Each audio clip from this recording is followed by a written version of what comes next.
Yandam Paramasukadam Kevalam Jnanamurtim Dvandvaditham Gagana Sadusham Tattvamasyaadilakshyam Ekam Nityam Vimalamachalam Sarvadi Sakshibhutam Bhavatitam Trigunarahitam Sadgurum Tvam Namah.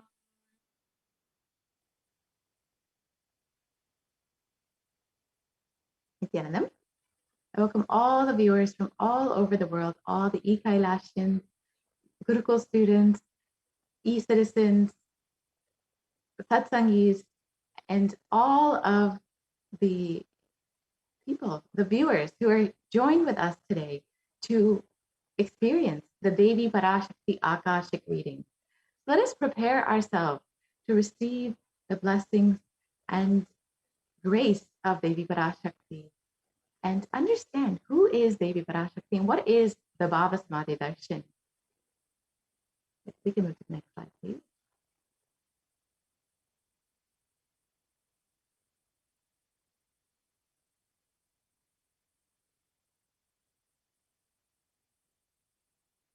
We can continue on.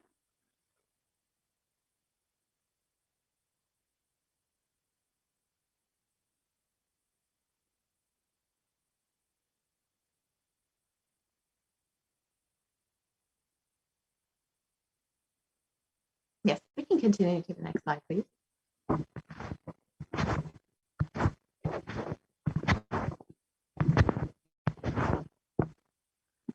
Yes, we can continue to the next slide.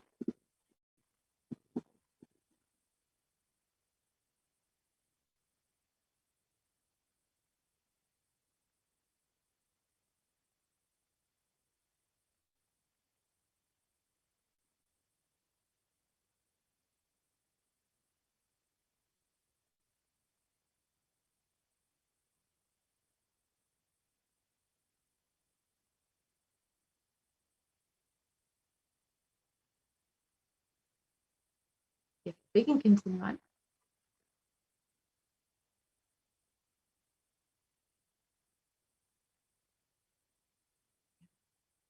So if you are here, it means existence wants you to be here in this form.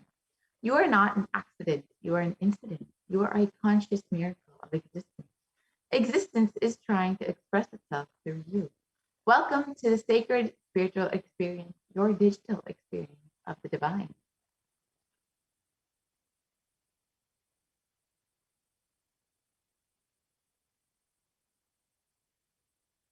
This may be what you think as your first time in the presence of a divine cosmic being, but this is not the first time this energy has graced the planet Earth.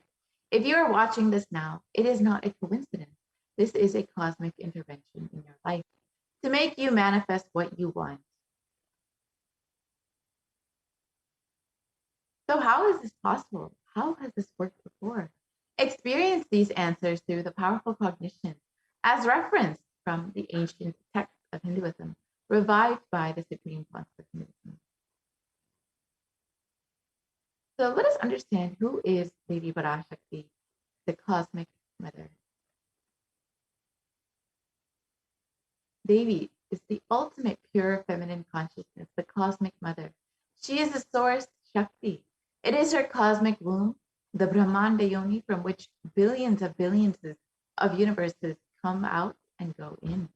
Source where the Big Bang and black hole go on. Parashakti is the main deity of the sacred feminine and the divine consort of Bhagavan Paramashiva, who is a primordial divinity of Hinduism. In the words of the Supreme Concept of Hinduism himself, first and foremost, relationship is mother. The ability to learn, even idea to relate, starts with mother. How to relate starts with the mother. Understand your idea to relate. Your ability to relate starts with the mother. Mother is too important a way to connect with what you think as life. The Vedic tradition, our rishis are aware. Your ability to connect with the mother should be directed towards the cosmos. It should inspire, it should awaken your higher consciousness. It should inspire your higher consciousness to express through you. It should awaken your higher consciousness. Connecting with life as mother is the most sweetest most beautiful, most easiest form to ever connect. And today, out of his extreme compassion and love, the Supreme Pontiff of Hinduism is manifesting Devi Parashakti herself and gracing us, answering all of our questions, attending to our prayers, giving boons, healing us, revealing our past, present, and future, and delivering profound spiritual truths, and ultimately giving us the experience of Paramashivoham itself. So what is Bhava Samadhi Darshan? What is Samadhi? Sama is oneness and Adi means source. So Samadhi means one with the source. Bhava means attitude or aspect. Bhava Samadhi means being one with the source through this aspect. So darshan means to have a glimpse of. In the Vedic tradition, it is used to describe the moment we behold a deity, an avatar, a saint, or an enlightened being, as just seeing such a being can cleanse the karmas of lifetimes and create a deep, lasting transformation in the receiver. Darshan is the powerful, superconscious vibration that is present around an avatar at all times. He simply radiates darshan just as the sun continuously radiates light. The auspicious moment when the receiver is able to catch it becomes the moment of darshan. For you, raising you to the next level of superconscious breakthrough. It's like hitting the reset button on your being. The first thing you need to understand about Bhava Samadhi Darshan is that divine cosmic beings are real. They manifest from Kailasa, the enlightened time-space zone, through deities and incarnations. Divine cosmic beings manifest through the Archavataras, the deities in temples, and through the Bhava Samadhi Darshans in the Nijavatara, the incarnations. The Bhava Samadhi Darshan is the science of the Nijavatara manifesting Paramashiva, the consciousness. It is where formless, the being of Paramashiva, expresses through the Divya Sharira, the light body, and manifests as the Nijavatara, the physical form, the embodied form for us to experience Paramashiva. So, for example, Devi Parashakti expresses through the being of Raja Rajeshwari and manifests as the Nijavatara, the physical form of Devi Meenakshi. And the Archavatara, the deity, reflects the consciousness and manifestation, the being of the superconscious energy. But human beings are unfortunately not mature enough to receive the higher level experiences from the Archavatara directly. So the avatar, the physical embodied form, comes down to bridge the gap and create the experience of superconscious energy in all of us. Bhava Samadhi Darshan awakens your Kundalini Shakti, which is the latent potential energy in every human being. This influx of superconscious energy visibly slows down the aging process, improves immunity to disease, and during this darshan, the whole brain becomes alive, turning into a superconductor of conscious energies that heal, empower, and transform our lives. During Bhava Samadhi Darshan, our neurons mirror that of the avatar. The mirror neurons activate and process all the observed movements or information of the avatar just by seeing. That is, the entire body can silently, without moving, receive what is happening elsewhere through a process of direct observation, experiencing the superconscious energy radiated by the avatar. So the Akashic readings are not predictions. They are readings from the cosmic archive. Beyond space, creation, and destruction happen simultaneously. In the dimension of time starts the past, present, and future. Because Akashic records are stored in Akasha, the space dimension, there is no past, present, and future. That is why what you call as happening, and yet to happen are clearly already recorded. Let us understand who is the Supreme Pontiff of Hinduism, who is manifesting Devi Parashakti for each and every one of us.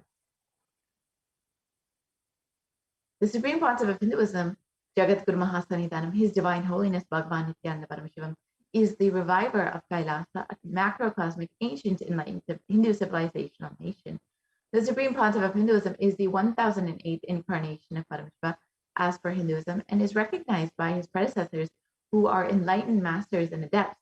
The Supreme Pontiff of Hinduism has made the science of power manifestation, yoga, and temple-based universities as a lifestyle for humanity. The Supreme Pontiff of Hinduism is ordained as the 233rd Guru Mahasanidanam of the Kanchi Kailasa Sarvajnapeetham, is the incumbent emperor of the Suryavamshi Surangi Samrajyam, is the present 293rd Jagat Guru Mahasanidanam of the Kailasa Shyamla Peetha Sarvajnapeetham, and is the present Mahamandaleshwar of the Mahanirvani Akhada, the largest apex monastic order. And the Supreme Pontiff of Hinduism is the 1008th Acharya Mahamandaleshwar of the Atalakhada, is the present 23rd Guru Mahasanidanam of the Dharmamukti Swarag Guru Adinam, and has been elected as the Supreme Pontiff of Hinduism by a congregation of over 1,000 plus Hindu leaders. The Supreme Pontiff of Hinduism is revered as a teacher of Hinduism, the most prolific, most viewed and read and watched, and has authored over 300 books, 10,000 articles in 3 languages, English, Tamil, and Sanskrit, which have been translated into 50 languages with over 1,000 titles. The Supreme Pontiff of Hinduism has over 20 million copies of books and articles sold, read, and downloaded, and over 10,000 hours of discourses delivered. The Supreme Pontiff of Hinduism has enriched and enriched over 1 billion lives digitally, and is respected as the commentator of all sacred scriptures, such as the Upanishads, Bhagavad Gita, Shiva Sutras, Brahma Sutras, Yoga Sutras, Ashtavakra Gita, Jain Sutras, and many more. The Supreme Pontiff of Hinduism is honored as a leader of Hinduism, the most awarded, internationally recognized Hindu leader, is a reviver of 108 ancient Hindu sampradayas, including Rudrakanyas, Rudras, Rishis, Rishikas, Bhairavas, Bhairavis, and Sannyas. And the Supreme Pontiff of Hinduism is the establisher of the largest Hindu university, Kailasa's Nithyananda Hindu University, with satellite campuses in 150 countries. The Supreme Pontiff of Hinduism is the establisher of 1,000 plus Kailasa Enlightenment ecosystems, and is a founder and reviver of over 100 Sarvajnapeethams. And the Supreme Pontiff of Hinduism is the collector of the largest Hindu library, with over 1 million books, 1 million palm leaf scriptures, and over 20 million digital books. So now with this, we will be concluding this portion of this program and be entering into the demonstration of the extraordinary Shakti, the powers of Paramashiva. We'll be witnessing this from the Gurukul Balasan, the initiated disciples of the Supreme Pontiff of Hinduism. So I welcome Nithyananda Mahayoga Prana. Thank you for joining us.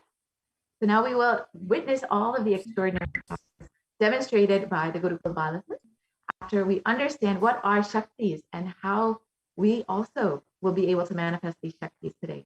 So I will let Mahayoga Prana take over. Thank you, Ma. Yes. Thank you so much, Manitya Purnapriyananda, for that beautiful introduction to this program. Let us now enter into the next segment, which is the manifestation of extraordinary Shaktis. So all of you are going to be witnessing the demonstration of extraordinary Shaktis. And the Balasans, the Nithyananda Yogis, and initiated disciples will be demonstrating the following powers of third eye and the body scanning. Power of third eye is where one can awaken the ability to see through the cosmic browsing center, which is located between the brows, and can even read with the eyes blindfolded, just as they see with their 2 eyes. And this power of body scanning is where one awakens the abilities to scan illnesses, diseases, medically diagnosed issues, and even reveal solutions through the eye. And all of you are going to be learning about what are Shaktis and how you can awaken these divine Shaktis in yourself, so you yourself can manifest these powers. Shaktis in the Vedagamas, which are the source scriptures of Hinduism, Paramashiva reveals in elaborate detail that every human being is hardwired to be able to manifest these 463 plus extraordinary Shaktis. and Paramashiva reveals that just with the cognition that you are the divine and that you need to manifest the divine, you can manifest these extraordinary Shaktis, not with the cognition that you are a man and that you need to reach the divine. And let us learn the fundamental difference between Shaktis and Shaktis. Shaktis are powers which manifest from deep integrity, high integrity and feeling connection with the divine and deep oneness with the divine. And Shaktis are Siddhis, whereas are the powers which manifest from deep tapas or penance for enlightenment. Siddhis are under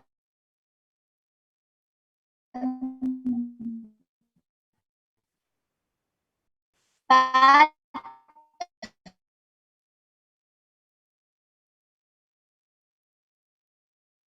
and all of you might be wondering, who's the Shaktis? Who gave us all these Shaktis and how do we manifest?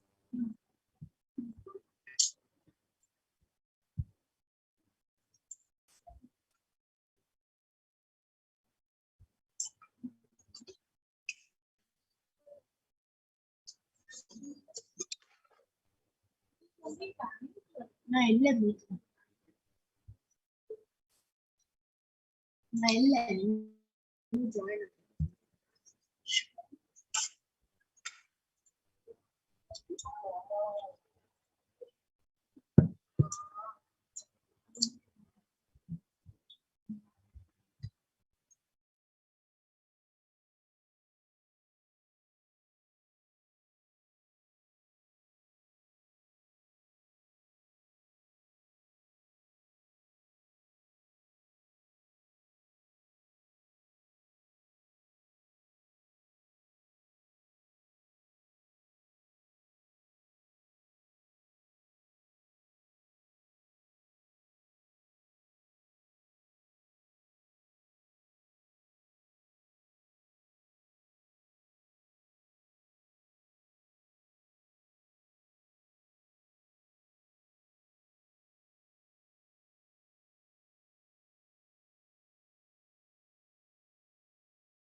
Diksha is the direct transfer of spiritual energy.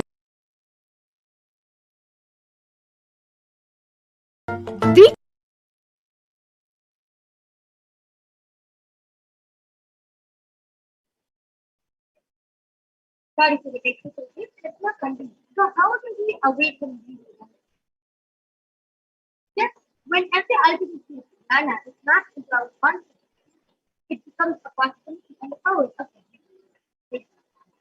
So let us now watch a small video to explain science the power of pizza and how one can manifest pizza from the just with one look, touch, or word.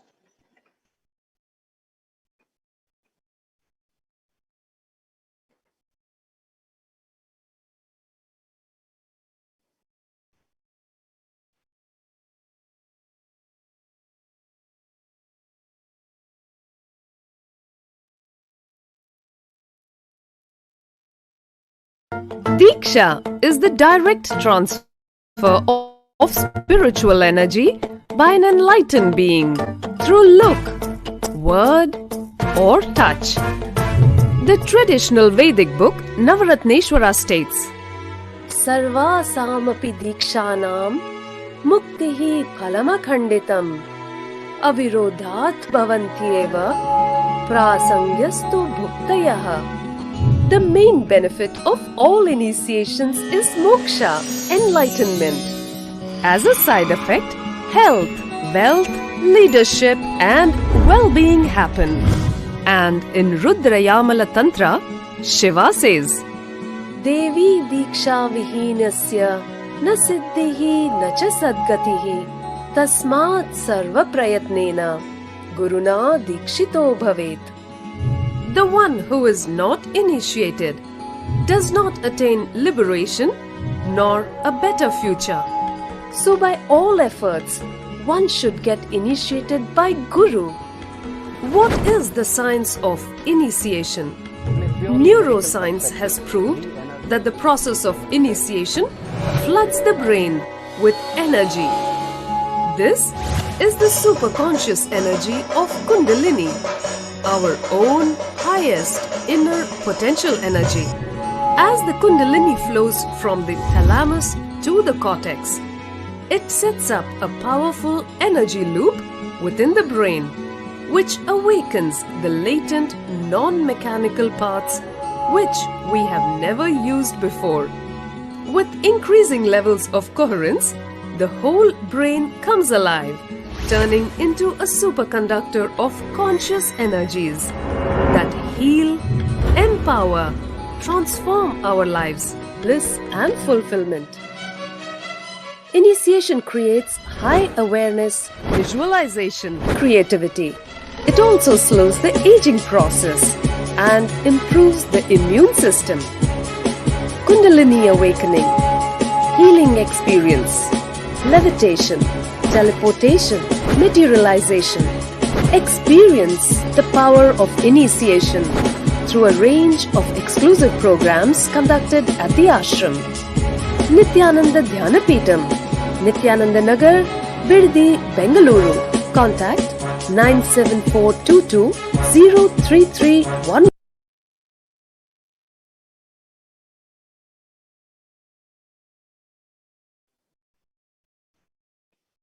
So let us now continue to see how the science of manifestation is authenticated in the four aspects of the object. First is the Shastra, which are the eternal unchangeable truths that are seen. Next is the arts of phenomena, which is the experience of ourselves or the authority may be teaching and scientific to practice and verify. Next is the arts of phenomena, which is the experience of the remains of that experience, remains. So, this divine woman is Bhagavan can experience of faith and last is the empirical evidence or observation done on the science of power. So let us now move on into the Shastra Pranaya before we begin with a very unique and exciting demonstration of the power of. Let us now move on to Shastra Pranaya, which is from the beginning of Bhairava Tantra to Papalantarmanonyasa Nittanmilitalochanaha Ramena Manaso Datyat Yaye Laksamuttamam. By fixing the mind on the inner state, within the ground center, sitting stably without any movement, having the eyes closed in just seconds, by the stability of the mind and inner state, the power of the third eye, one directly sees the ultimate goal Laksham, by having the vision beyond the sight that reveals any object or place, attaining the space of oneness, the source Paramashiva. After Bhagavan Krishna indicates power of God. So Bhagavan Krishna indicates Arjuna power of God and he must have beautifully said. Natumam shakyate drashtum anenaiva sachakshusha divyam dadami te chakshuhu patyame yogamaishwaram. But you cannot see my cosmic form with these physical eyes of yours. Therefore I grant you the divine third eye. Behold my cosmic opulence. The 11th chapter of the Gita beautifully contains as it is completely narrated by Krishna after the power of. The next is the Akashic, where property beautifully tells you the experience of how he will get to experience the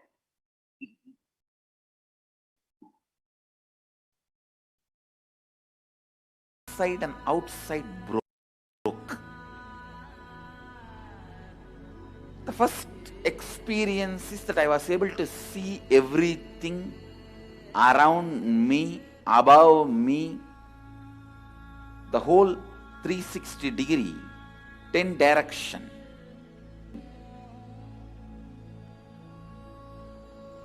I realized not only I was able to see, I was able to feel, experience. I felt that the skin of the stone on rock on which I was sitting and the skin of this body both carry me equally. In both I exist equally. The setting sun, rising moon, the whole Arunachala hill, all the plants, bush, shrubs, trees, everything,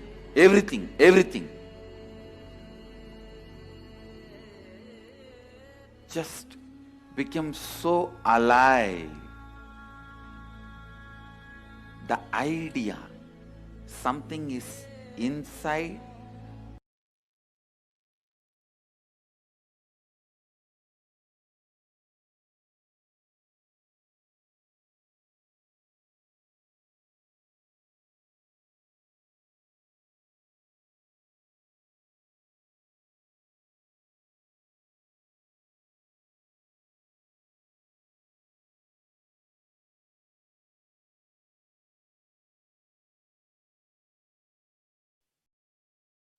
And next is the reflection, which is the empirical evidence from observation and scientific.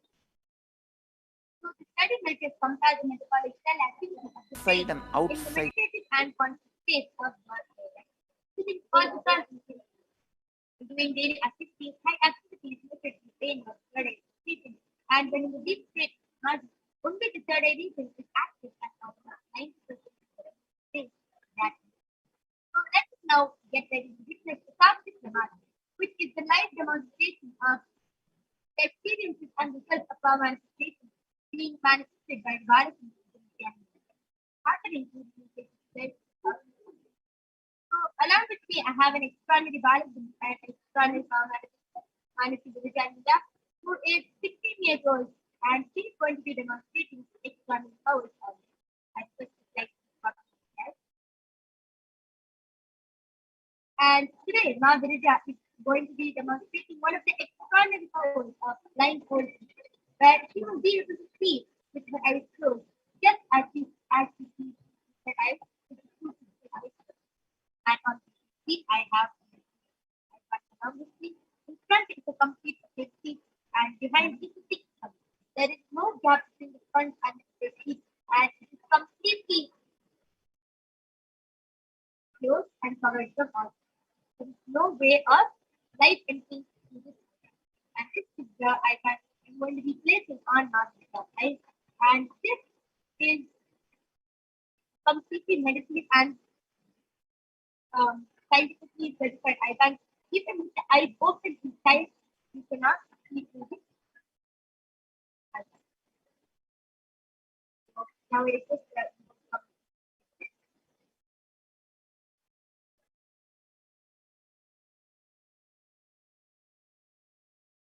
before that, I'm going to be placing the icon on my eyes. Already, yes, starting icon and see placing the icon.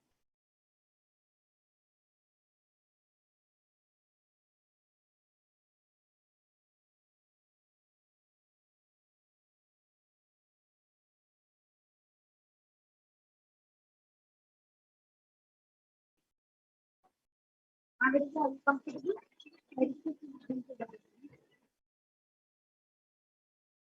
now.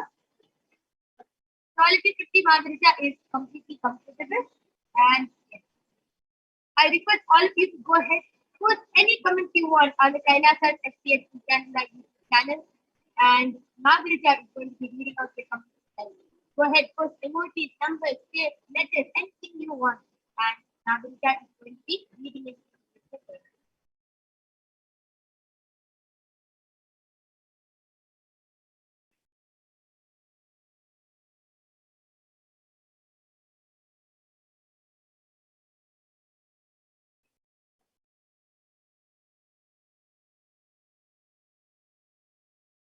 Yes. So if it comes to proceeding, Kailasa Bhagavanism, Krishnan Hari Dharma, Mahadharma,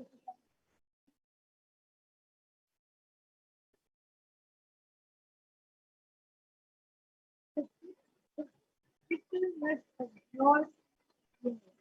How often do those like you type for and then in most of that function, there's how to say quite evidence and knowledge. Disappointed.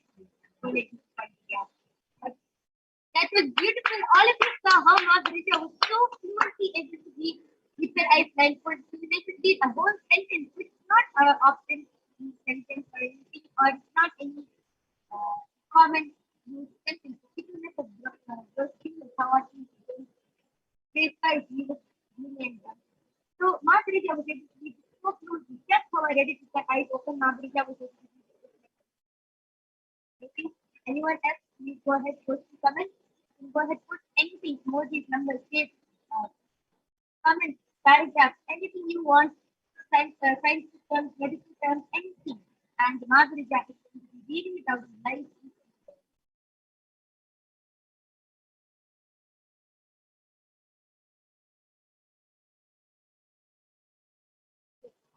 Mahadharma, that's not called enough. Yes. Thank you for telling us, Mahadharma. We will surely be posting it. We complete for the technical. Nithya Perumal was returning as a person. So beautiful. Oh, Margarita was able to read with her eyes so fluently as the eyes are open. And she is able to read through the colors, she is able to see numbers, she is able to see the comments, she is able to read the names, emojis, everything amazing, so beautiful. And this is all because of grace. Just with grace is one, we are able to manifest this extra. This is the demonstration of now going to be reading about I request the comments to be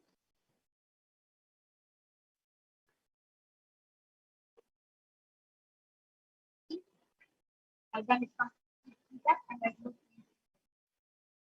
And the next power, which all of you are going to be taking, is the power of body. So, power of body scanning is where one awakens the ability to be able to scan through the third eye and detect illnesses, diseases, medically diagnosed issues, and any problems present in the body. So now I'll be chanting the last Pramana. It's from the Vijnana Bhaiva. Stop it.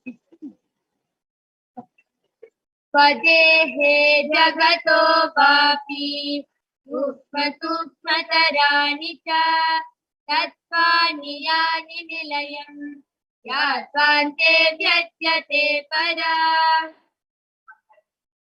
Cognate deeply from the whole body, the Deha, or the whole universe, simultaneously consists of everything.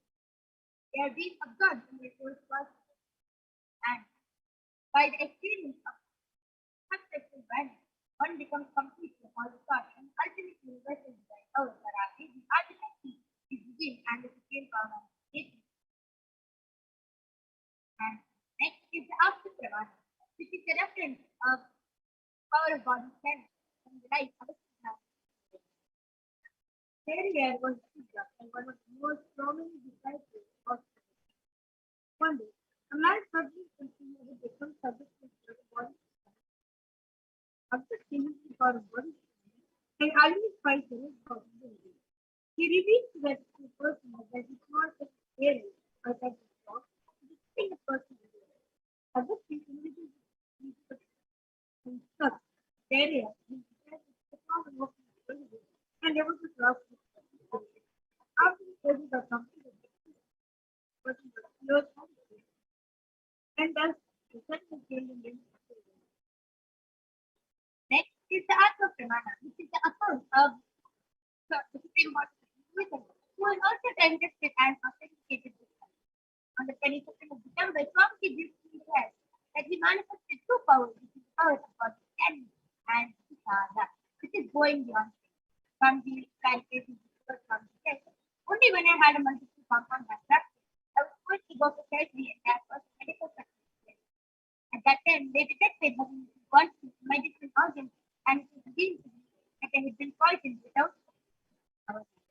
And I immediately used diagnostic methods instead of medical procedures to study the body chemistry in the body. At that time, they detected having a quantity and it was revealed that I had been poisoned without power. I immediately used diagnostic methods instead of medical facilities to study the body chemistry. And through the body scanning, I found out what problems had happened by the body. I know Kanapati is taking opinion that he beside us. And all these avatars we see are nature. Even though they take a human body, they are not beyond any incident that happens to them is not an accident, it is a divine. This divine place is happening. And let's be happy who are various disciples across the globe who state the power of body scanning and simply the common science in the day-to-day life. And many experience that you can see over and how despite doing for the voice there is so much of energy they are able to manage in that life. They do not see them during the voice. Episode which is a live practice done by Balti Publishing the world outside the will be right back to you. And meanwhile, social news is watching us right now. And because all of you, if you want the body scanning, please go forth in the comment section of the YouTube channel and we'll be doing the scanning live from there.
So I'm back with the biology of the Nithyananda,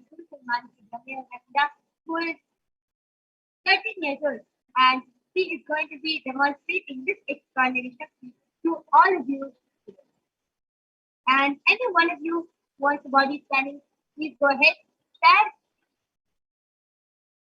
your request in the Kailasa HDH Nithyananda channel, and Brahmanaga will gladly be doing a body scan.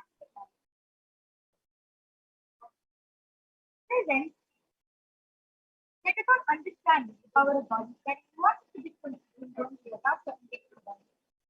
When you go to a doctor, because the doctor will diagnose you, he will tell, okay, you have this problem, you have this type of disease, or whatever the doctor diagnoses. And then that doctor will give you a medicine, give you. But the doctor, the one thing is taking into account is the root cause of the body. Why the problem starts in the body? Because our body is very mischievous. The man of the body is very mischievous. Not a disease. After anything can be related to something. Sometimes the earth can be even related to you not digesting the food properly. It can be related to you actually like the what it can be related to anything. Even the biggest of cancer, even the deadliest of diseases can be related to something so simple like that. And that is the one thing the doctor will never find out. That is the fatality.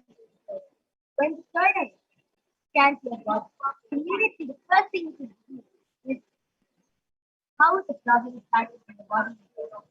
Whether it is rheumatism kind of a body problem, whether it is just a constant not actual problem, or whether it is a completely one thing, or whether it is just actually a problem. That is the power of the it is exactly the root cause of the problem, why it started in the field, and it reveals things in all the things. Many people have that, but they are not even related to it. And even if you're not able to relate, if you follow the physical experiment for a day, you will actually see that you will get completely from the problem.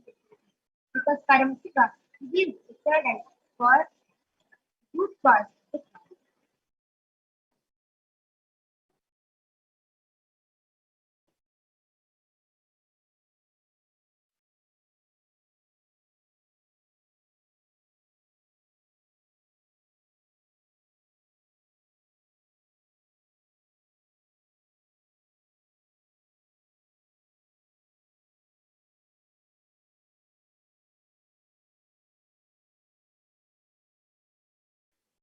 Pratina India has tested that self quality.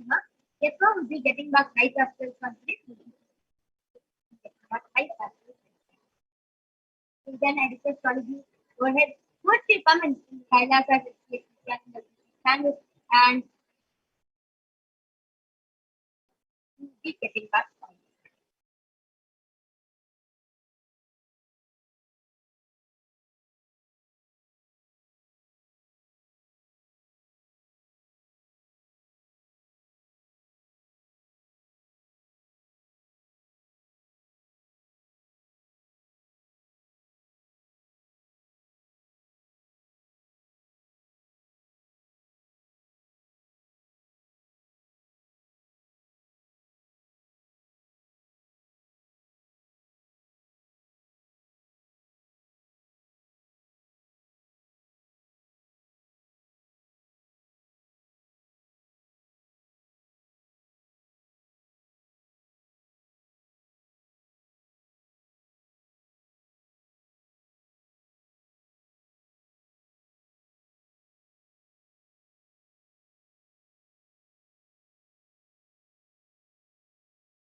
Just be alive for next 3 years. Don't die within next 3 years.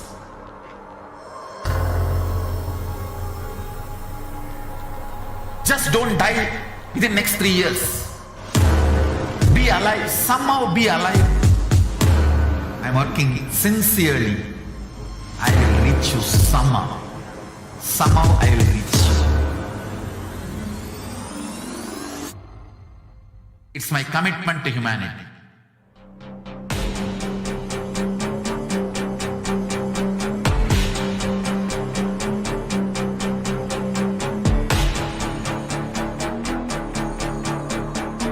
Just don't die within next 3 years. I will reach you wherever you are, whichever corner of the world you may be. I will reach you with enlightenment. You manifesting the space, state, powers, being Paramashivoham. It is possible, and it is possible for you.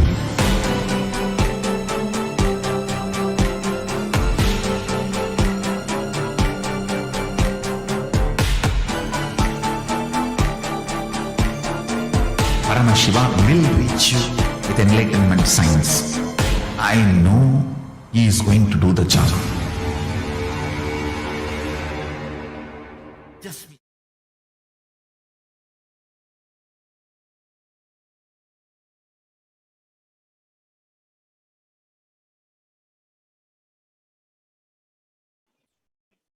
So let us now completing for the technical. Let us now continue. Ma Pravina Surya Vikas. Ma, please help me. Please help me to stand why I can't see things. Regardless whatever I do, numbers can change what I do. Let Ma Pravina Surya slowly will be doing God's practice for you and begin with God's practice. Correct and begin with God's practice. Now, Brahma Yoga is going to be chanting the Mahavakya and he will be connecting with Paramashivoham and begin with the root cause. Om Nithyananda Paramashivoham. Om Nithyananda Paramashivoham. Om Nithyananda Paramashivoham.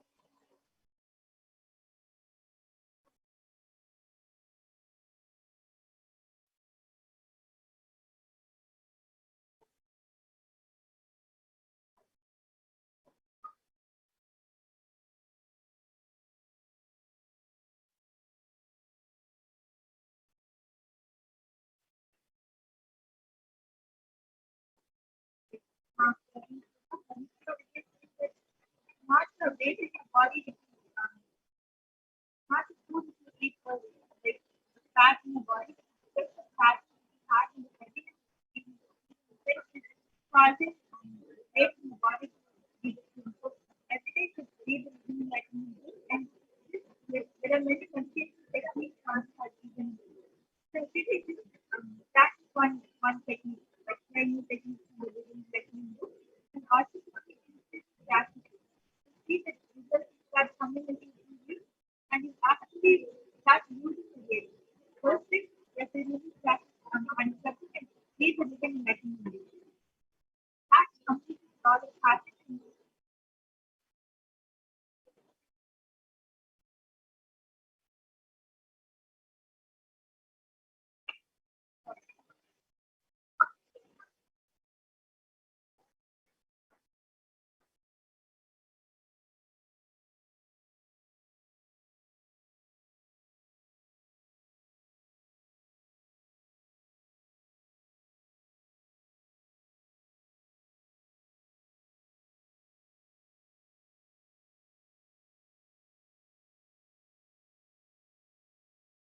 Just be alive for next 3 years. Don't die within next 3 years.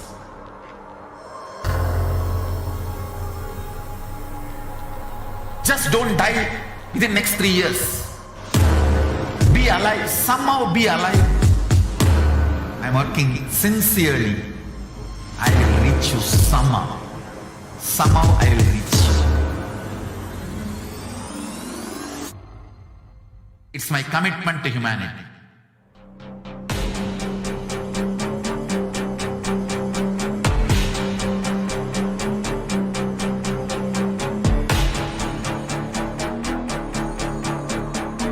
Just don't die within next 3 years. I will reach you wherever you are, whichever corner of the world you may be. I will reach you with enlightenment. You manifesting the space, state, powers, being Paramashivoham. It is possible, and it is possible for you.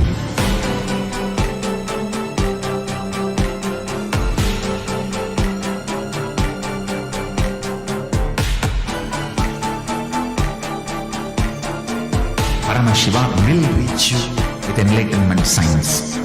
I know he is going to do the job. Just be alive for next 3 years. Nothing else. What I mean by the word Kailasa, listen intensely. Enlightenment ecosystem, literally enlightenment itself, in your own home, wherever you are. If you cannot come to Kailasa, it's okay. Kailasa can come to you. Kailasa coming to you is Kailasa.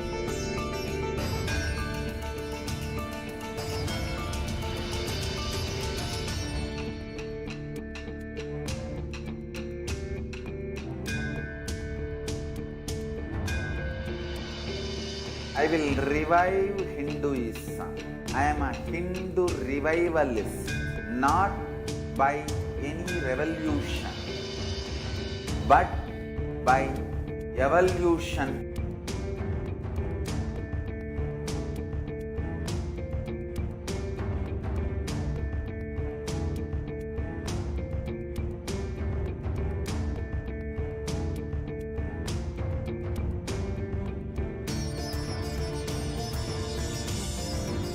And setting model communities.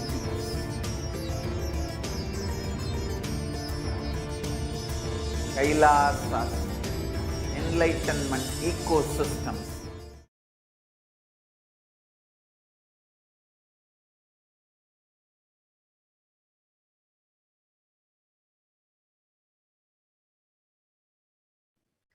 Nithyanam, everyone.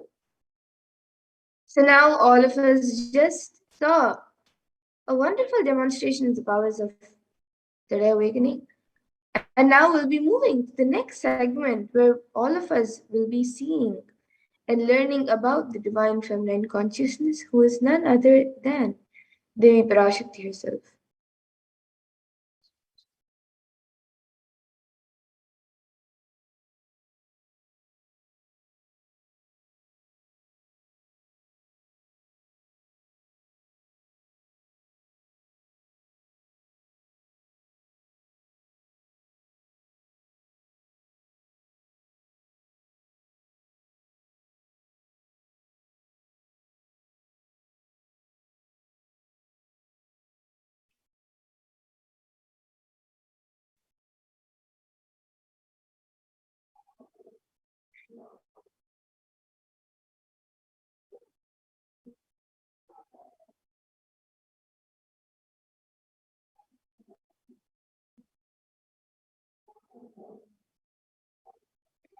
And as we had the power manifestation segment before, we apologize for the technical glitch that took place. And for everyone who came for body scanning, you can join again at 2 a.m. IST and 4 p.m. IST, and we will be doing the body scan for you. And yes, with that, we'll now be entering into the next segment where we will be seeing about divine feminine consciousness.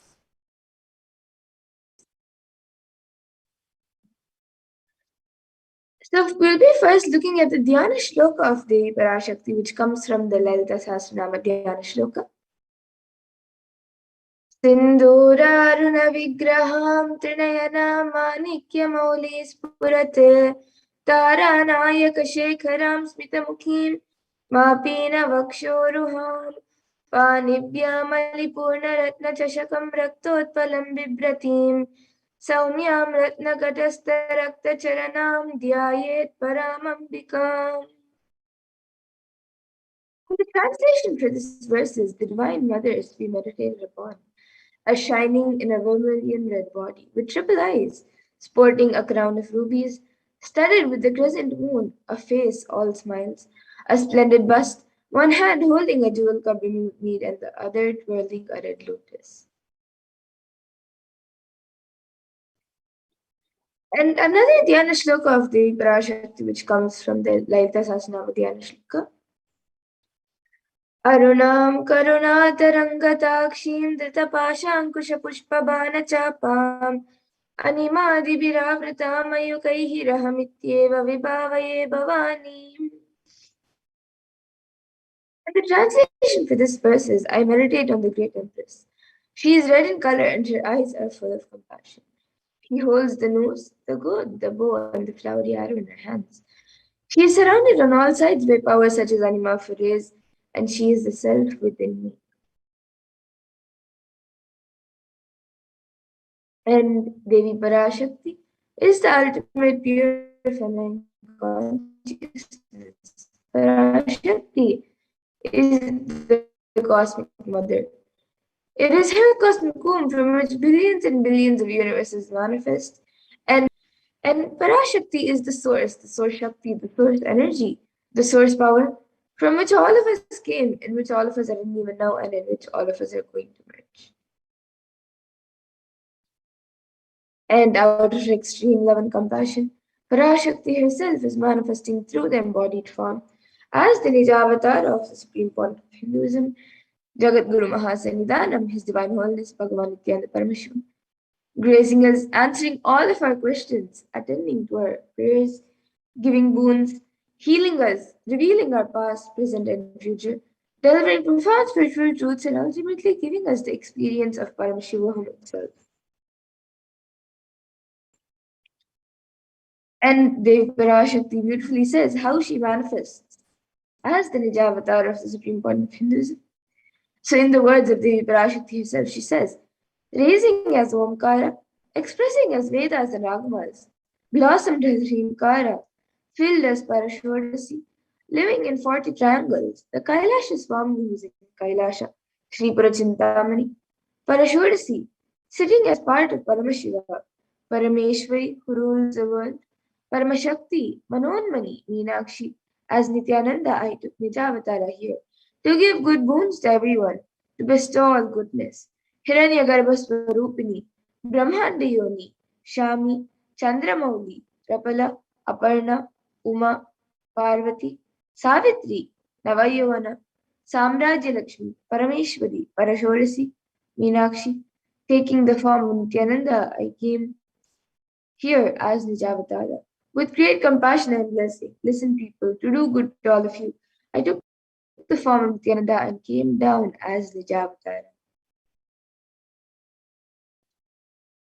And Devi Parashakti again beautifully reveals, raising in Omkara, blossoming as Shiva, manifesting as source of existence, powers of existence, expression of existence, from the oneness of Om, blossoming into two as Prakriti and Purusha, blossoming as three Shaktis, Icha, Kriya, and Jnana, growing as four Vedas, expanding as five Panchabhutas, beyond six chakras, filled as Gotras of seven Rishis, expanding as 8 directions, existing as 9 grahas, blossoming as 10 indriyas, being as 11 mitras, creating all the worlds, bringing life to tell and make you blossom and to do good. Parashodasi Meenakshi, in the form of Nithyananda, I came to bless every one of you. And now all of you can see how you can receive Devi Parashakti when she comes for the darshan. So literally you are seeing Paramashivam and Parashakti at that moment. She is there on your screen. So always receive her in a very traditional manner. You can keep 2 beet leaves, 1 banana, 1 betel nut, and a coin in front of the screen as you watch the Parashakti. And now some of you might be wondering what exactly a coin is considered as, what is its importance, or why is it kept as part of a tambulam? So coin in the Hindu tradition is actually considered the traditional dakshina as an offering made to various gods in all the temples. So it can be the lowest value in India, it can even be just a paise, and in the US it can be just a cent. Swamiji says, I'm not trying to monetize. Keep even 1 cent is okay. So for 100 days, if you have darshan, it will add up to $1. In India, even 1 paise is okay. And you can offer that to Devi Parashakti. And once the darshan is over, you can do namaskar, offer your salutations, and you can eat the banana, the betel leaf, and the betel nut, taking it as prasadam immediately. And the coins that you collect, you can send it to the Los Angeles temple for the further procedures. And now some of you might be wondering, what exactly does this betel leaf and betel nut do to you? How will it benefit you? Whether it's physically, emotionally, or mentally, how will it benefit you? So this betel leaf and betel nut may look too small, but in a few days you will see how much it adds to your sentiment that really Devi Parashakti is there. You will not take the Devi darshan for granted. Rituals will break your monotonous unconscious mentality and lifestyle and remind you and raise you to powerful cognitions. It will break your unconscious behavior. And now all of you can see how you can set up the tambulam. So you can arrange the beet leaves, the betel nut, the banana, and the coin. You can arrange it in a plate and keep it in front of the screen. And as all of you are seeing the image, there are a few more additional items which can be kept as part of tambulam, which you could keep, such as some kumkum, turmeric, some glass bangles, some flowers, and a coconut. So if you would like, you can also add these few additional items. But the 4 basic items that are kept as part of the tambulam is the betel leaf, the betel nut, the banana, and the coin. So you can keep it in front of the screen as you watch the Parashakti, and you can receive the Parashakti when she comes for the darshan. And with that, we come to a conclusion of this segment where we have learned who is Devi Parashakti and how we can receive her when she comes for the darshan. And we'll be moving on to the next segment of this program where we will be learning what Devi Parashakti has revealed in the Akashic readings for humanity on various problems that the world is going through, especially during this pandemic. So we'll be learning what she has revealed in the Akashic readings and how important it is for us to understand, internalize, and follow what Devi Parashakti has revealed. So please stay tuned and we'll be back after a really short break to move on to the next segment.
Yes, welcome back everyone.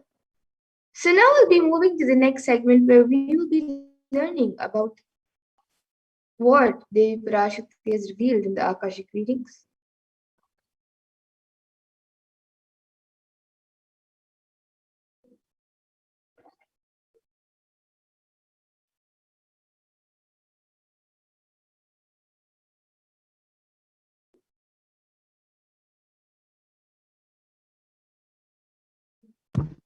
Yes, Nithyananda.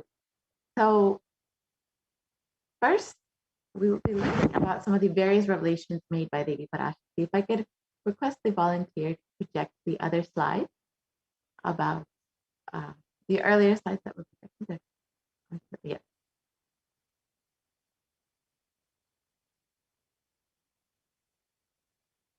So let us understand some of the various revelations made by Devi Parashakti and how they have manifested in our reality.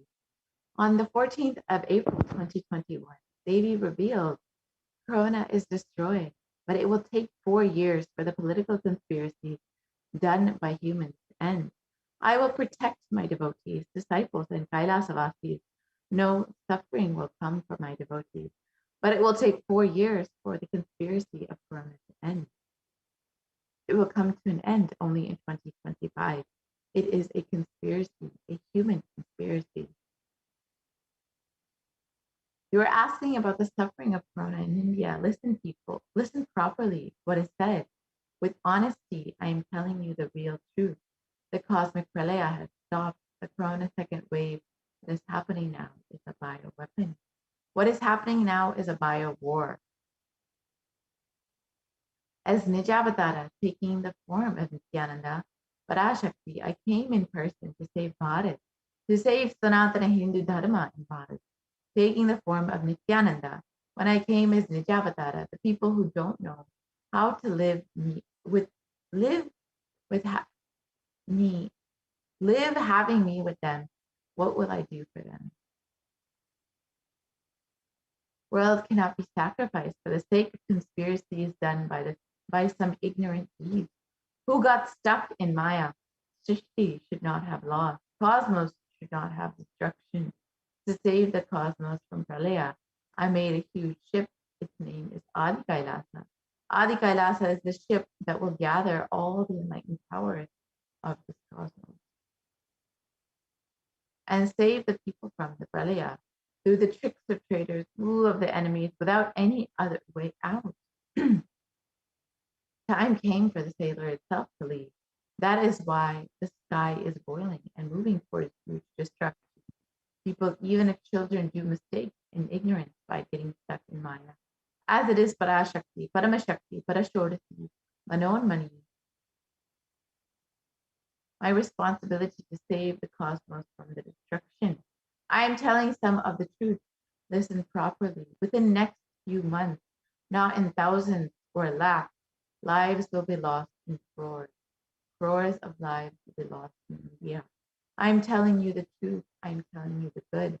Search for protection for your life. And let us understand how Devi Parashakti's revelations have manifested into reality in our lives.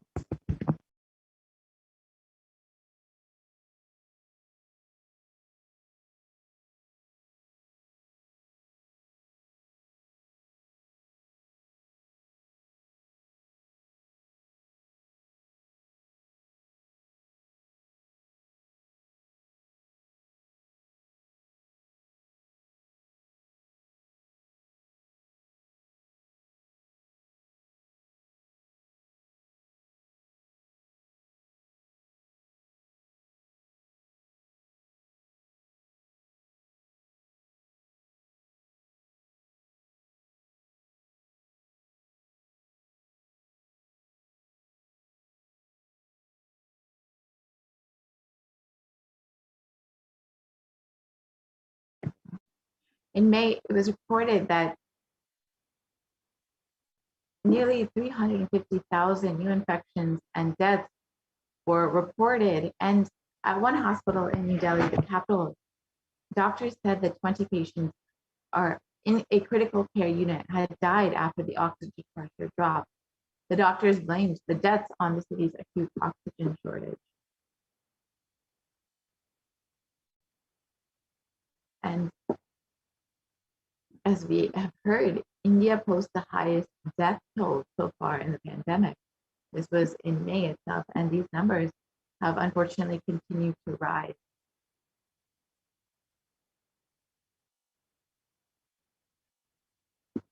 And you can see how the bodies are literally burning in the streets from not the crematoriums being packed to capacity. Bodies are unfortunately being burned in the streets without any place for their rituals to be properly done.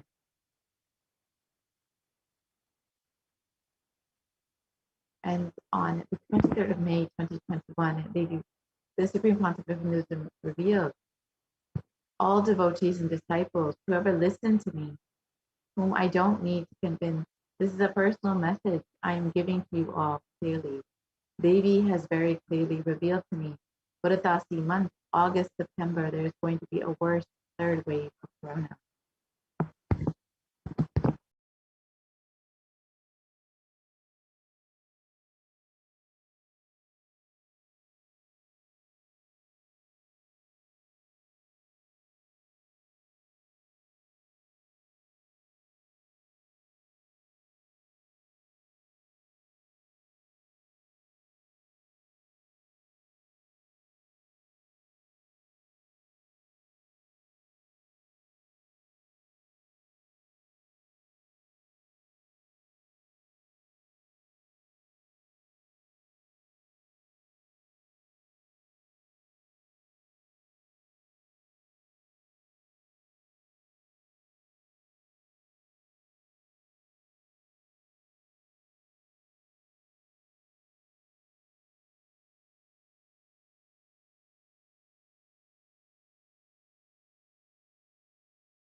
Paramashivoham.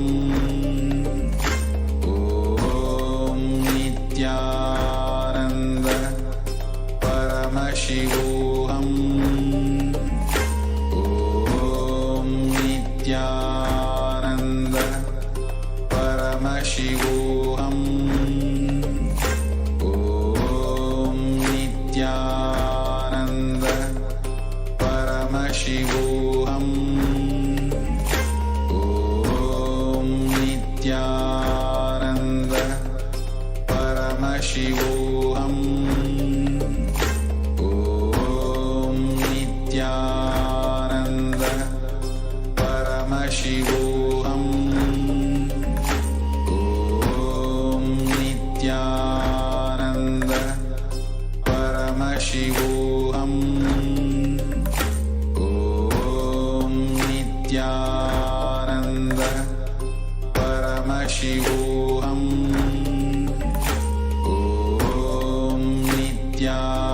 Om Nithyananda Paramashivoham. Om Nithyananda Paramashivoham. Om Nithyananda Paramashivoham. Om Nithyananda Paramashivoham. Om Nithyananda Paramashivoham. Om Nithyananda Paramashivoham. Om Nithyananda Paramashivoham.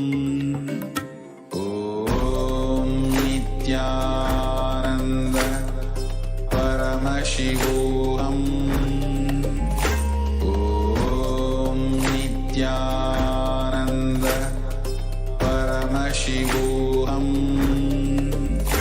Om Nithyananda Paramashivoham. Om Nithyananda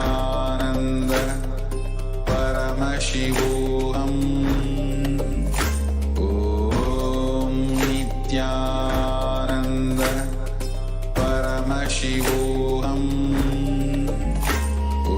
Om Nithyananda Paramashivoham. Om Nithyananda Paramashivoham. Om Nithyananda Paramashivoham. Om Nithyananda Paramashivoham. Om Nithyananda Paramashivoham. Again, and welcome back, series. Sorry for the technical glitch. So let us understand some of the various revelations made by Devi Parashakti for humanity during this pralaya. First, let us understand the compassion of the avatar for manifesting Devi Parashakti in our lives. In the Guru Padaka Stotram, composed by Adi Shankaracharya, the very first verse describes how the Guru Padaka is the sacred feet of the Guru is the boat that helps us cross the Ananta Samsara Samudra, the seemingly endless ocean of samsara or suffering.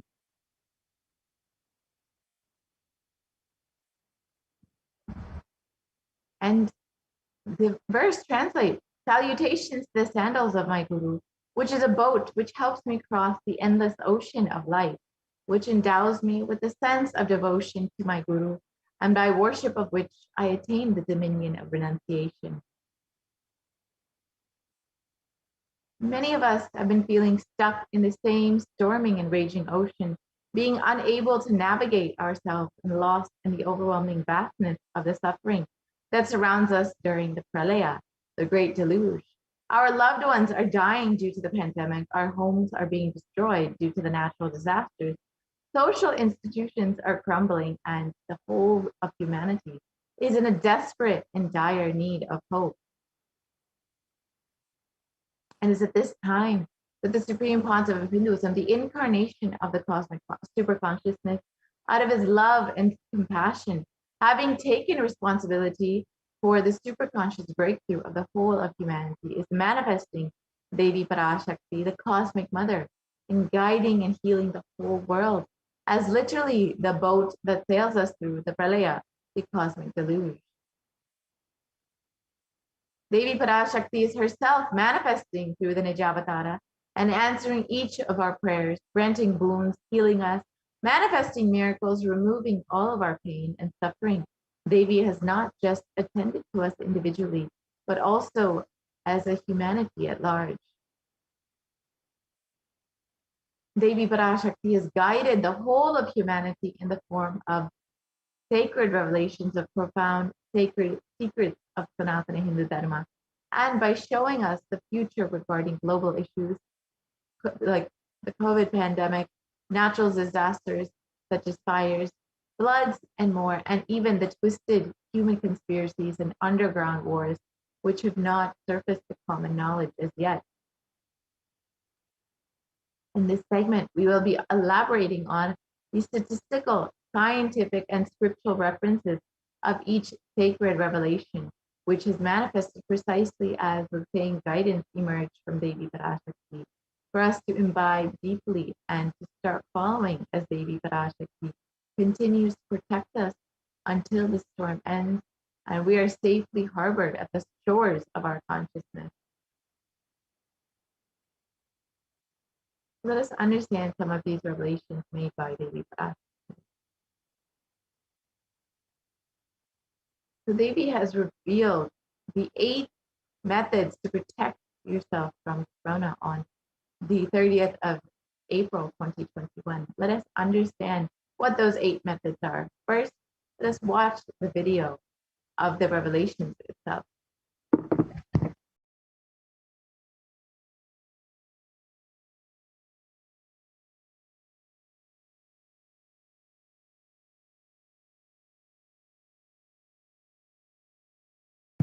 I don't think the audio is being shared. If I could request a volunteer to share the audio as well.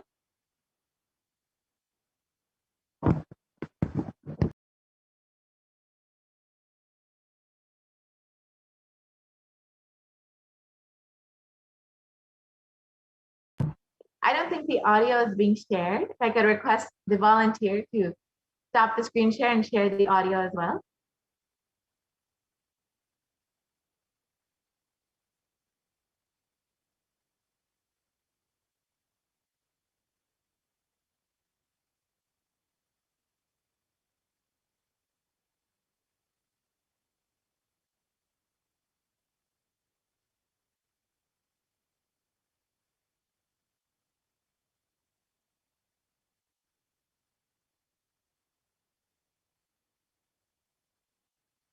If we can.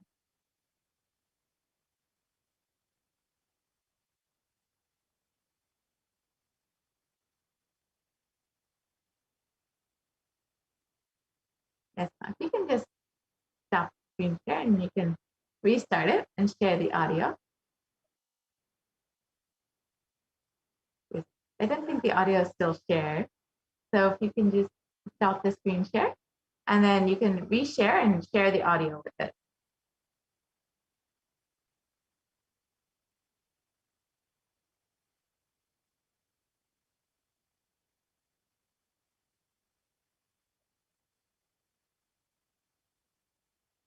Yes. Sorry, Ma, I don't think the audio is shared still. So you can just actually stop the screen share.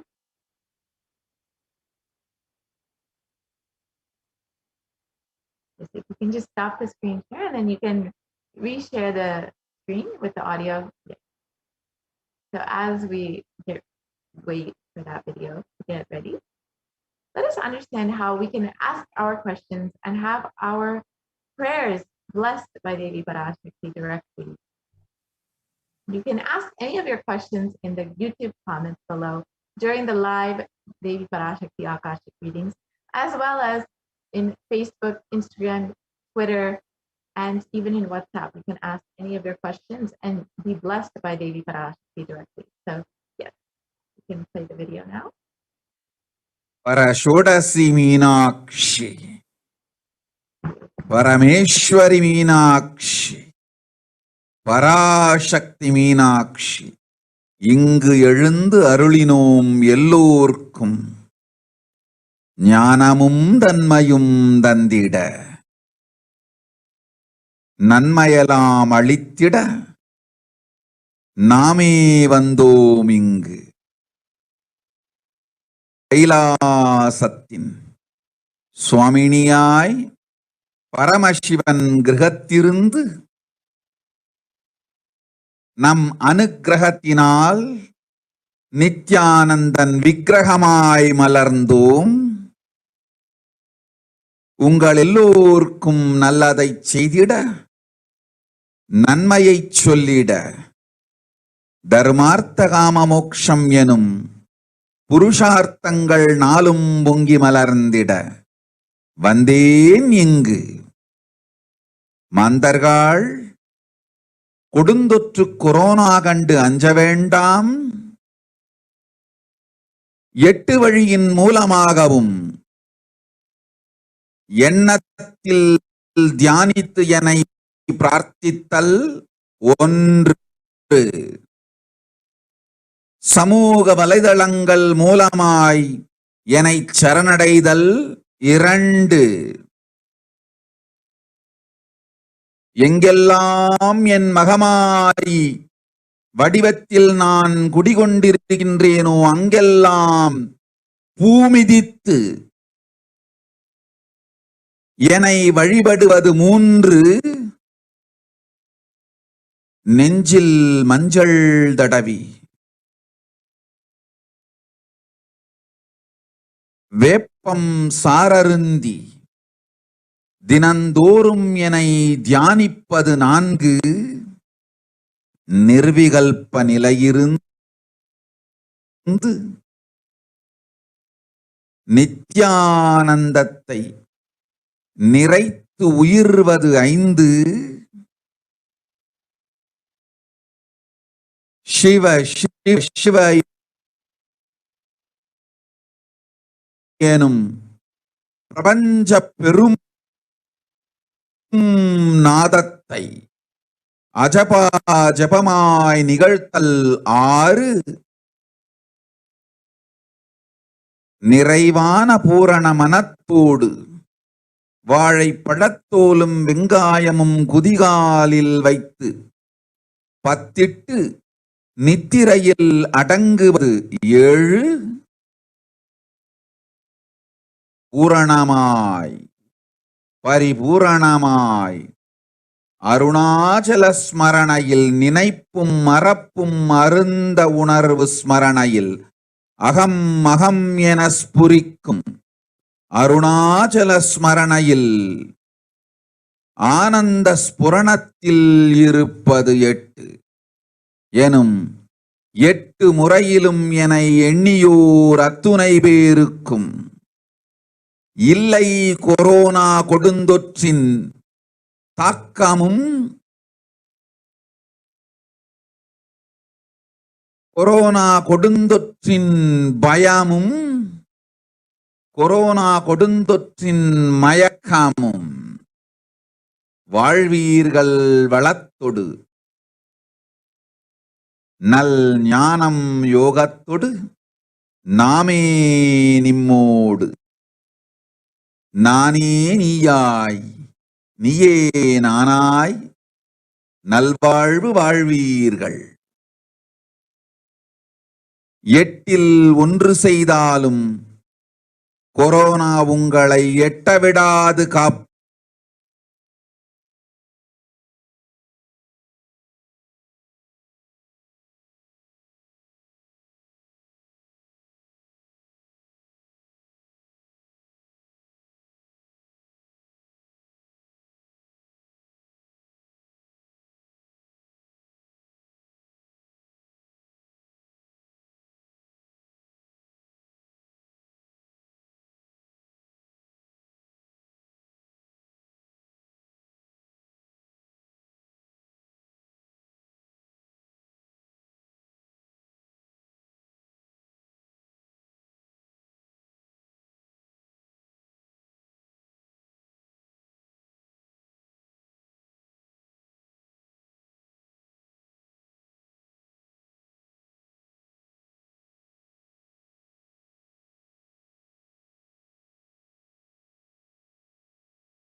Paramashivoham.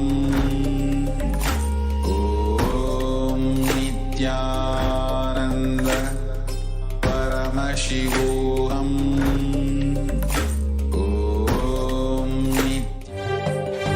காளியின் ஆட்டத்தை ஆனந்தத்தை ஆனந்தத்தொடு ஆடிய ஆட்டத்தை கண்டோர் உயிருக்குளெல்லாம் இறங்கி குண்டலினிவில் உயிர்ப்பிக்கச் செய்து மாய மனத்தின் இருளை அகற்றி மாயம் அழித்து மங்களம் தந்து குரு பக்தியும் சிவ பக்தியும்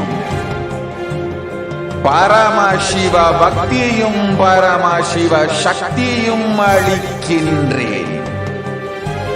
மனமாயை விடுத்து குரு பதத்தை பற்றுங்கள்.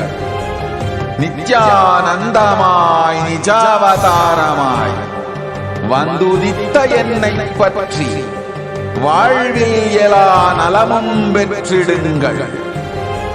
ஓம் ஓம் ஓம். யாதுமாகி நின்றாய் காளி, ஓம் காளி ஓம் சக்தி, ஓம் காளி ஓம் சக்தி, ஓம் சக்தி ஓம் சக்தி ஓம் சக்தி. ஓம் ஓம் ஓம் ஓம்.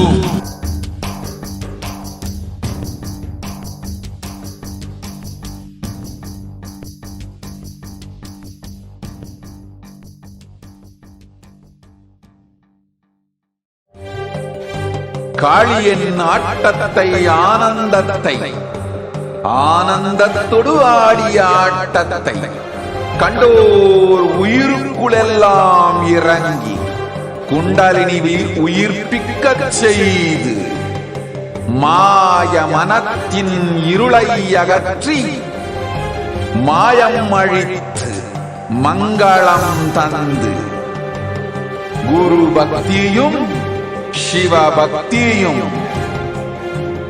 பரமசிவ பக்தியும் பரமசிவ சக்தியும் அளிக்கின்றேன். மனமாயை விடுத்து குரு பதத்தை பற்றுங்கள். நித்யானந்தமாய் நிஜாவதாரமாய் வந்துதித்த என்னை பற்றி வாழ்வில் எல்லா நலமும் பெற்றிடுங்கள். ஓம் ஓம் ஓம். யாதுமாகி நின்றாய் காளி, ஓம் காளி ஓம் சக்தி, ஓம் காளி ஓம் சக்தி, ஓம் சக்தி ஓம் சக்தி ஓம் சக்தி. ஓம் ஓம் ஓம் ஓம்.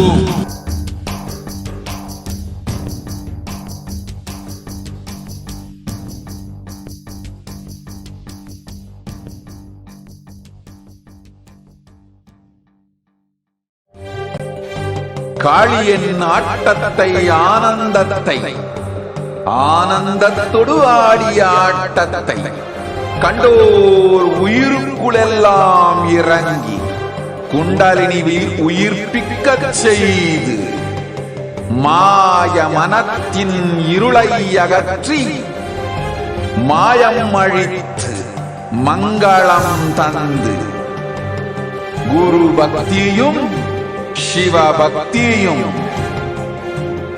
பரமசிவ பக்தியும் பரமசிவ சக்தியும் அளிக்கின்றேன்.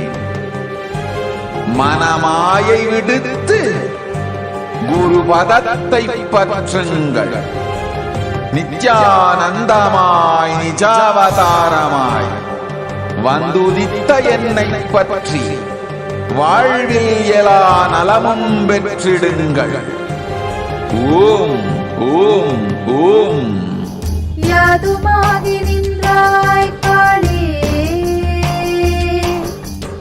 ஓம் காளி ஓம் சக்தி, ஓம் காளி ஓம் சக்தி, ஓம் சக்தி ஓம் சக்தி ஓம் சக்தி.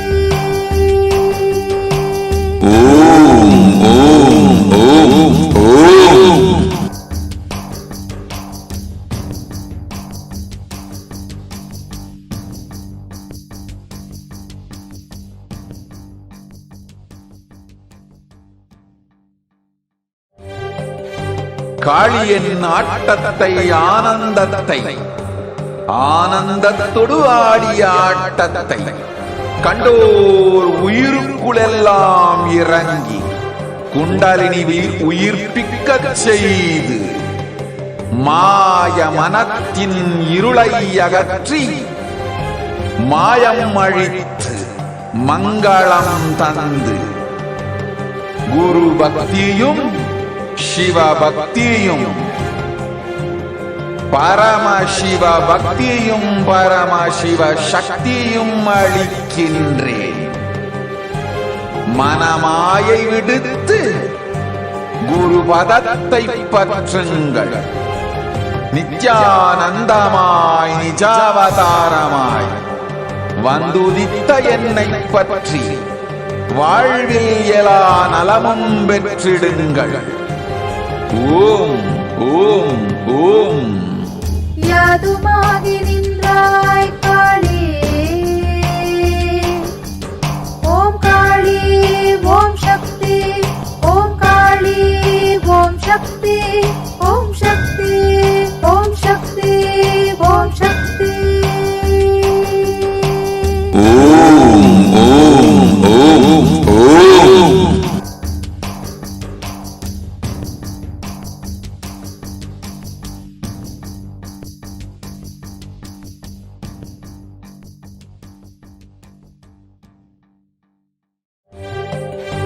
காளியின் ஆட்டத்தை ஆனந்தத்தை ஆனந்தத்தொடு ஆடிய ஆட்டத்தை கண்டோர் உயிருக்குளெல்லாம் இறங்கி குண்டலினிவில் உயிர்ப்பிக்கச் செய்து மாய மனத்தின் இருளை அகற்றி மாயம் அழித்து மங்களம் தந்து குரு பக்தியும் சிவ பக்தியும் பரமசிவ பக்தியும் பரமசிவ சக்தியும் அளிக்கின்றேன். மனமாயை விடுத்து குரு பதத்தை பற்றுங்கள். நித்யானந்தமாய் நிஜாவதாரமாய் வந்துதித்த என்னை பற்றி வாழ்வில் எல்லா நலமும் பெற்றிடுங்கள். ஓம் ஓம் ஓம். யாதுமாகி நின்றாய் காளி, ஓம் காளி ஓம் சக்தி, ஓம் காளி ஓம் சக்தி, ஓம் சக்தி ஓம் சக்தி ஓம் சக்தி. ஓம் ஓம் ஓம் ஓம்.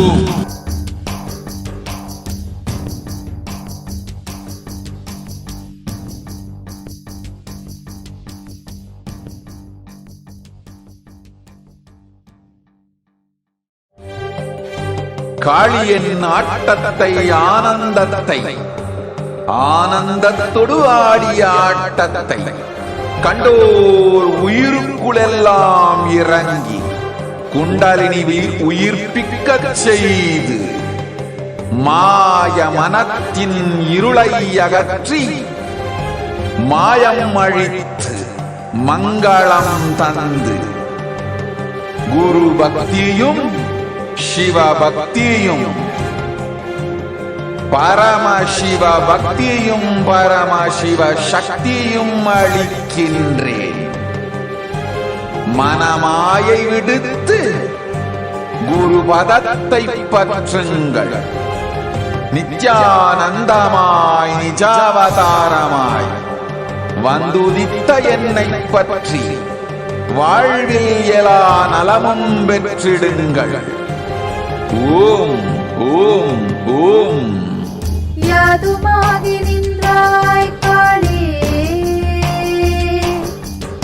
ஓம் காளி ஓம் சக்தி, ஓம் காளி ஓம் சக்தி, ஓம் சக்தி ஓம் சக்தி ஓம் சக்தி. ஓம் ஓம் ஓம் ஓம்.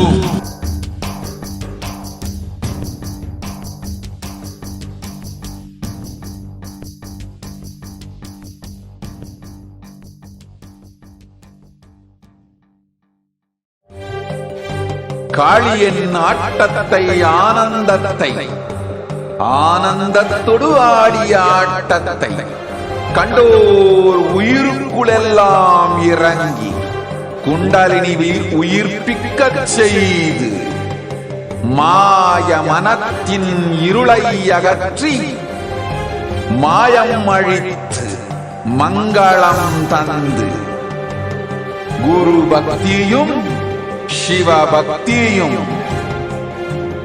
பரமசிவ பக்தியும் பரமசிவ சக்தியும் அளிக்கின்றேன். மனமாயை விடுத்து குரு பதத்தை பற்றுங்கள். நித்யானந்தமாய் நிஜாவதாரமாய் வந்துதித்த என்னை பற்றி வாழ்வில் எல்லா நலமும் பெற்றிடுங்கள். ஓம் ஓம் ஓம். யாதுமாகி நின்றாய் காளி, ஓம் காளி ஓம் சக்தி, ஓம் காளி ஓம் சக்தி, ஓம் சக்தி ஓம் சக்தி ஓம் சக்தி. ஓம் ஓம் ஓம் ஓம்.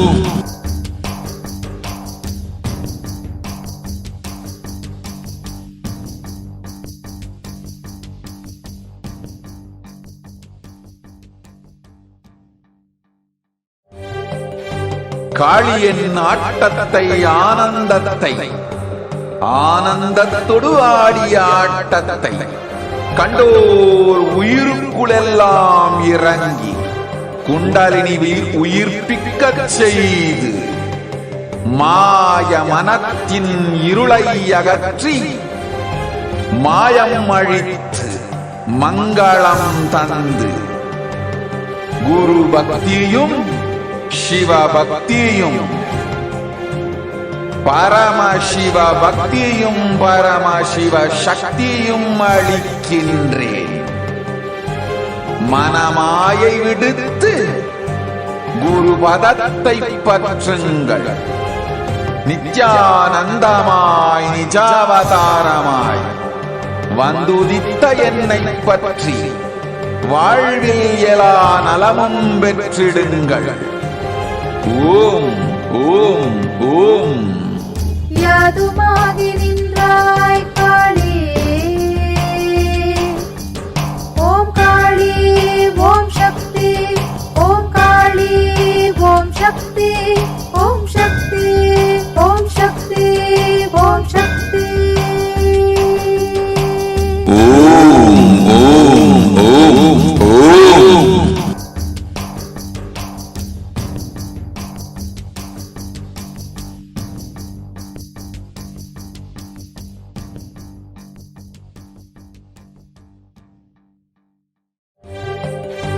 காளியின் ஆட்டத்தை ஆனந்தத்தை ஆனந்தத்தொடு ஆடிய ஆட்டத்தை கண்டோர் உயிருக்குளெல்லாம் இறங்கி குண்டலினிவில் உயிர்ப்பிக்கச் செய்து மாய மனத்தின் இருளை அகற்றி மாயம் அழித்து மங்களம் தந்து குரு பக்தியும் சிவ பக்தியும்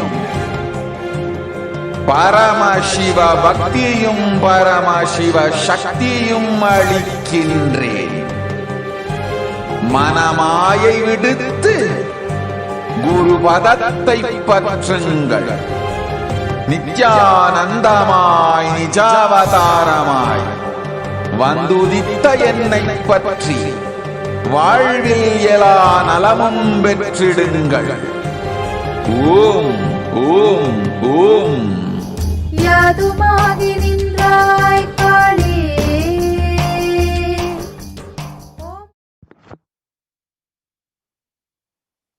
Nityanandam, sorry for the technical glitch. Let us understand now Devi Parashakti's revelations mapped into English. Oh, humans, don't be scared of the deadly infection corona. Through these 8 ways, praying and meditating on me, surrendering to me through social media, wherever I'm residing, worshiping me by doing fire walking, applying turmeric in chest, drinking neem juice, and meditating on me every day, being in the unclutched state, filling with eternal bliss,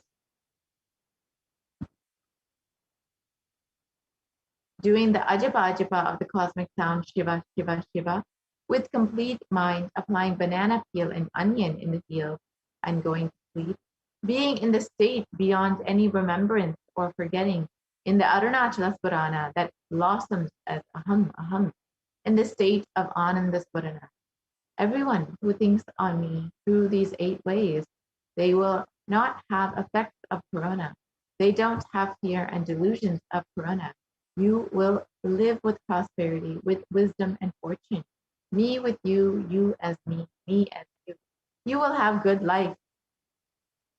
Even if you do one of these 8 ways, I will protect you. Corona will not reach you. Don't have fear, people. Be blissful. And Devi revealed that there are 8 methods to protect humanity from COVID-19. Now let us understand each of these more deeply and the science behind each method. The step 1 was praying and meditating on me, Devi Parashakti. So science has understood the benefits of prayer, and in Healthline it was reported there are 12 benefits of prayer and meditation, and this includes reducing stress, controlling anxiety, promoting emotional health, enhancing self-awareness, lengthening the attention span, reducing it may reduce age-related memory problems. It can help generate kindness. It may help fight addictions. It can improve sleep. It helps control pain and can decrease the blood pressure. And it's very easily accessible anywhere. And in one study, it stated the benefit of meditation and mindfulness practices, especially during the times of crisis such as COVID-19. And the study by the US Department of Health and Human Services has revealed the various benefits on the physical and mental health.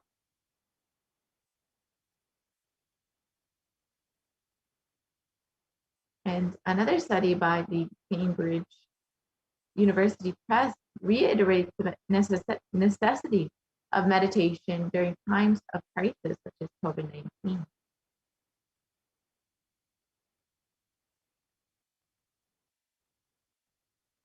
And in Everyday Health magazine, it was published on December 7th, 2015, that prayer and spirituality protect the emotional health. And it has explained that it offers a bigger sense of purpose, a connection to a greater power or truth, can give you a sense of purpose and meaning beyond the day-to-day life. And it can provide social support.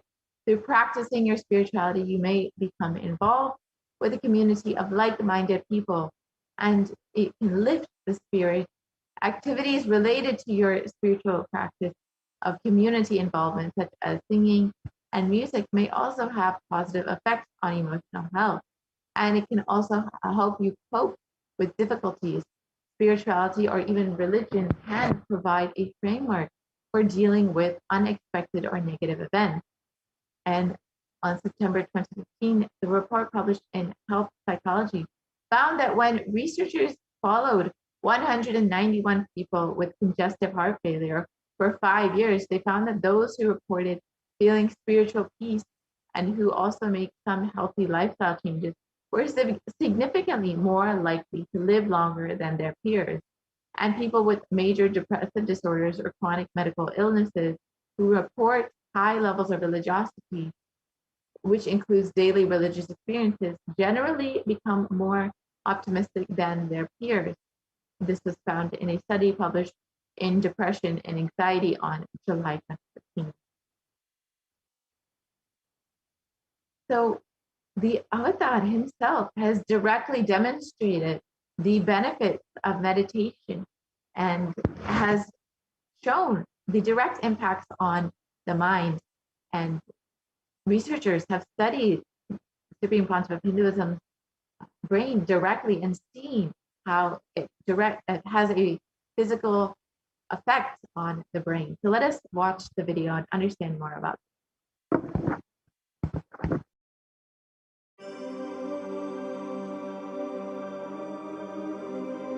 Nithyananda participates and encourages scientific researchers to derive evidences for meditation and healing through meditation. Dr. R. Murli Krishna, President COO, Integris Mental Health and James L. Hall Jr., Center for Mind, Body and Spirit, Oklahoma in US, and his team invited Nithyananda to derive scientific evidences for meditation and the state of his enlightenment. When Swamiji came, I have requested him to do one thing. I asked him, would you be willing to undergo some scientific investigation of the meditation process? He very cheerfully agreed without one complaint. He went for 3 repeat sessions for PET scanning and 3 repeat sessions for quantitative EEG sessions. And these are really not very easy tests to go through. It requires a lot of patience and a lot of willingness to do that. So we did that, because if a meditation process is doing something to your brain, we should be able to detect that. Scientific findings are verifiable. They're replicable. You can replicate them, duplicate them. So Swamiji went through those sessions and we found some interesting findings. In PET scan, they inject a radioactive dye which goes and sits in parts of the brain that are active. In the normal, non-meditative state, the brain is very active. And when we are seeing someone, the rear end of the brain, the visual cortex, is very active, as shown in the diagram. Usually the brain is so active, there are 100 billion brain cells there. But what meditation does is something very interesting. It shows the frontal lobes getting more active. The frontal lobe is where you have judgment, wisdom, reasoning. Here are some of the brain scans I'm going to share with you. This is alert, non-meditative state. The second one is 30 minutes into this one. 30 minutes meditation. Look at the frontal lobes, how they light it up. They light it up big time. 60 minutes of deep meditation, and here is a deep, deep level of meditation where it lights up significantly right here. Right in the middle, probably 1.5 inches, 2 inches deeper.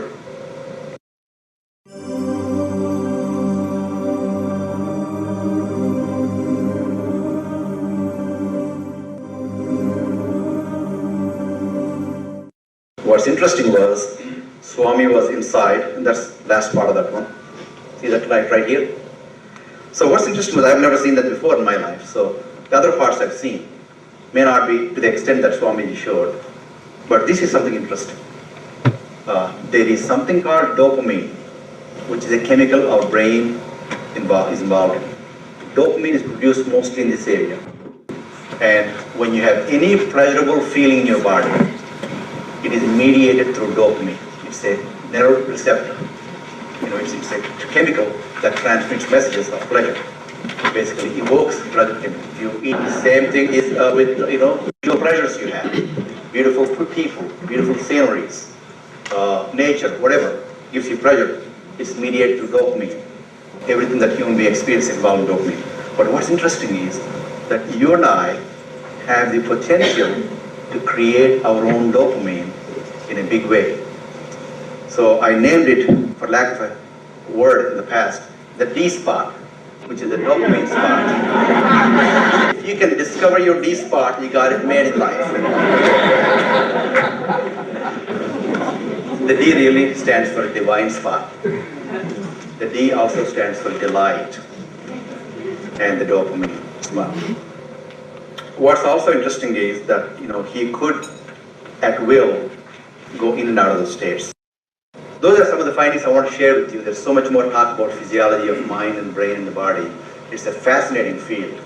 that this is something that all human beings can relate to, can apply in our own lives. Not only a sophisticated knowledge, but these things have application in daily life for all of us. Nithyananda's system of free healing, known as Nithya Spiritual Healing, has been baffling the medical world, curing diseases from migraine to cancer. Qualified people are also initiated to become healers. The complete report of the research conducted on Nithyananda's neurological system can be found in the book Mystic Phenomena, Scientific Data.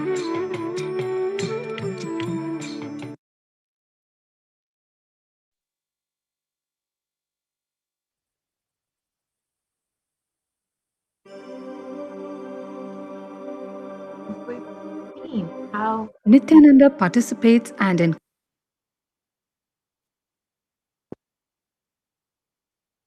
in your brain when meditating and how it really affects your the brain activity. Let us now listen to the Supreme Concept of Hinduism speaking about prayer and how prayer can change your whole mood and your day. Let's watch it.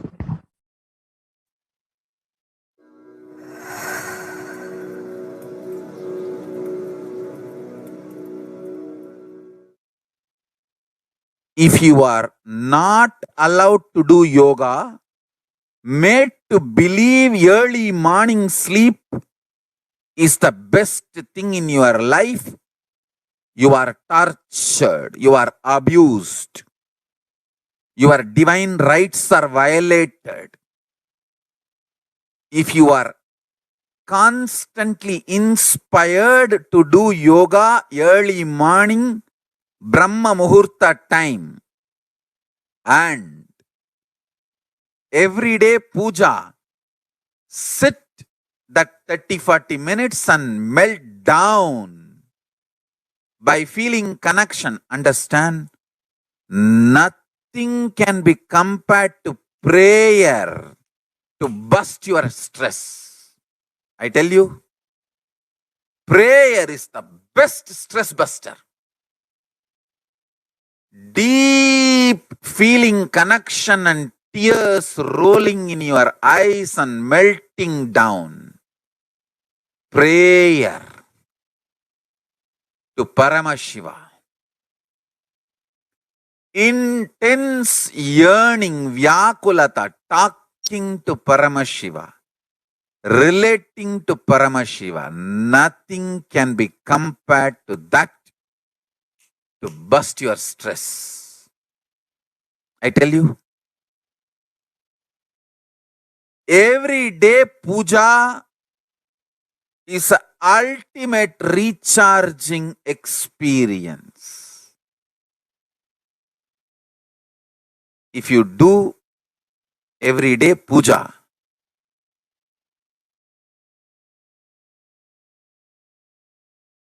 the kind of the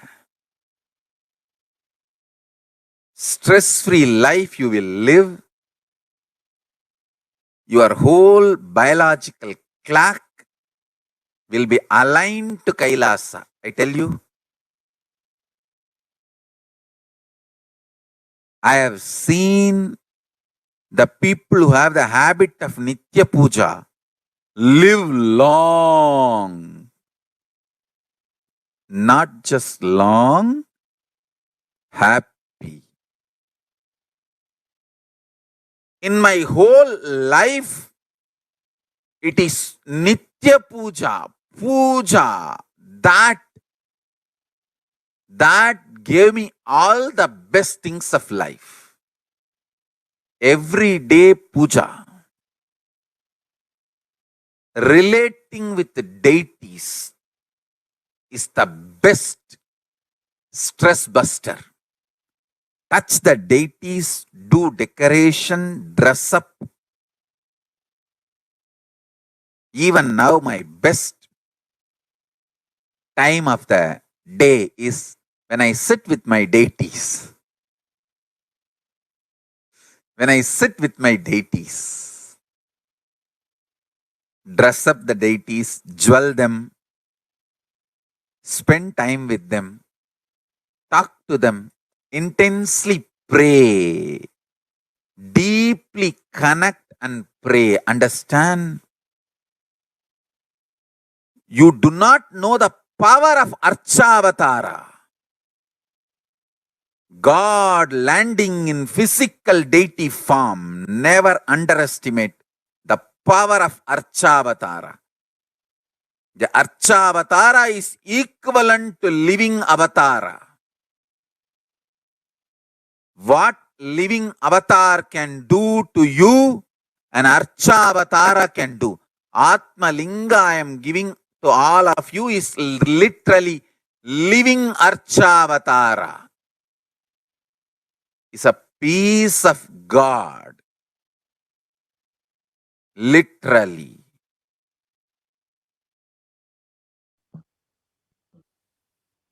So now that we've understood the first step of how to protect yourself from corona, let us now enter into the next segment where we will understand some of the various ways that we can connect with Devi Parashakti through the various offerings made to Devi Parashakti.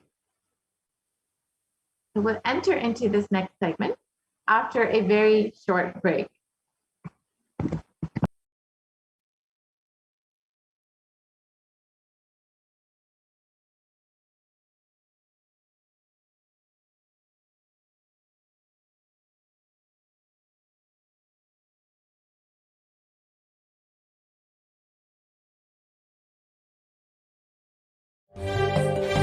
காளியின் ஆட்டத்தை ஆனந்தத்தை ஆனந்தத்தொடு ஆடிய ஆட்டத்தை கண்டோர் உயிருக்குளெல்லாம் இறங்கி குண்டலினிவில் உயிர்ப்பிக்கச் செய்து மாய மனத்தின் இருளை அகற்றி மாயம் அழித்து மங்களம் தந்து குரு பக்தியும் சிவ பக்தியும்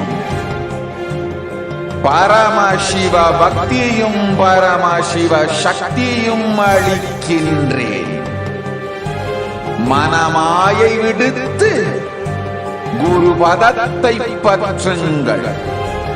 நித்யானந்தமாய் நிஜாவதாரமாய் வந்துதித்த என்னை பற்றி வாழ்வில் எல்லா நலமும் பெற்றிடுங்கள். ஓம் ஓம் ஓம். யாதுமாகி நின்றாய் காளி,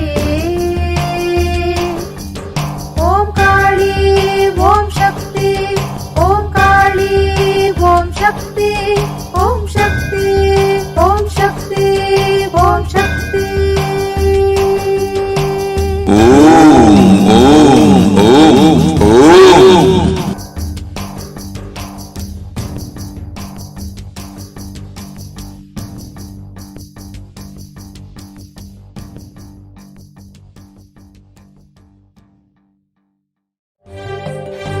காளியின் ஆட்டத்தை ஆனந்தத்தை ஆனந்தத்தொடு ஆடிய ஆட்டத்தை கண்டோர் உயிருக்குளெல்லாம் இறங்கி குண்டலினிவில் உயிர்ப்பிக்கச் செய்து மாய மனத்தின் இருளை அகற்றி மாயம் அழித்து மங்களம் தந்து குரு பக்தியும் சிவ பக்தியும்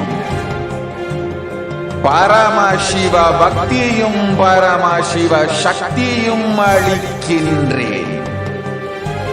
மனமாயை விடுத்து குரு பதத்தை பற்றுங்கள். நித்யானந்தமாய் நிஜாவதாரமாய் வந்துதித்த என்னை பற்றி வாழ்வில் எல்லா நலமும் பெற்றிடுங்கள். ஓம் ஓம் ஓம். யாதுமாகி நின்றாய் காளி, ஓம் காளி ஓம் சக்தி, ஓம் காளி ஓம் சக்தி, ஓம் சக்தி ஓம் சக்தி ஓம் சக்தி. Nithyananda, welcome back to your viewers. Now let us enter into this next segment where we'll understand the various ways we can connect with Devi Parashakti. Let us understand how Devi has manifested in our lives and how we can deepen our love and gratitude and connection with Devi Parashakti.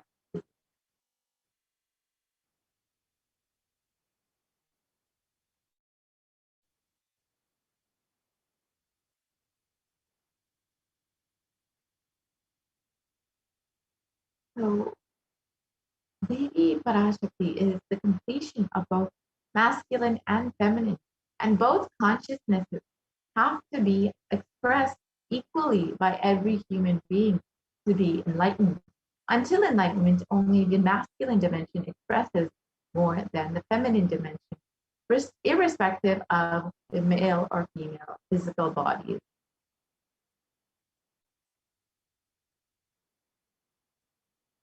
And every human being has to complete with the 5 dimensions to achieve enlightenment. This includes the Pitrus or the ancestors, the Kula Devatas, which are the family deities, the parents whom we get our physical DNA, and the nature. And 5th is the Guru, who will ultimately give us enlightenment itself.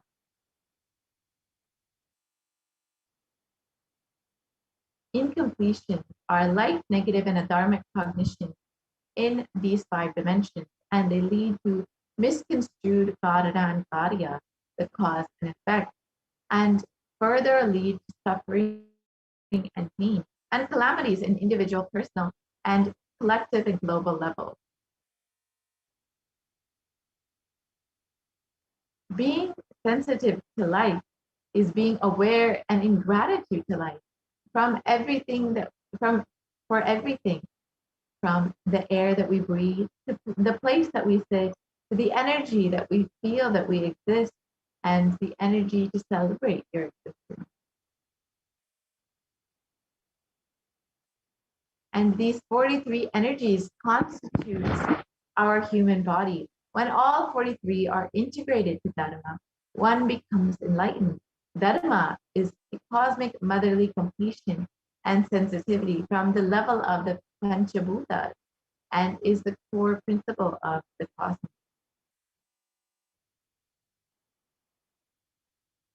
And awakening the sacred is key to enlightenment.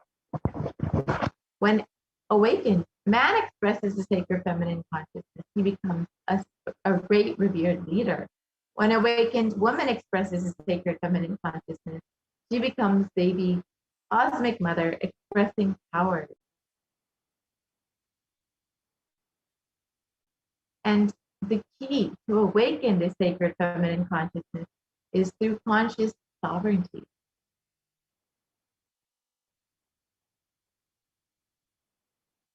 And out of millions of paths, the easiest, sweetest, and most beautiful path of enlightenment is connecting with the cosmos as mother, Devi Parashakti, the cosmic feminine consciousness.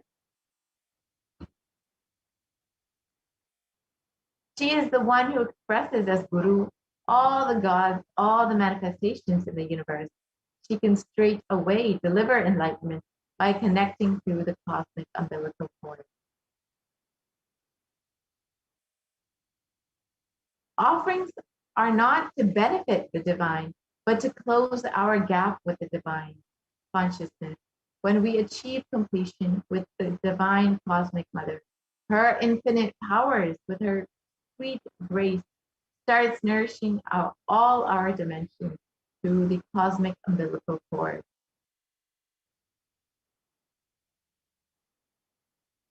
There's nothing too small or too big one can offer to connect with the Divine Mother.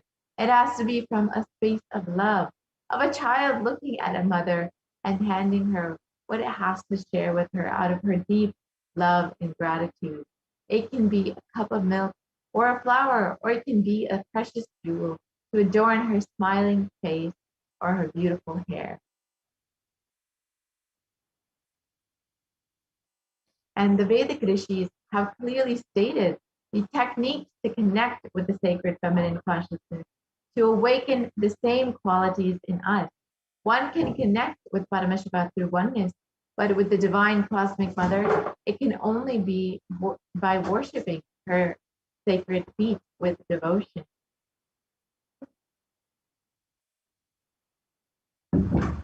Mother worship is the most non-violent, most peace-centered, most healing, soothing, and sweetest path to enlightenment among all traditions on planet Earth. Worshipping includes contemplating, meditating through sacred offerings of mantras and oblations at her feet.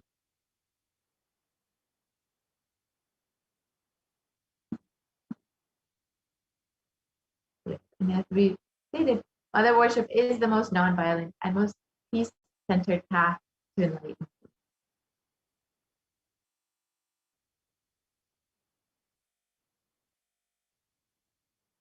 So why do we worship Mother? Why the divine feminine conscious? Because she is the ultimate. She is the easiest way to connect with the ultimate and experience the ultimate.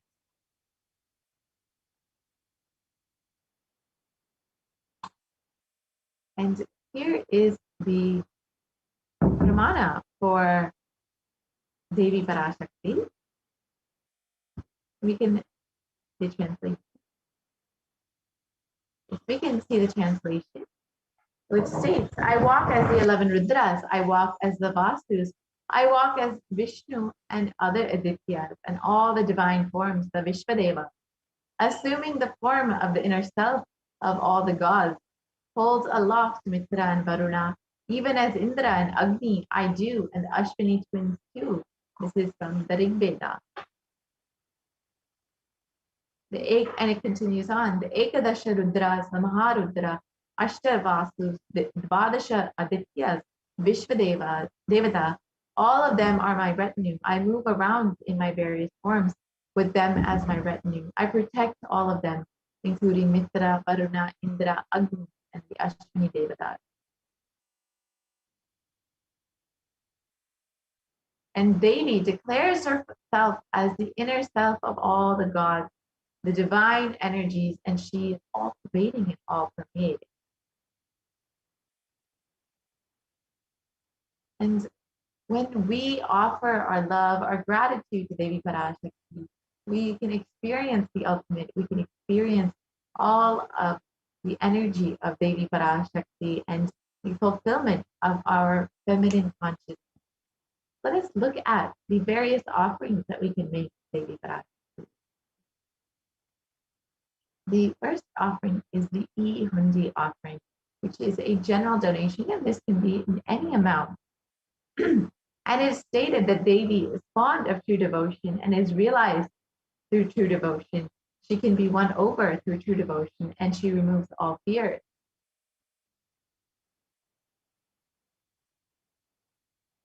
And if there is any fear in the minds of the devotees, Devi is sure to remove that fear. It is stated that Devi likes to be worshipped in autumn. And this does not mean the season autumn, but it is meant that the autumn of our lives, where our thoughts turn more and more inward, and the role of the divine becomes known and understood clearly, and the need for Devi worship becomes much stronger. And Devi is described as the one who bestows happiness on her devotees. So you can offer your gratitude and devotion to Devi Parashakti by offering your Ganika, and your name shall be chanted during the puja of Devi Parashakti. The next offering is the Sankalpa chanting, which is the offering of the conscious resolution to Devi Parashakti. And it's stated in Saundarya Lahari, verse 27, that the mantras I chant with the sacrifice in my soul become chanting of your name. Let all my movements become auspicious mudras. Let my travel become perambulation around thee. Let the act of eating and drinking become fire, offerings, oblations, and homas, yajnas. Let my act of sleeping become salutations to you, and let all actions of pleasure of mine become part of your worship. So when you offer the Sankalpa chanting to Devi Parashakti. You will have blessings for both asked and unasked, remembered and forgotten wishes to manifest by the grace of Devi Parashakti.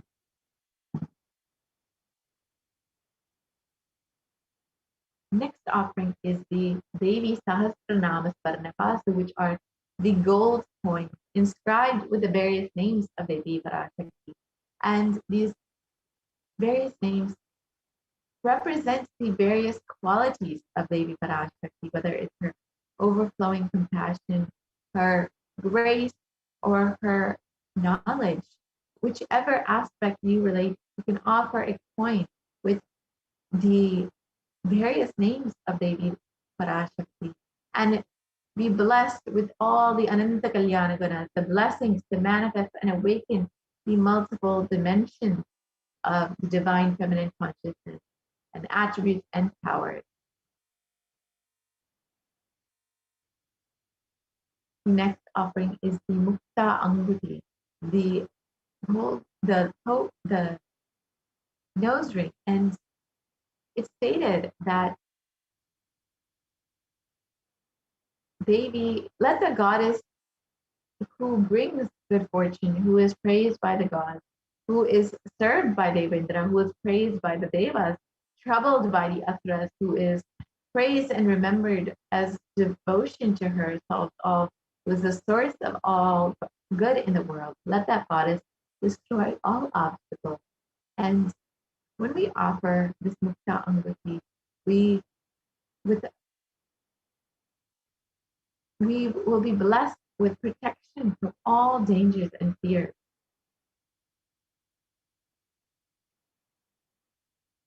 The next offering is the Svarna Padma Pushpa, which is the golden lotus.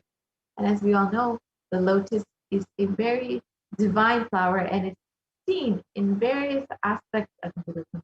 And the lotus, despite being in murky waters, still grows with so much of beauty and grace.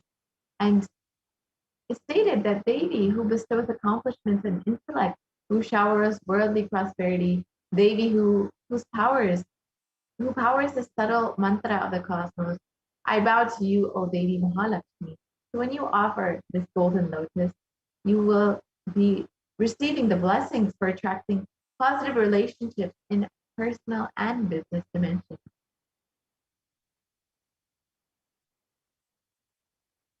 The next offering is the Swarnamati, the golden toe ring that you can offer to Devi Parashakti, and it's described of Devi's feet. Lord Brahma, the creator of your, collects a dust from your feet and creates this world. The great Adi Shesha with his thousands of heads, and somehow carries a dust of your feet with great effort. And the great Lord Rudra takes it and powders it nicely and uses it as the holy ash. And when you offer these Swarnamati, you receive blessings for a life of leadership qualities by offering worship to the divine lotus feet of Devi Parashakti, achieved by even worshipping a tiny grain of dust from her feet. The Meti is a gold toe ring to worship by adorning the divine feet of Devi Parashakti. The next offering is the Mantika, the gold hairline jewelry. And it is, Devi is described that she who makes, as the one who makes the nectar flow from the Sahasrara, the crown center, to the Anya, the third eye, and permeates through our 72,000 nadis, the energy centers, to give us the ultimate experience of the cosmos. So when we offer this Mantika, we will be blessed with the lifestyle of enlightenment.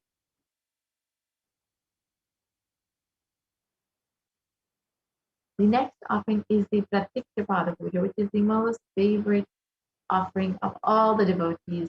And when you offer this at the divine lotus feet of your very own Guru who is manifesting Devi Parashakti, you will receive all the blessings and grace of both the Supreme Concept of Hinduism and Devi Parashakti herself. And it's stated that Adi Shankaracharya has explained the greatness of worshipping the divine feet of the Guru. And he stated, my repute has traveled in all directions through my philanthropy and prowess. All the things of this world are in my hands as rewards for my virtues. Yet if one's mind be not centered upon the lotus feet of the Guru, what then, what then, what then?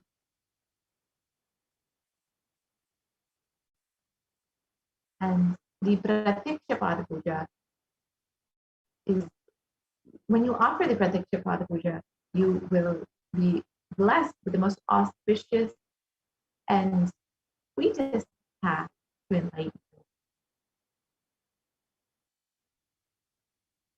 Next offering is the Vastra Seva.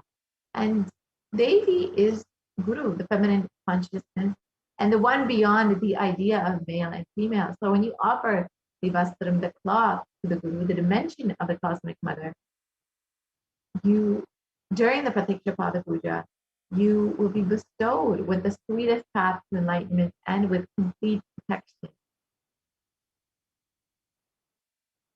So here are the list of all of the various offerings that you can make to Devi Parashakti, manifesting through your very own Guru, the Supreme Concept of Hinduism.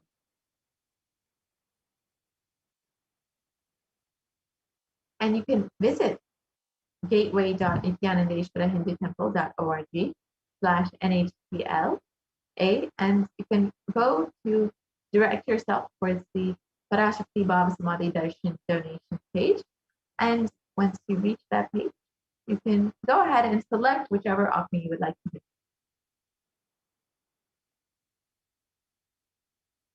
So this is what the page will look like.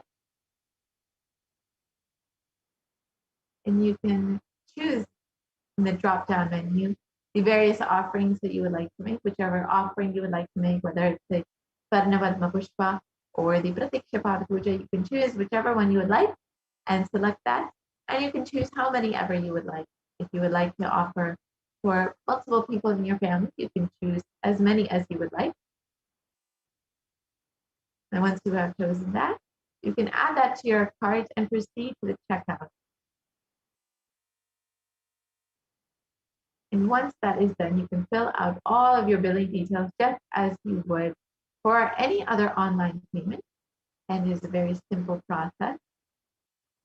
And you can go ahead and place your order for your seva, and you can offer your love, your gratitude to Devi Parashakti. And then next, you can also join as an e-Kailashian and join as a member of Kailasa's HDH Nithyananda page. The very simple way you can do this, you can go to YouTube and go to the Kailasa's HDH Nithyananda page, and you can hit the join button, which is shown on the screen. And once you choose that, you will be directed to this page where it will give you the option of the levels that you would like to become in the Kailasa, whether it's the bronze, silver, gold, platinum, or premium. You can choose whichever one you would like, and each one offers various benefits and exclusive content. So you can go ahead and choose whichever one suits you best. And then you can directly make the payment through YouTube by adding your credit card, or you can make your payment through the PayPal option. It's a very simple process. And once you are done, you will be registered to be an e-Kailashian and a member of the Kailasa's HDH Nithyananda YouTube channel. And this offers you many benefits, like being able to ask your questions live during the Devi Parashakti Akashic reading, when you can ask any prayer request or boon directly to Devi Parashakti. And again, here is the link for where you can make your offering, gateway.nithyanandeshwarahindutemple.org. And with this, we will be concluding this portion of the program, and we'll be entering into the next portion of the program, which is where we will hear from the administrators of Adi Kailasa about the various activities that are going on in Adi Kailasa for the Kailasa's COVID care centers. As many of you have heard, the Supreme Council of Hinduism has opened up all of the Kailasas in India for multi-layered quarantine for any being who wants to protect themselves during this year, during this pandemic, and wants to ensure their life is protected. The Supreme Council of Hinduism has opened up all Kailasas for the Kailasa COVID care and has offered free food, free accommodations, free internet services, and much, much more.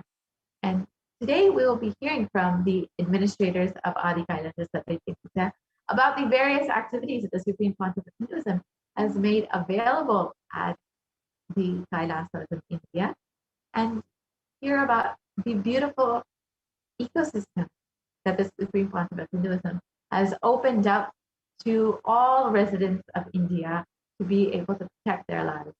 So we have Nithyananda Paramashivam joining us today for this segment. So we will be hearing from the administrators in just a moment after a very quick break.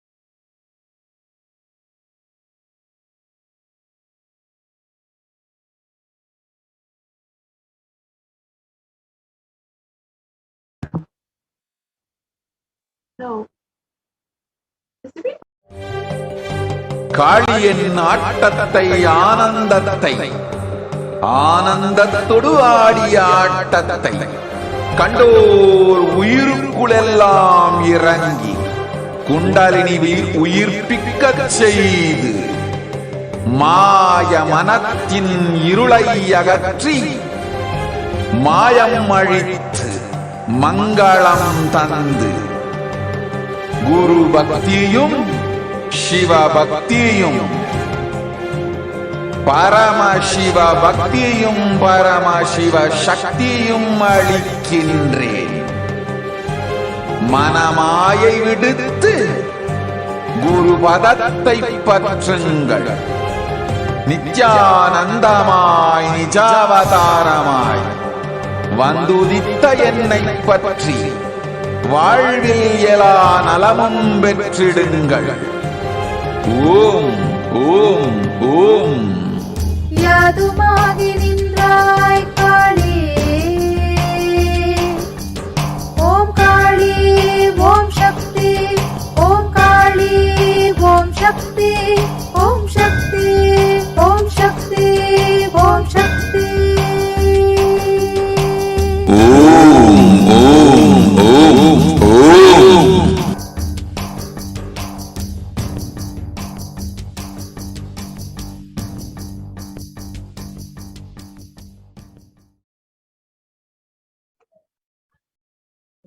Nithyanandam, and welcome to today's segment, which will be covering the multi-layer quarantine COVID care protection centers at the de facto spiritual embassies of Kailasa.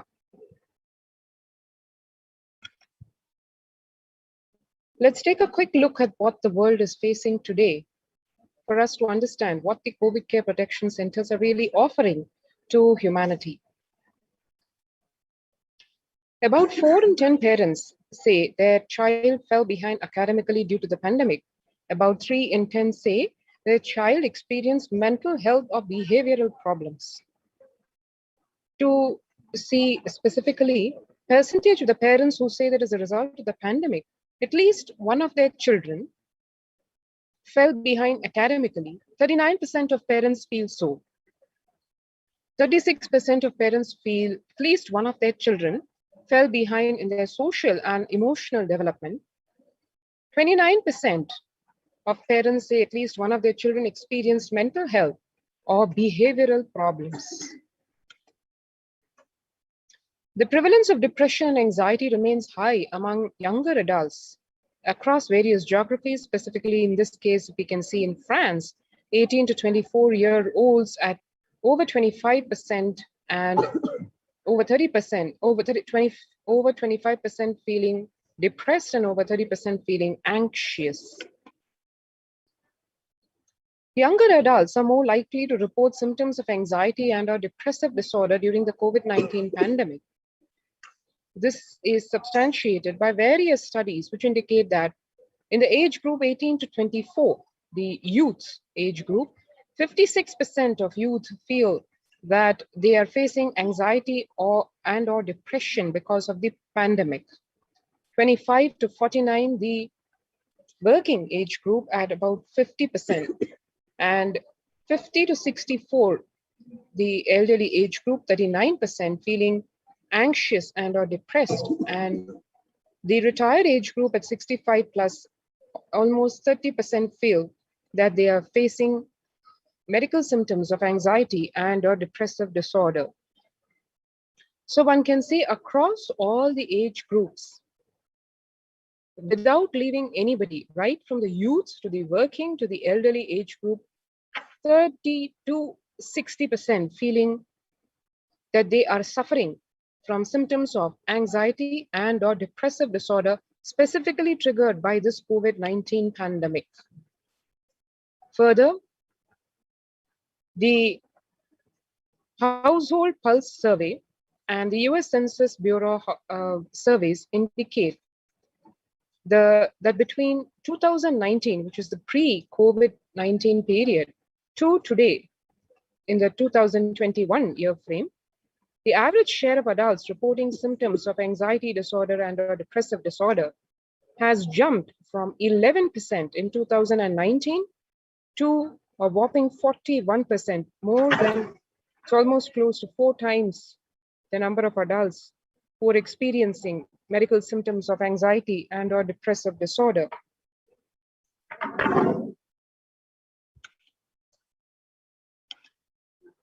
Various workplace surveys indicate that people are feeling, the employees are feeling mentally disturbed or frustrated or depressed or stressed more than half the time at work. MetLife survey here shows 34% of employees feel that more than half the time at work they feel tired and stressed. 27% feel they are burnt out. 22% feeling discouraged. 19% feel distracted. 17% feel depressed. So here we can see various segments, including the workforce, not left untouched by this COVID-19 pandemic, as employees feel more than half the time at work, they feel, instead of feeling driven, ambitious, and planning for their career, feeling work-life balance, it has now come to a concerning statistics which indicate that more than close to 20 to 30% of the employees feel stressed, burnt out, depressed, frustrated, etc.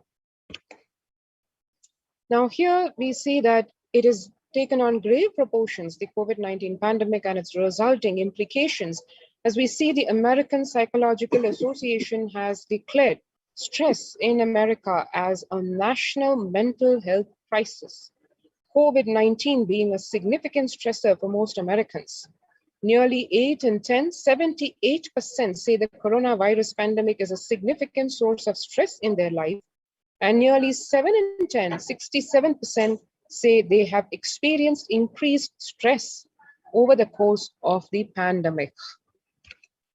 1 in 4 essential workers, that is a 25%, diagnosed with mental health disorders since the start of the pandemic. One really needs to understand the implications of what this number means. As we all know, with the COVID-19 pandemic continuing unabated, in fact, mutating at a very fast pace, where even vaccines are not able to keep up with the pace at which the virus is mutating and its variants, ranging from Delta to various fungi, all these leaving people stressed, worried, concerned, and also faced with various derivative disorders ranging from physical to mental caused by this corona pandemic. The frontline defense for all these are healthcare workers, essential workers. And as the study is indicating from the American Psychological Association, that very frontline defense, the essential workers, 25% are diagnosed with mental health disorders. So needless to say, besides the threat and the health risk that essential workers face day in and day out because of exposure to the COVID-19 patients, the derivative impact, the continuous stress that the essential workers are subjected to because of constant exposure to the COVID-19 patients, the trauma that they keep seeing day in and day out with the number of deaths that they are seeing, the number of suffering cases that the essential workers are exposed to, the emotional trauma that they are forced to go through day in and day out, having to see these patients suffering and their families stressed out and suffering. 25% diagnosed themselves, the essential workers themselves diagnosed with mental health disorders since the start of the pandemic. And further it goes on, COVID-19 could exacerbate doctors' existing mental health burden. Say studies and CDC says more than 60,000 US healthcare workers have contracted COVID-19 and 300 have died. And this is in comparison to the Journal of Medical Regulation, which says an estimated 300 to 400 physicians die by suicide every year. Of the health workers who treated patients during the COVID-19 outbreak, 50% showed signs of depression, 45% showed signs of anxiety, according to preliminary research. Now, those are very concerning numbers also, because more than half of the healthcare workers who are meant to be treating patients from the COVID-19 pandemic or its derivative disorders, 50% themselves being depressed and 45% being anxious. So we can see that the pandemic is taking its toll. And the very people who are supposed to be giving both medical support as well as emotional and mental health support are the very ones being impacted and falling to the corona pandemic. It further goes on, just in the United States, mental health during the COVID-19 pandemic, various studies showing that during late June, 40% of US adults reported struggling with mental health or substance use. And as we can see the numbers here, 31% of the citizens of the United States facing anxiety or depression symptoms, 26% now in having trauma or stressor-related disorder symptoms, 13% started or increased substance use, and 11% seriously considered suicide. So we can see here, just with the corona pandemic, the number of people facing anxiety or depression, trauma, and starting substance abuse, and seriously considering suicide, and therefore being at the brink of absolute breakdown. All these numbers at not less than 10% and going up to 30%. Self-reported mental health among pregnant women and new mothers. That particular segment is, if we can see, 15% used to feel depression and 29% used to feel anxiety before the COVID-19 pandemic. And during the COVID-19 pandemic, we can see the numbers have shot up to 41% of pregnant women and new mothers feeling depressed and 72% feeling anxious. So we can see here the impact of the pandemic on pregnant women and new mothers, which, needless to say, is going to impact and impacting the new generation, because their offspring, the newborns and yet to be borns, are naturally going to be impacted by the mental health of these either new mothers or pregnant women.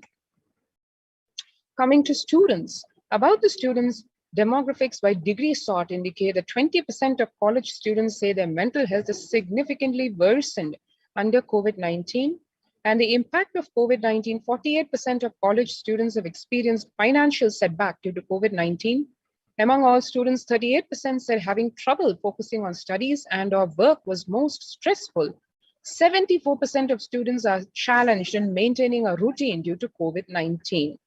So we can see here The impact of the pandemic, where most students ranging from 50 to 75% experiencing trouble times due to COVID-19, either because of financial setbacks or because of lack of focus, or just not able to maintain a routine. Living under stay-at-home orders, 8 and 10 students are struggling with focus on school or work and avoiding distractions. Students are interacting most with parents during COVID-19 physical distancing. And number one thing that parents can do to support students is simply spending time with them. And this ranked much higher than talking about the COVID-19 news. The resource needs, number one for college student mental wellness, virtual face-to-face time. And number one for homeschooling students, digital social gatherings. 55% of all students do not know where to go for help for their mental health.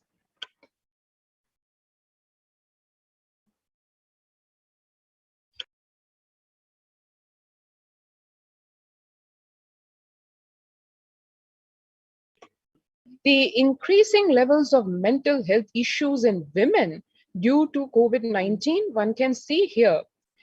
It's extremely concerning because half the world's population in the women, 35% of females having moderate to severe levels of depression compared to 90% of males, 27% of females having moderate to severe levels of stress compared to 10% of males, and 37% of women aged 18 to 24, the youth, reporting suicidal thoughts compared to 17% of men. During lockdown, women are significantly more likely than men to have felt nervous and lonely. We can see here 40% of women feeling nervous compared to 30% of men about various things, right from their career to their future. And 30% of women felt that everything was an effort compared to 20% of men. 28% of women feeling lonely compared to 16% of men. And one can see here a whopping 2,800% increase in demand to the women's mental health clinic at the Alfred Hospital in 1 month. This is just one of the hospitals, the mental health hospitals, which indicates that women facing extreme amounts of stress or nervousness or a feeling of loneliness,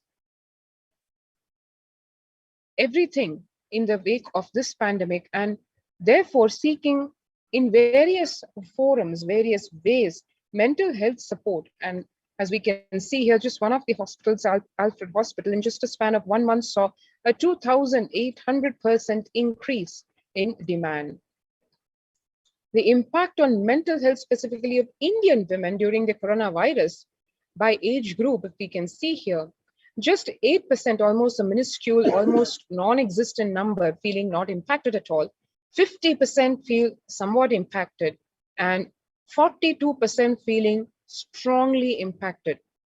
So one can see here the number of women, almost 50% feeling somewhat impacted, and almost the rest of the half feeling very strongly impacted in the age group of 18 to 25 years, which is the youth of women, young women. In the age group 26 to 32, the working women, 11% feeling not impacted at all, 54% feeling somewhat impacted, and 35% feeling strongly impacted.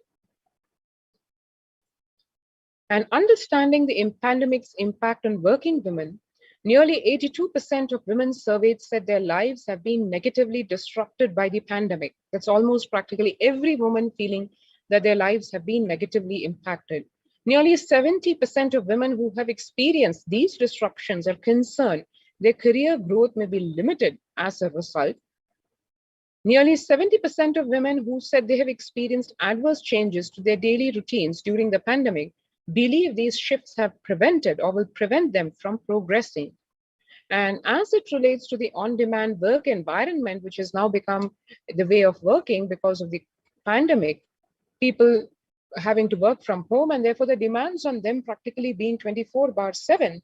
So nearly a third, 29% of women who feel they always need to be available are concerned that if they aren't able to fulfill this need, their career progression may be impeded. So before, it used to be that women had their work-life balance most of the time. at least in many of the places, because there was the certain number of hours dedicated to work, and then they had their work-life balance as they were able to spend their time at home doing their responsibilities at home. And now that border being breached because of work at home being the way the world is going, and therefore availability, it becomes a significant demand. On demand work environment has become where the employers are expecting their employees, be it male or female, to be available 24/7, and that taking its toll on women's mental health and their work-life balance. Understanding the pandemic's impact on working women further, of respondents who experienced shifts in their daily routine, 65% now have more responsibility for household chores. 1/3 said their workloads have increased due to the pandemic. 58% of those with children reported added childcare responsibilities. Needless to say, with the lockdowns that have become prevalent across all countries or geographies, so the children being also studying from home, so the responsibilities of childcare also added to the responsibilities of women, especially working women. And 53% of those with children reported homeschooling or education responsibilities. So one is childcare responsibility, then they have their work hours getting added because employers expect them to be available more on demand for more hours, given that they're working from home. And then on top, they have the homeschooling or education responsibilities for educating their children. 46% reported feeling a need to always be available from a work perspective, that is online at so-called off hours, responding to emails immediately. And of those women, 45% said they feel overwhelmed naturally with all this added responsibilities with the same number of hours at their disposal.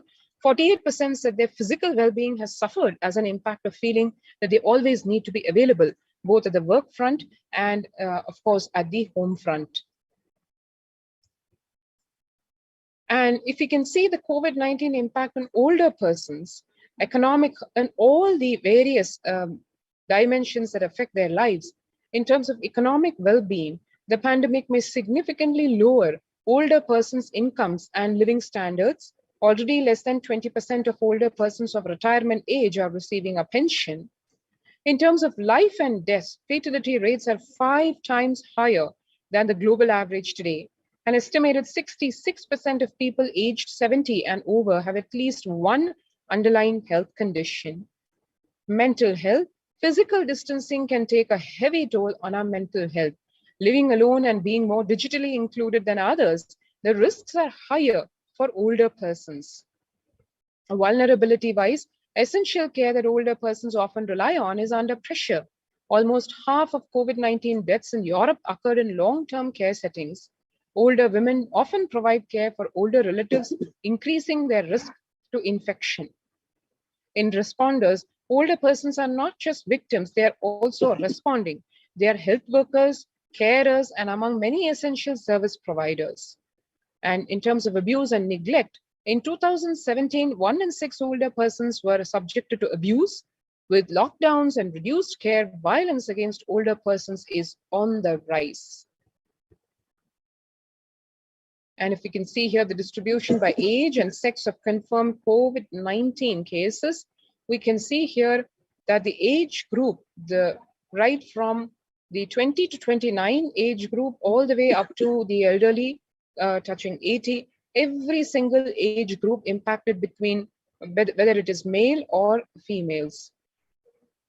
And this data has been collected from 113 countries, territories, and zones by the World Health Organization care-based surveillance system.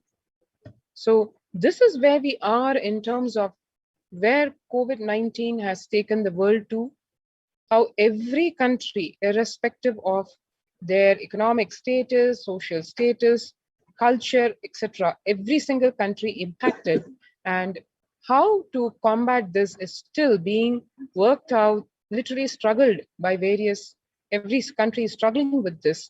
And how Kailasa, a revival of the ancient enlightened Hindu civilization, led by the Supreme Pontiff of Hinduism, the living avatar, Bhagwan Nithyananda Paramashivam, the COVID Care Protection Centers designed personally by him under his guidance and being implemented to the T across the different de facto spiritual embassies of Kailasa in India. One can register for these through this link below, avail of the COVID care protection on all levels, right from the human level to the spiritual and the divine levels. Every single person can avail of this by simply registering at this link, https://kailasa.org/Kailasa So let's take a few minutes now to register ourselves at this link, and we will go into the next segment after just a few minutes that we take for this registration.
All the 64 arts of Hindu tradition, ஆய கலைகள் 64, all the 64 arts are dependent on the ability of you able to give prana to it.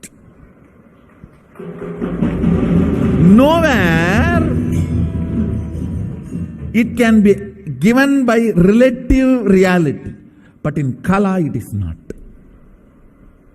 In Kala, our ability to breathe life to it. And I tell you, ultimately, never ever great things achieved or great fulfillment experienced in relative existence based actions. These relative existence based actions are draining activities. It drains you, makes you powerless. Even when you get praise, name and fame, award, reward, the relative existence itself is tiring. More existential reality based person is cheerful, powerful, enjoying, breathing life into everything he touches or does. So I feel Kala is the solution for the problems of the art.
The Nithyananda Sacred Arts University, creating a beautiful Hindu Vedic civilization. The 25 years of accomplishments from Nithyananda Sacred Arts University includes 563 statues made up of metal that weighs about 17,000 kgs, 2,674 statues that are made of stone weighing up to 1 million kgs, and 482 statues made of marble weighing about 96,400 kg. There are 261 statues of wood, and jewelry and decoration is made in-house for 1,280 deities.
The Nithyananda Sacred Arts University is established to preserve, revive, and spread the Vedic temple arts, architecture, and artifacts for people to live and experience the rich consciousness-based Hindu heritage. The temple-based arts and architecture is a science based on perfect framework of cosmic laws, sacred geometry, proportion and symmetry, sophisticated mathematical principles, and cardinal directions. The science is grounded on the sacred truth that a temple is a miniature of cosmos comprising of 5 elements and its presiding deity. Every aspect of temple and temple arts, from the size, shape, material, structural density, the size of the halls, pillars, courtyards, the facing directions, to the process of installing the deity and art forms used. All these are revealed.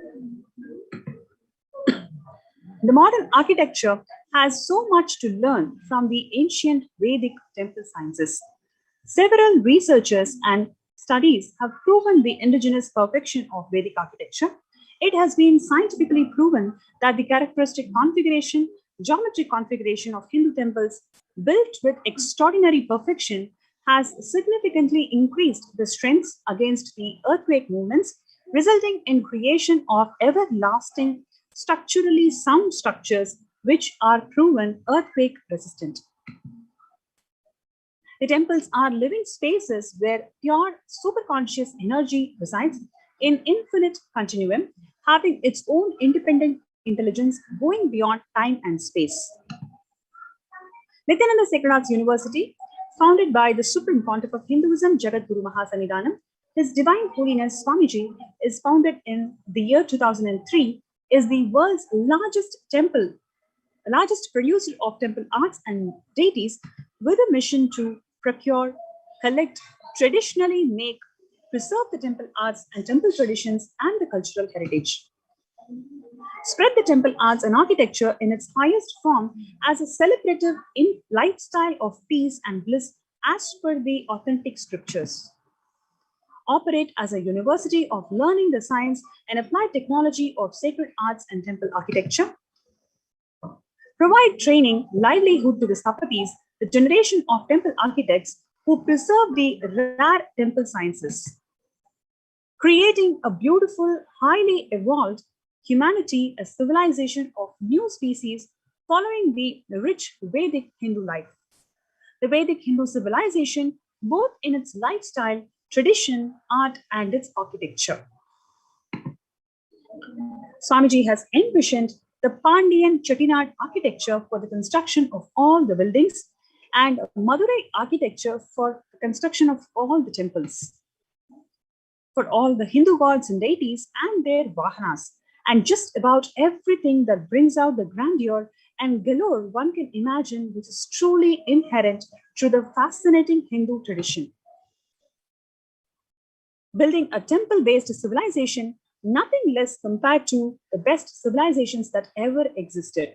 Some references here to kindle your imagination of what you can expect. Dwaraka, that was created for Lord Krishna by Vishwakarma. Swarna Lanka, that was created for Lord Shiva by Vishwakarma. Now, let us look into why these two examples were so renowned. Primarily because of the beauty of art and architecture that reflected from the beautiful, creative, artistic space and lifestyles these people were living. So here is an opportunity for you to bring out the reflection of your artistic creative side and contribute to this magnificent civilization to be. University spelt with a C as its own, envisioned to be a city of its own, reviving and reinstating the glory, grandeur, and richness of Hinduism across the world. Here is the 15-feet stone deity of Swamiji.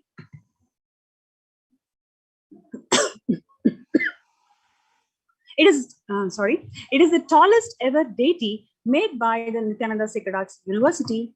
And here you can see another beautifully carved life-size deity of Swamiji, standing and blessing the world in his compassionate form, Abhaya Varada Murti. What you're seeing here is the Sacred Arts team when they visited several quarries to identify the best stone for the deification project. You'll be surprised to know that every stone even has a gender as per Hinduism.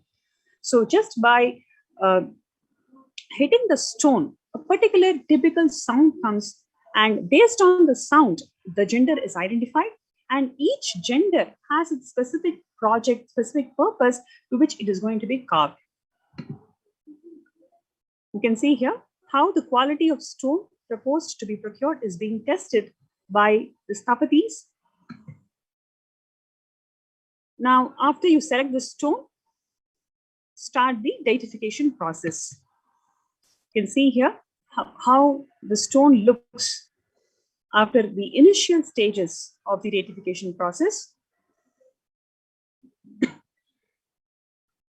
Yes, you can see how big the nose is, and later it is going to be decorative bodials and simums, an ornamental feature on every pillar above each Yajamana and Karta. The identification of best stones for sculpting.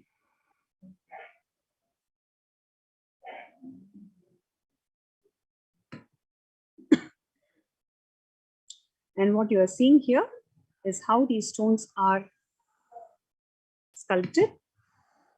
And many statues went to Nithyanandeshwara Paramashiva Devalaya across the world.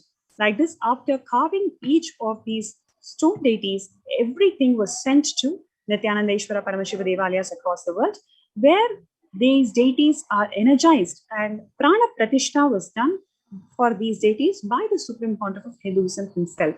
Once Prana Pratishta is accomplished, then the deities become live. They respond to each one of our prayers. The restoration of the best stones collected from old temples. This is one other contribution from the Sacred Arts University. You can see here where thousands of stone pillars, all of this is collected.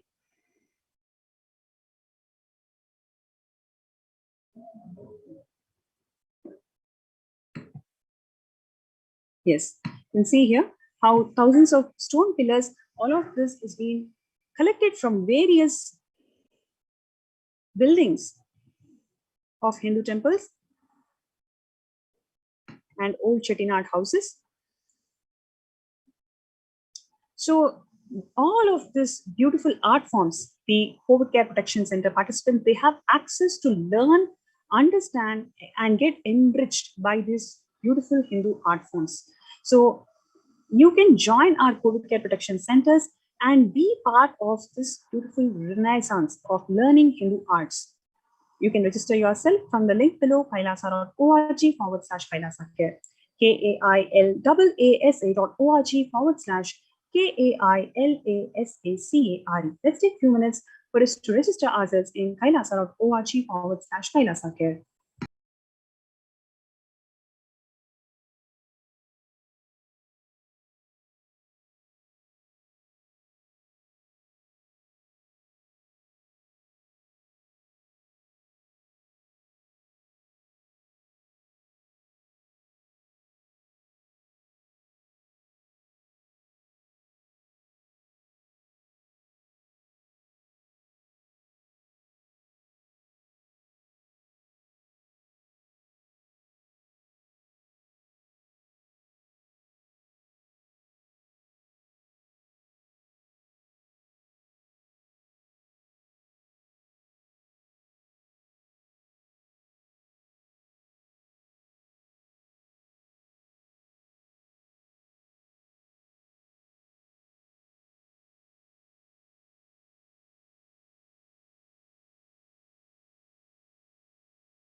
I'm thinking.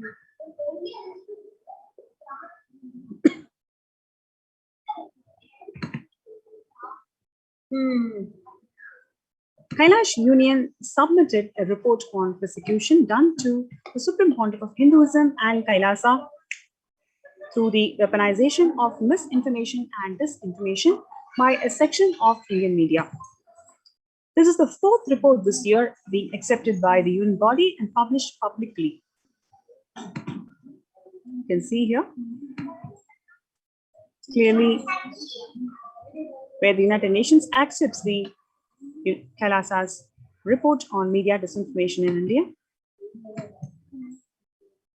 Now let's just quickly go through what the executive summary of this report, where we are specifically talking about India, where the disinformation has been especially toxic and used as a tool for propaganda, lawfare, suppressing freedom of religion and expression, and political and religious persecution. A fundamental problem in India is the widespread government and political ownership of media, where a large proportion of Indian media operations are owned by the politicians or political parties, therefore undermining their journalistical independence. This dynamic leads to the weaponization and politicization of media, where lies, propaganda, and political persecution via media spread unchecked, and the India's media cannot speak the truth to power. A recent report by Reporters Without Borders published a report called Media Ownership India concluded that some of the leading outlets are controlled by individuals with political ties. Indian media often engages in rampant manipulation of news to gain ratings. A recent article documents this toxic dynamic atmosphere and concluded that television news channels have not ceased to be driven by news or news values. Their sole pursuit is to score the television rating points called TRPs by any which means, be it through fake news or hate propaganda, witch hunts, media trials, polarizing communities, demonizing people and personalities, or airing lies and falsehoods. Popular media personalities such as Arnab Goswami and others can only make a recommendation, but they have not been enforced any action by the government. Such trial by media is often driven by the government-owned media to create an overwhelming scenario of guilty until proven innocent. Fake news also spreads unchecked through social media, resulting in causing riots, lynching, mob violence, and hatred among people. Gossipy tidbits, edited pictures, misleading content sources, spurred and planted stories spread like a forest fire among 564.5 million internet users in India through social media platforms like WhatsApp, Facebook, Twitter. India has laws that prohibit misinformation, which is 153, Section 153, Section 499, and Section 500 of Indian Penal Code. But these laws are not consistently enforced due to political bias, and instead heavy-handed measures such as internet shutdowns are being employed instead. Some recourse exist in India to file complaints, but there are mainly to media self-regulatory bodies such as NBA, BCCC, IBF, but these are actually toothless fake news spread on social media. Even Section 153 has never been used against violence stemming from social media. Now, the digital companies have introduced the capability for individuals to report on individuals and content on their platform based on a broad set of predefined criteria, including but not limited to suicide, fake news, impersonation, copyright violation, trademark violation, impersonation, abuse against minor, religion, etc. Once report, it goes through an in-house review and the user is informed about the result. The action could to media disinformation in India for the UN Special Rapporteur for Freedom of Opinion and Expression, leading to taking down the content or user dependency on the nature of the violation. Additionally, most of the actions of global digital media companies have been around bringing transparency to political ads and fake news. In the case of political ads, the companies instituted mandatory disclosure forms. In the case of fake news, they rely on media designated as fact checker. Except in the case of copyright and trademark violations, the platforms have been pretty much ineffective in stemming the rise of abuse of children, abuse of women, and persecuted communities like ASMT. Many motivated and professional groups have successfully gamed the reporting system provided by the companies. This has resulted in repeated deplatforming of persecuted communities like ASMT. For a persecuted and disenfranchised community like ASMT, digital platforms are the only means to exercise freedom of expression. Transparency to political sending is a welcome move, but it's not a major problem to have any meaningful impact. The companies are not transparent about their review process and act after the fact after a complaint. The judiciary process in India is known to be extremely slow and very easily accessible for regular citizens. But there is no legitimate recourse available for ordinary citizens, especially in the case of deplatforming.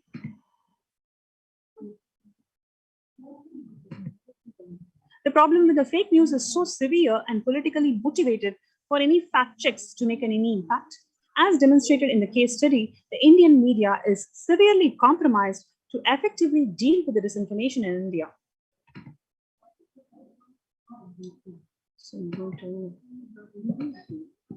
The politicization and the weaponization of media is a root cause of misinformation in India. Rather than performing its traditional role as an unbiased and neutral source of information or holding politically and economically powerful people and institutions accountable, the role of media has been instead been subverted to become a tool for the powerful that is used to demonize minorities, political dissidents, and anyone who poses as a threat to power structure. A compromised media ecosystem represents a grave threat to Indian democracy and its communal harmony.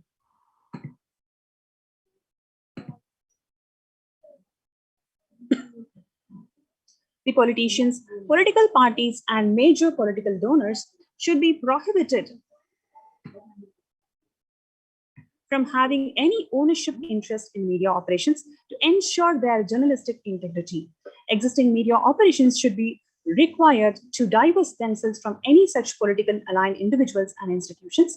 India's legislature should pass media ownership transparency laws requiring all the media operations to comprehensively disclose their ownership interest and financial ties on an annual basis to substantiate their independence from political and economic interests. Media houses and outlets that violate the law and incite hate and violence should be punished heavily with punitive damages awarded to deter future violations and criminal punishments where appropriate. The current mechanisms for reporting and addressing a violation amount to a mere slap on the wrist at best.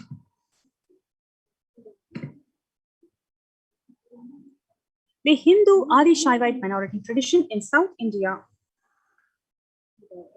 is an ancient indigenous spiritual tradition led by the Supreme Pontiff of Hinduism, Jagadguru Mahasannidhanam, His Divine Holiness Swamiji, and currently they have 30 million followers worldwide. The story of persecution of indigenous Hindu spiritual traditions, such as ASMT, is not an isolated happening. It is a saga of the persecution of linguistic and religious minority groups of dark-skinned humans.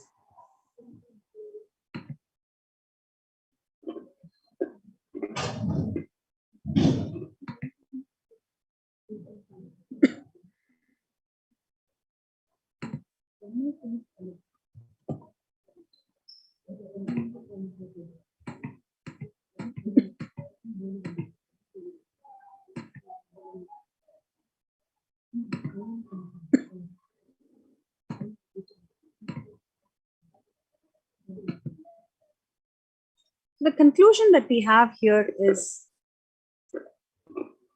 the media disinformation has become a fundamental weapon for persecution of minorities in India. They are used in a systematic campaign of disinformation, creating negative opinion, leading to coordinated mob attacks, lawfare, false cases. Trial by media campaigns prejudice the judges and the rest of the law enforcement system against the victims of the persecution. This leads to false convictions. Even if the victims are exonerated, these decisions come decades later, which leave them financially bankrupt and defamed beyond repair, thereby destroying their mission. The example of ASMT is a great example of this cycle of disinformation-based persecution. Now let us see the revelations to the world by Devi Parashakti. On 12th of May 2021, Devi Parashakti, manifesting through the Nijavatara, the Supreme Pontiff of Hinduism, Jagadguru Mahasannidhanam, His Divine Holiness, Swamiji has revealed that I came as the Nijavatara. I am blessing you, listen. People, listen. To do good to all of you, I have taken the form of Nithyananda and came down as the Nijavatara. People of India, listen. Carefully listen. Time after time, Bharadam is the Jnana Bhumi where enlightened beings come. We cannot make the Jnana Bhumi infertile. Enlightened beings have to come. They have to live, it has to flower. Few hypocrites, because they are stuck in delusion, we cannot sacrifice the world. Cosmos cannot be destroyed.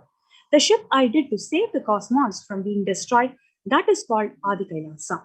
The ship I did to protect beings from Pralaya is called Adi Kailasa. Because of conspiracy of Drohis and enemies rule, the captain has to leave the ship. Before 12 years, knowing the great deluge that is going to happen, all the Aushadas by this Guru Purnima, that Jnana Rasavadam, Navabhashana is going to flower. Allow people to come and take a dip in Navabhashana flower. People, whoever comes and dips in Vaidya Sarovar, they will not have death. They will not have corona. Crores and crores of people will come in line. Every day they will come and dip in Anandalingam.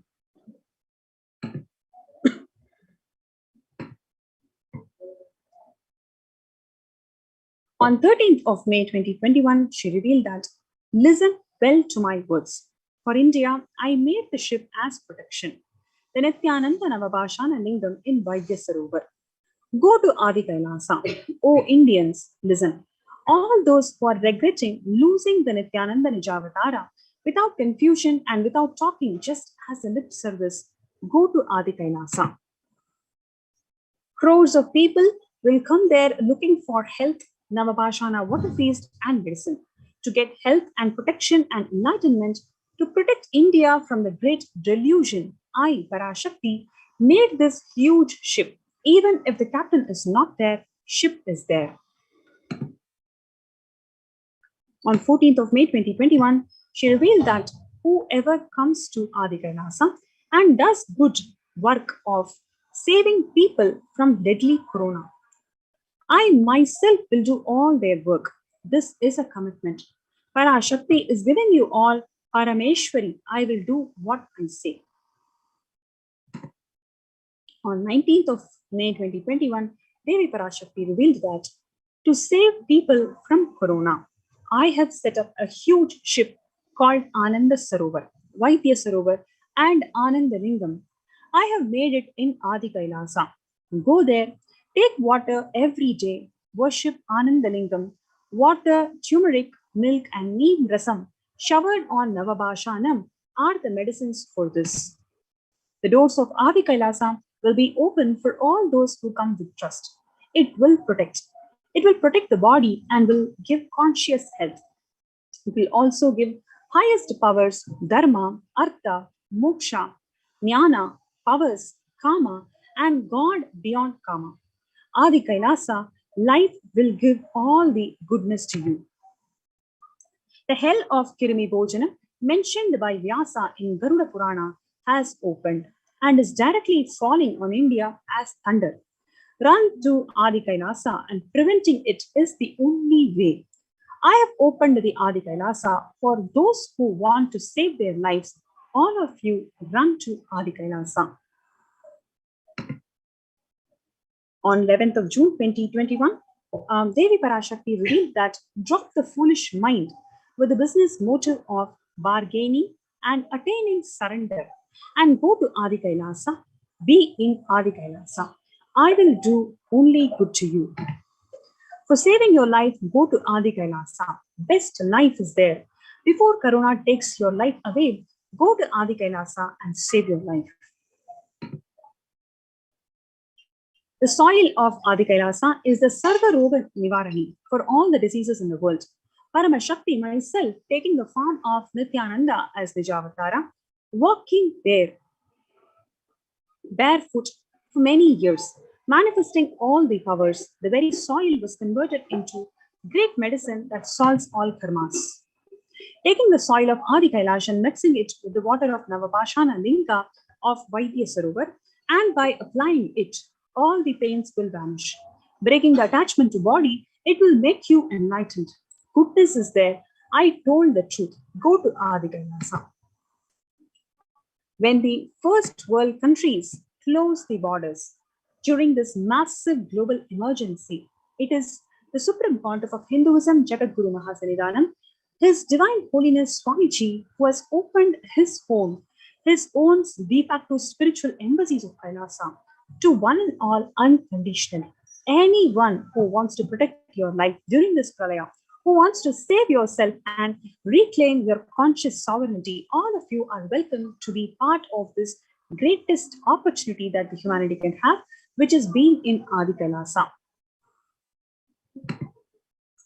So a number of COVID care protection centers are opened across India, which includes the Adi Kailash in Bidadi, Bangalore, followed by Salem Adinam in Tamil Nadu, Tiruvannamalai Adinam in Tamil Nadu, Rajapalayam Adinam in Tamil Nadu, Puduvai Adinam in Puducherry, Pattanam Adinam in Tamil Nadu, Siragapadi Adinam in Tamil Nadu, Sripuram Adinam in Hyderabad, Madurai Adinam in Tamil Nadu, Avattipalayam Erode in Tamil Nadu, Hosur Adinam in Tamil Nadu, Baroda Adinam in Gujarat. Multiple free COVID care protection centers are opened across India. Various social services that are offered during pandemic in Kailasa's de facto spiritual embassies across India. Various spiritual services are offered during pandemic, and above all, the cosmic revelations by Devi Parashakti every single day is being offered to one and all digitally for you all to protect yourself from this pralaya. A number of free social services includes the medical care, allopathy, Ayurveda, and Siddha medicine, and followed by the infrastructure to accommodate thousands of people, accommodation for multi-layered quarantine, emergency ambulances, which is ICU on wheels, personal protective medical equipment, food security management for food banks, and organic farming.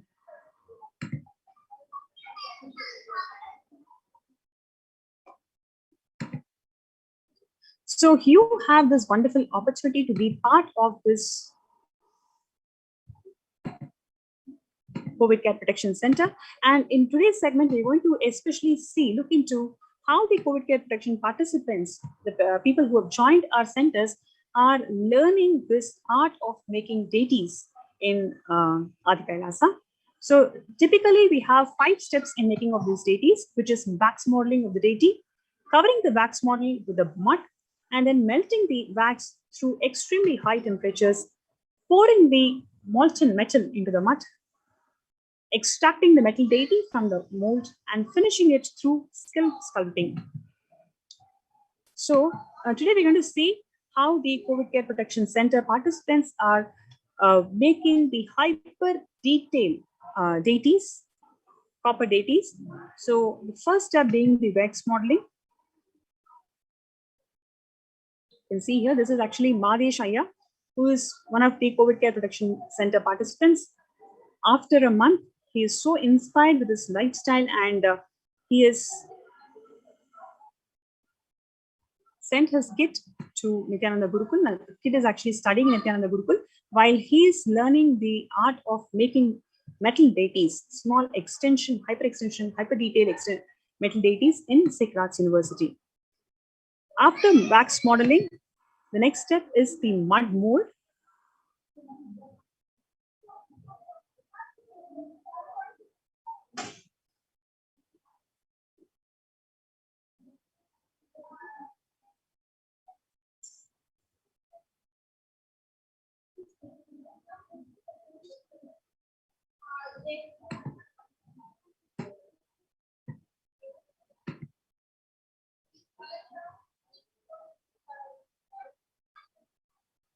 Yes, you can see here burn out or the pouring process.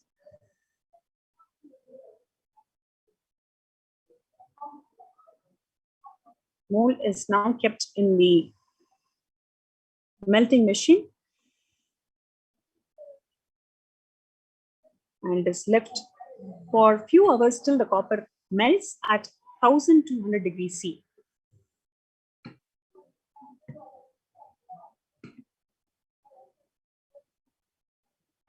So here you can see the finishing process.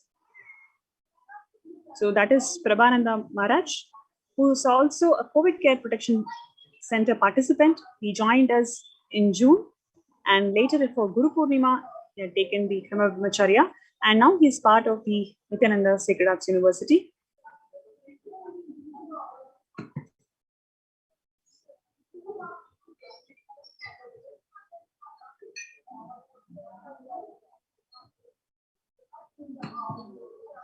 That is polishing. Yes. Once you polish, this is how the deities look.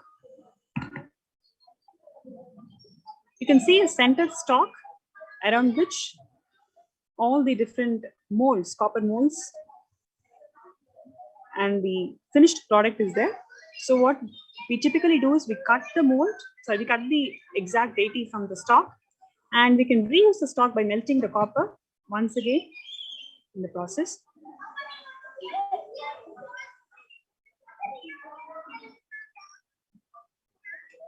Yes. And on the right hand side, you can see all the beautiful Kala Bhairava deity and Maha Sadashiva with Paramashakti, and also the emblem of Kailasa, Paramashiva, Paramashakti, and the living incarnation of Paramashiva, the supreme pontiff of Hinduism, Jagadguru Mahasannidhanam. His Divine Holiness Swamiji is also there in the emblem. This team is set out to make 1008 emblems of Kailasa and offer it at the feet of Bhagavan by Navaratri. Once again, we'd like to show you the final product. You can see the precision that is involved in making of these deities. These are called hyper detailed copper deities, and each step is being personally micromanaged and guided and evolved by the Supreme Pontiff of Hinduism. It is one of the very pristine art forms that is being revived through Nithyananda Sacred Arts University. The next, what we're going to see also how these COVID Care Protection Center participants are involved in temple celebrations and in Alankar. You can see how each of these deities are beautifully adorned with flower garlands and Kattumurti Alankaram, which is one of the traditional practices that Swamiji has been reviving. So these COVID Care Protection Center participants involve themselves in learning and also being part of the temple celebrations, grand celebrations. As we are speaking now, we have this Ganesh Chaturthi Brahmotsavam, where the participants involved in making of making the garlands and doing the flower alankaram to each of these deities.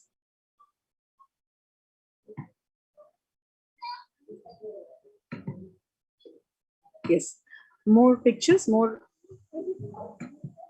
Yes, you can see how all of these deities are looking so alive, so beautiful. That is because the precision that is involved in making of these flower alankaram. Each of this precision and detail is being guided personally by the Supreme Pontiff of Hinduism.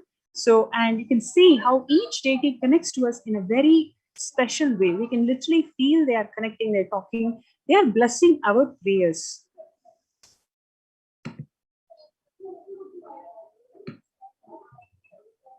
Here there are more pictures from the celebrations of Nithyananda Sacred Arts, Nithyanandeshwara Paramashiva Devalaya.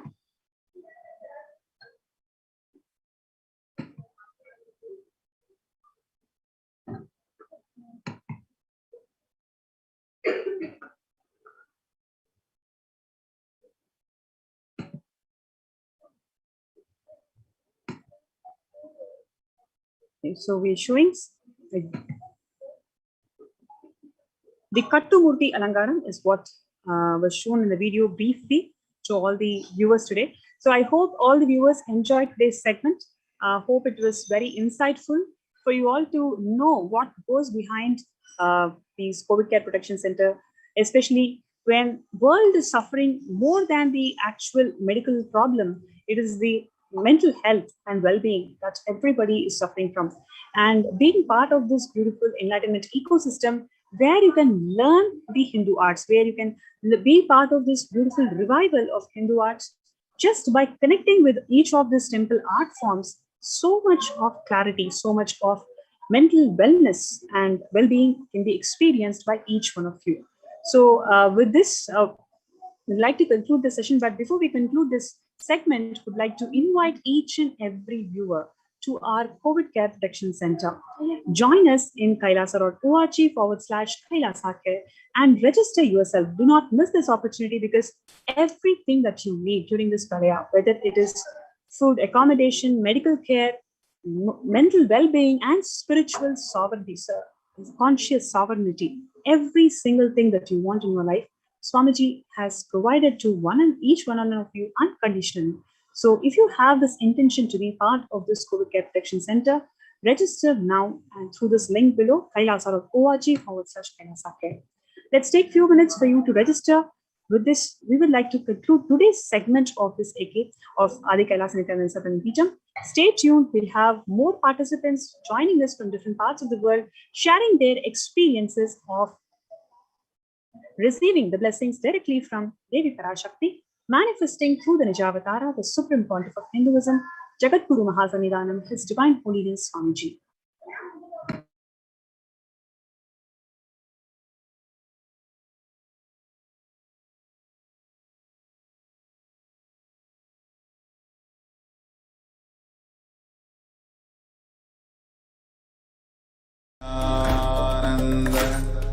Paramashivoham. Om Nithyananda Paramashivoham. Om Nithyananda Paramashivoham. Om Nithyananda Paramashivoham. Nithyananda Paramashivoham. Om Nithyananda Paramashivoham. Om Nithyananda Paramashivoham. Om Nithyananda Paramashivoham. Om Nithyananda Paramashivoham. Om Nithyananda Paramashivoham. Om Nithyananda Paramashivoham. Nithyananda Paramashivoham. Om Nithyananda Paramashivoham. Om Nithyananda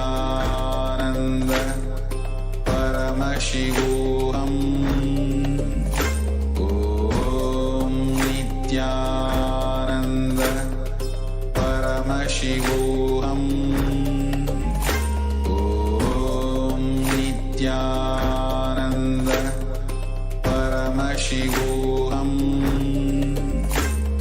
Om Nithyananda Paramashivoham. Om Nithyananda Paramashivoham. Om Nithyananda Paramashivoham. Om Nithyananda Paramashivoham. Om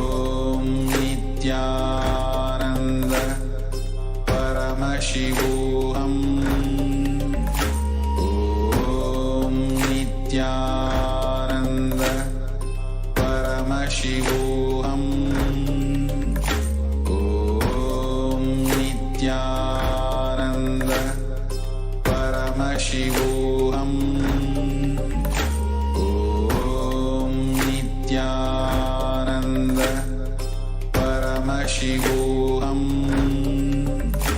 Om Nithyananda Paramashivoham. Nithyanandam, welcome back to viewers. So now we have a very special segment, an exciting segment where we will hear some of the experiences of devotees who had blessings during Devi Parashakti Akashic reading and had beautiful experiences. So I have with me Ma Geeta Govindaswamy here today. Nithyanandamma. Nithyanandam, welcome to NTV, Ma. Nithyanandamma. I'm Geeta here from Malaysia.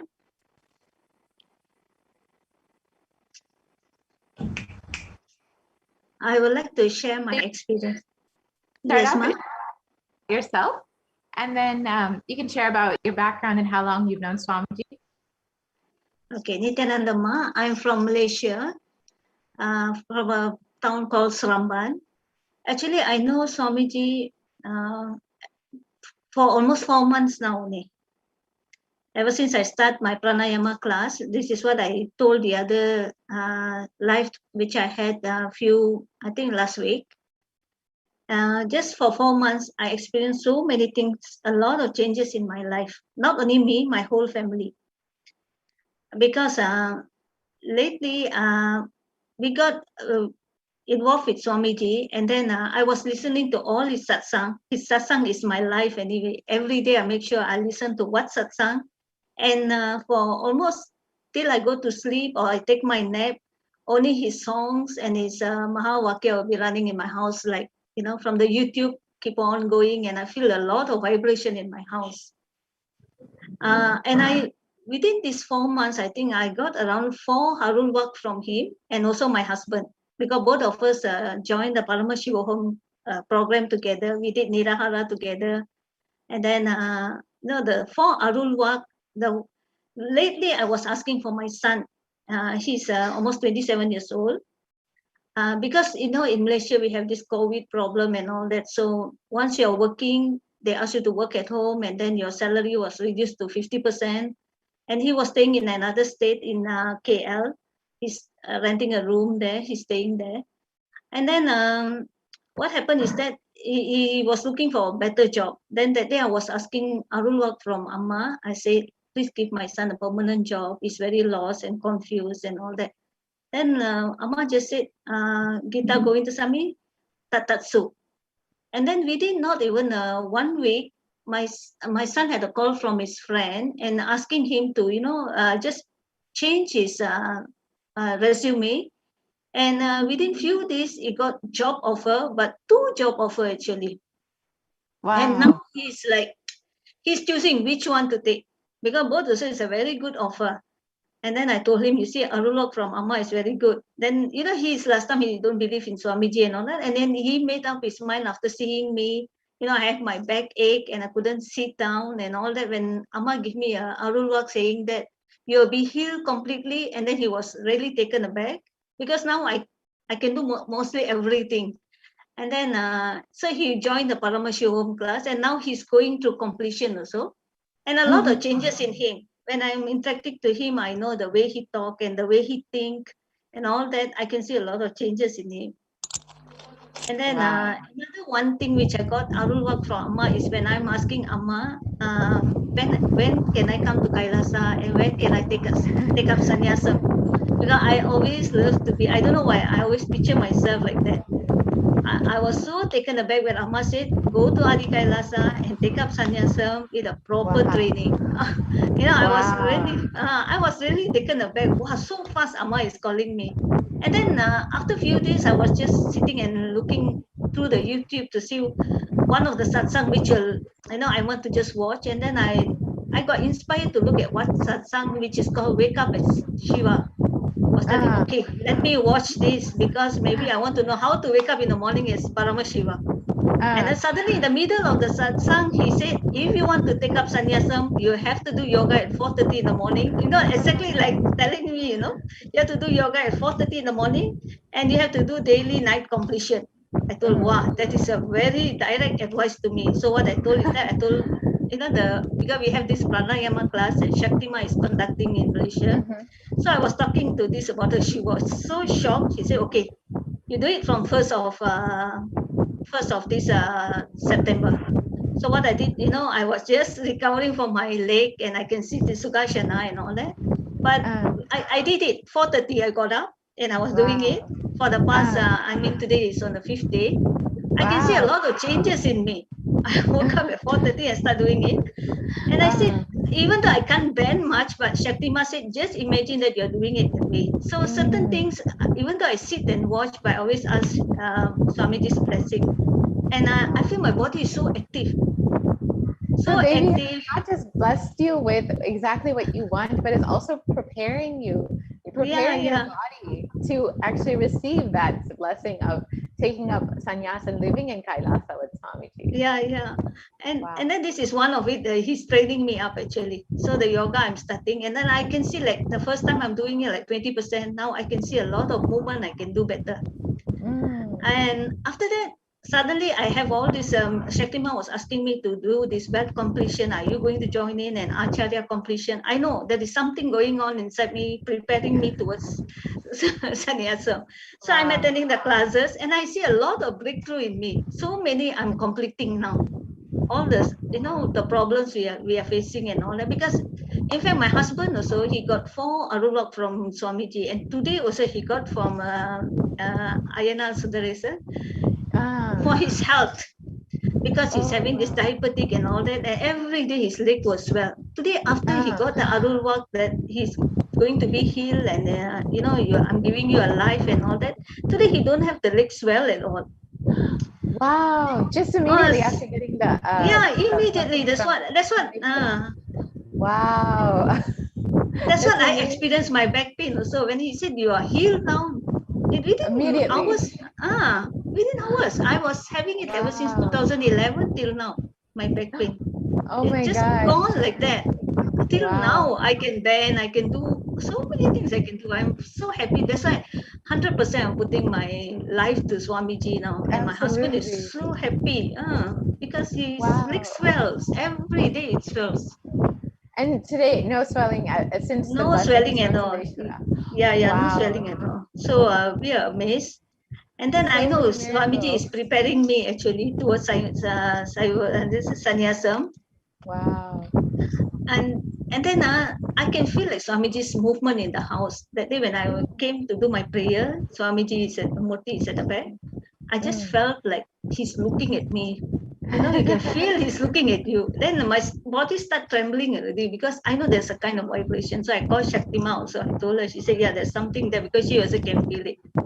So, you know, the more you get closer to Swamiji, you can really feel his presence. His energy. And it's like you're literally living with him. Yeah, and you can strongly believe that all the satsang, he's talking to you. If you listen it again and again, there's so many things you'll catch up, you know. And the completion is something that everybody must go through. To break all your patterns, you must go through the completion, which would really change your life. My life, I can say, not to say 360, because I'm still a lot of completion to do. Within these 4 months, I think I've done around 200%, you know, whatever I can do, 200 degrees, I've changed my life, because I used to be very worried, even though I look very powerful. But inner, you know, our inner image, sometimes it carries, you are so powerless and all that. But after going through all the completion, going through all the satsang, and then, you know, imagine yourself like Paramashiva and all that. Even though, like what Swamiji said, even one quality of Paramashiva in you is enough. Just dwell on it.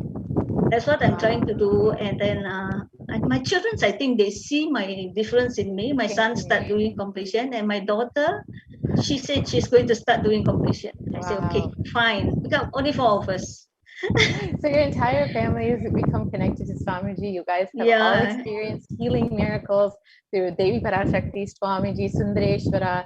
And you also, during such a time when most people are in depression, are facing so much of health issues, you've seen your health improve drastically. You've seen so much of completion happen inside of you. Yes. And so, can you share a little bit more about how has your experience been compared to the experience of your family and friends who are not connected to Swamiji during this pandemic, during this pralaya? How has your experience been different from theirs? You mean my difference with them, is it?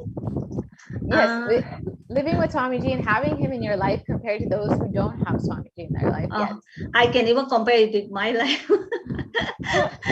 Those days, we were, not to say it, we're having a lot of problem, and then sometimes we just make ourselves happy, and then it won't last because we are just pretending that we are happy, and then we associate with the people that like same mind with us, like same kind of environment with us. So once I came into Swamiji came into my life, I feel that there is a kind of inner happiness in me. Like I have someone, I have a father to talk to, and the father is watching me 24/7 daily. Yeah, taking care of me, of everything what I'm doing, and then he's teaching me, and then I find that I'm attracting all the people with the same spiritual waveline, like there are people who is coming to help us, like Shakti Ma, Kalyana Ma, Dayamai, Swami.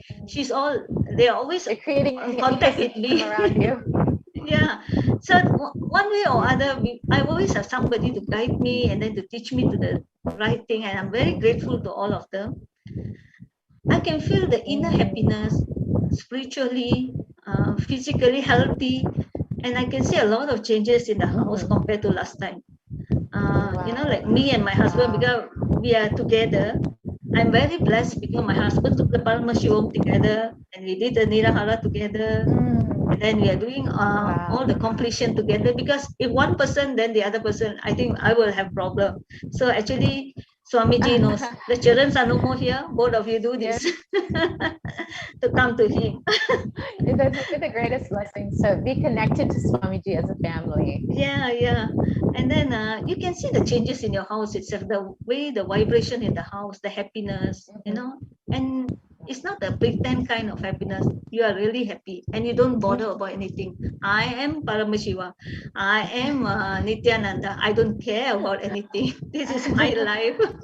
That kind of thing. Those days when I'm talking to my son and daughter, I feel like, I shouldn't hurt them. I should take care of them because they're staying somewhere far away. But now, no, I just talk direct to them. Whatever I feel, I talk. Whatever they say, I don't want to push anything to them. Your life is your life. My life is my life. That's what Swamiji is teaching. You are a different soul. I'm a different soul. I can only guide you to a certain level. Now it's up to you. If you need help, I know how to help you. But I won't be telling them advice and all that because they're big enough. So now I must take care of me, my spiritual part, and what I want to achieve in my life. That's all. That's beautiful. And can you share a little bit more about your experiences? I mean, it sounds like you've already had many miracle experiences with Devi Parashakti, Akashic readings, and then Sundareshwara, Sai Samadhi Darshans. Can you share a little bit more about your experiences? Okay, my experience is that the first thing is what I asked for Atmalinga.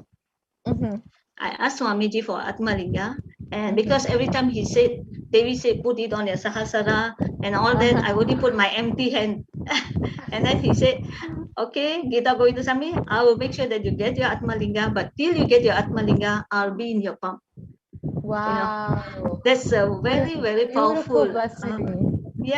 Now whenever I feel I put my hand in my navel or do some meditation, I can feel the vibration, the heat, that, and that's the first one. And then the second one, I asked for my enlightenment and my inner awakening, and he said Tatatsu. And for my son, I just said, please guide my son. He said Tatatsu. And then the third time, he blessed me for my sannyasa. And I can see the path is really flowing. And my husband said, okay. If you are going there, I will come with you because he can do cooking, he can do gardening. I said, okay. That's beautiful. You guys are moving into the next stage of your lives together. Yeah. And then the fourth one is I asked for my son the job, and he said Tatatsu, and I can see the miracle. And not only that, because in my house, the first few weeks after knowing Swamiji, I already have a sprinkle of vibhuti and then sandanam and all that in my house. And then every time I'm doing my pranayama class with Shaktima in the morning, we have morning section and night section online. Whenever I visualize, like she asked me to visualize Shivan or Murugan, I can only see Swamiji's form there. Yes, see, for us, Swamiji is Shiva, Swamiji is Muruga, Swamiji is Ganesha, everyone. So every time I can only see Swamiji. When I do my prayers in my puja room also, sometimes I see Amman also like Swamiji. I see. So I know the collection is there because each avatar. I'm very happy to meet because Swamiji always said, even though you have 1G or 2G or 3G, you still need the Guruji to connect you to God. Yes, Ma.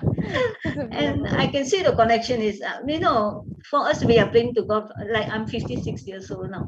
I always pray to God and all that, ask for this, ask for that. But when God itself coming and telling us, how you feel. Physically with you. Yes. Then they are answering all your prayers, and you can see the changes just as a few seconds. Yeah. Wow. So that's my experience. Wow.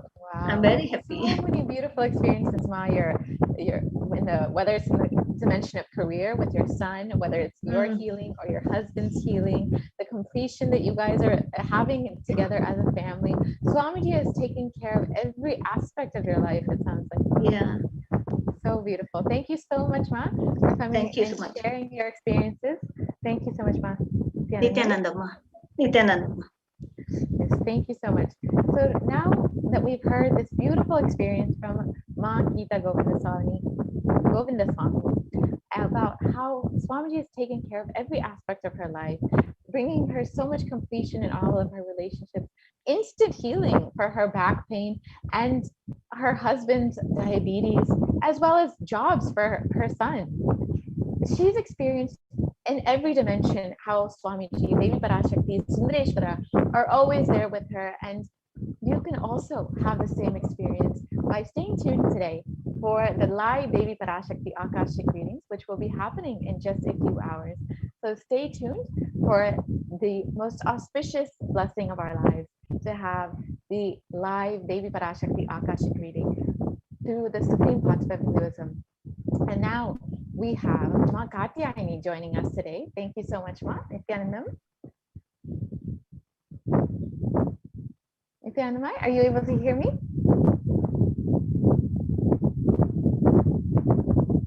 Yes, Ma. I don't think your audio is working.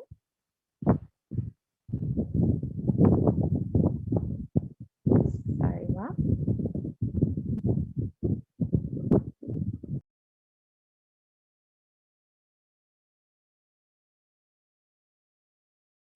Nithyanandam.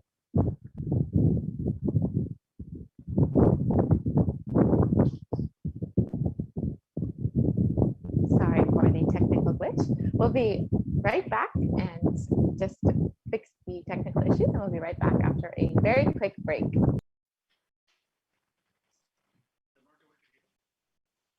Can you hear me now, Ma? Yes, Ma. Thank you so great. much. Yes. Thank you so much, Ma Katyayani, for joining us today. Thank you for having me here, Ma. And welcome to Nithyananda TV. Can you just share a little bit about yourself and where you're from and how you met Swamiji?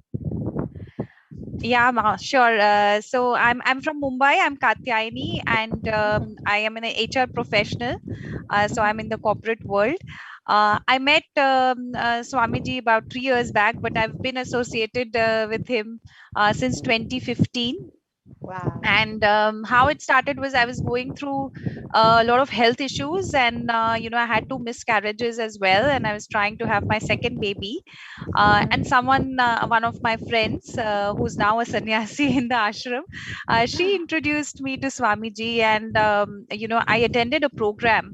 And when I came back from the program, my husband said that 11 years I was one person and in one day I had changed. So it was like so life transforming. And since then, he's just been showering blessings. Itself is like the greatest. You really know that Swamiji is an avatar when your spouse itself has given you the gold seal of your transformation. Yes, absolutely.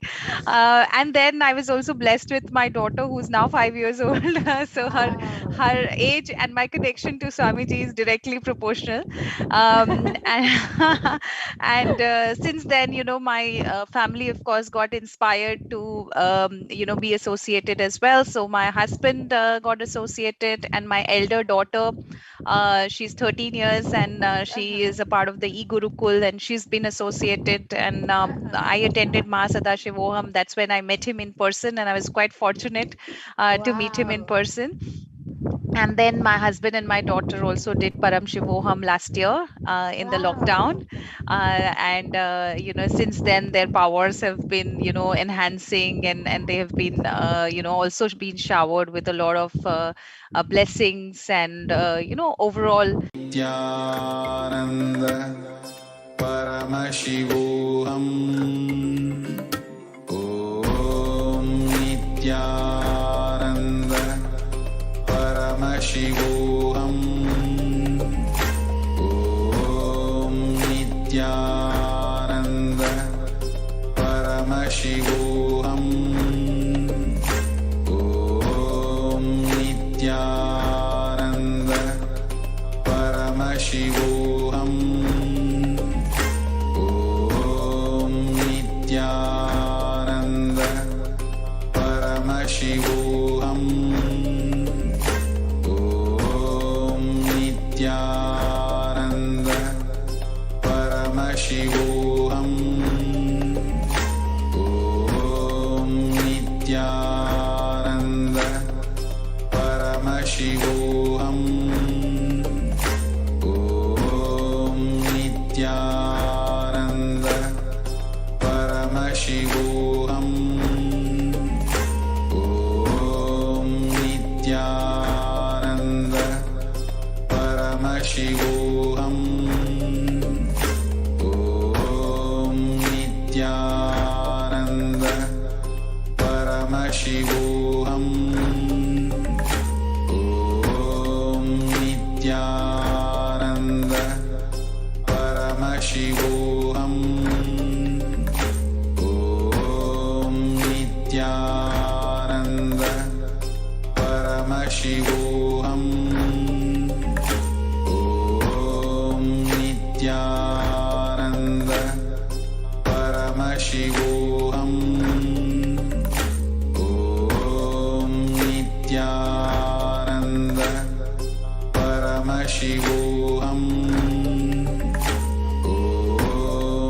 Nithyananda Paramashivoham. Om Nithyananda Paramashivoham. Om Nithyananda Paramashivoham. Om Nithyanandam. Sorry for the technical glitch.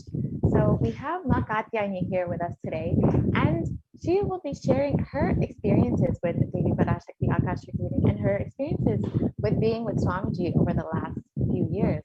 So Nithyanandama, welcome to Nithyanandama. Thank you so much for joining us. Thank you for having me here. So if I could just ask you to share a little bit about yourself and about your background and how long you've known Swamiji. Sure, Ma. So I'm Katyayani. I'm based in Mumbai in India, and I'm an HR professional. I came in contact with Swamiji almost 5 years back. So this is when I was going through some health issues, and I was trying to conceive my second child, and I had multiple miscarriages. And at that time, I was really low in life. And one of my friends, who's now, a proud sannyasi in the ashram, she introduced me, and she said, "Why don't you go for this one program and see, go with an open mind and check it out." So I went there, and when I came back, my husband said, and we were married for 12 years by then. So he said that, 11 years you were one person, and today you are a different person. Not just Wow. him, many people at work, my friends, my family. I could see it in their eyes. They could see the change in me. So it just one day spending time. It was an online program It was an online that created so much of difference in me. Yeah, and then I was also blessed with my child, my second child, immediately after that. And what doctors could Wow. not find, just this one program could heal me completely. And so my connection with Swamiji is as old as my younger daughter. Yeah, so and since then, my spouse also got introduced. So I attended, as soon as my daughter turned 1 year, I went to attend the Mahasadarshivoham. And then again I went back with my to get the blessing for my younger daughter and my husband.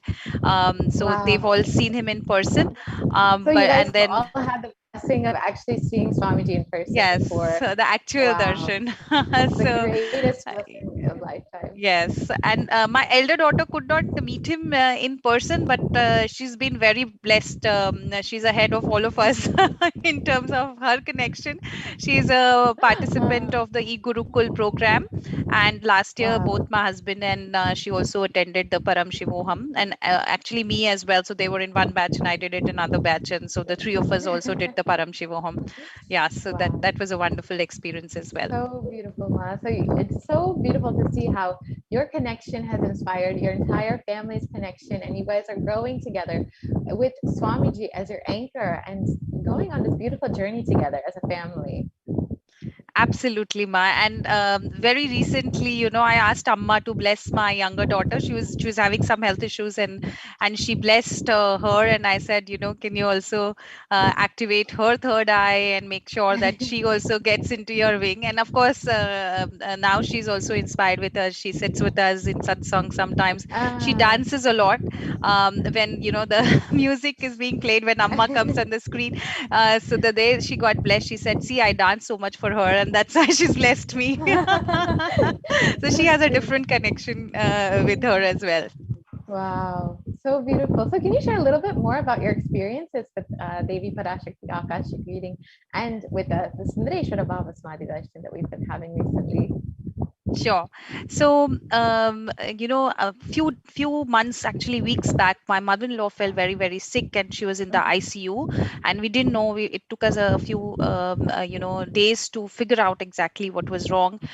So at that time, the Akashic reading was going on. Devi Parashakti was there, and I asked her for her blessing, and she said that, don't worry, and I'll take care of your mother-in-law, and I'll keep her safe. And it was miraculously she got healed. So normally, people move from ICU and then they go to a normal ward and then they get released. In couple of days, she was released. So just from ICU to, like being so critical, we didn't know whether she would live to, being healed and moving into a ward, and the next day she's out. and now within 2 days of she's been Devi's walking. blessing. Yes, and it was so miraculous. And I got her blessing, and I knew that, now we are in good, safe hands. So she'll be fine. So it was quite a relief for all of us. Multiple, I have many such instances of Devi Parashakti. We have an internal competition in my house that whether I get more blessings or my husband does. But a few days back, I was getting all these nightmares. So every day I would sleep and I would get a lot of nightmares. So when Devi Parashakti actually blessed me, she said that a lot of people are living in a fear because of the pralaya. And she said it's not just you, many people are facing these nightmares. And then she asked us to chant the Mahavakya before sleeping, and I've been doing that. And many times, I actually feel her presence in my sleep as well. So it's been very, very nice. And multiple cases where I've asked for healing, for people who've not been well and things like that, she's given me a tathastu as well. And the latest one was for my daughter, but she claims that it is because of her dancing. So your daughter was also faced immediate healing immediately after the Parashakti. Absolutely. My husband, my daughter, daughter, like they've been having health issues on and off, and they get immediate healing whenever I ask for it from Wow. Parashakti. That's Yes. beautiful, Ma. So Devi is attending to all of your health issues. Devi is attending to your dream state, your waking state, and every possible state that you could be in, and bringing such a beautiful connection between you and your family. It sounds like. Absolutely. I close my eyes and I just see Devi. The last darshan that we had in the Devi form, I just see her like that. So, Wow. my third eye, the way it looks at the form is also becoming so aligned to the Parashakti now. Wow. So beautiful, Ma. And how is your experience compared to many of your friends or family who have not yet connected to Swamiji, especially during this time when so much of suffering is happening, especially for those who are living in India after this pandemic and so many other natural disasters. So much is going on in the world. And those who are devotees of Swamiji and having the blessings of Devi Parashakti have been completely protected. So how has your experience been different from those of your family or friends who are not yet connected? Yeah, I think we are very, very blessed to have a kind of a protection. I feel that what they call in Hindi a suraksha kavach, right? I feel there is a cover around me which is protecting me, and that's really her hand that's on my head, right? So it makes sure that I don't go through any deep troubles, and in the ups and downs of life, I'm not so bothered because I know that she's there or he's there to take care of me. So that in itself is a very positive feeling. So while people around the world, whether they've gone to major health issues, so thankfully me and my family have been safe, and it's completely because of Swamiji.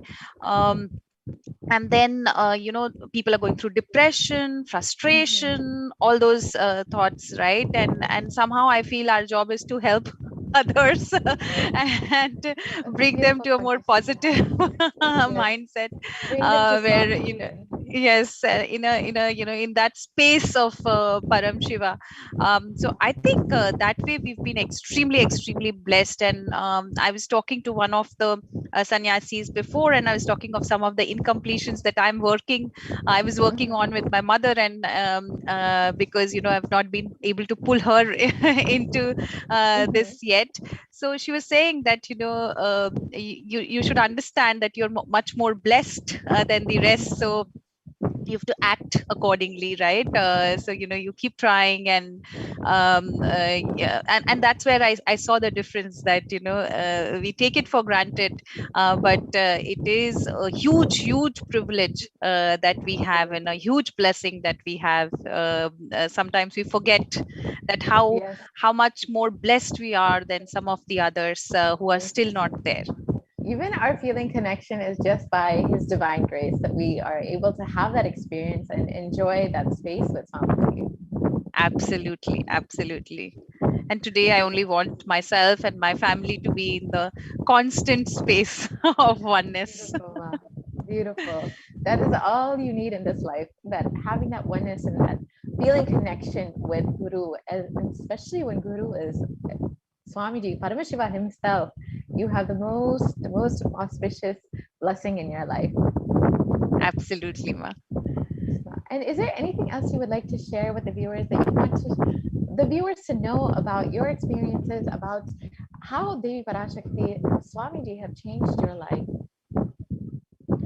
Yeah, I mean, it is difficult to express because it's experience, right? So I always tell people that I can put it in words, but it is indescribable. You cannot describe it in words. So you really have to experience it yourself, and each one has their own experience. And when Makirti was narrating her story, I could feel so many points where I could also connect with her.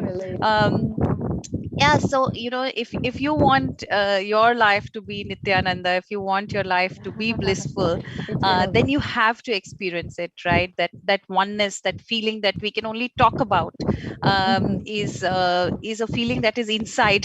So you need to kind of go through that journey yourself, and and see how your life, your kids' life, any your things which are very close to you. So as a mother, the things that are very important to me, the first and foremost is my children, my spouse, health of their wealth, and you will see manifestation in everything. I remember a few years back, my husband was looking for a new job. He had a dialed avatar at that time, we used to have that, and Swamiji said 21 days, and within 21 days of he just left the job without having a new one. I was like, what is he doing? And in 20 we had so much confidence in Swamiji that in 21 days he landed up into a much more a much better job as well. So whether it is your career, I was I was thinking of changing my job, I asked my daughter to scan, and she would see the logo of my same company. I didn't understand at that time what's going on, and then I realized I got a promotion in the same job, in the same company. I didn't have to change the job, and that's what he was trying to tell me. So whether it's your career or any wealth issues, sometimes there was a time when my money was stuck somewhere.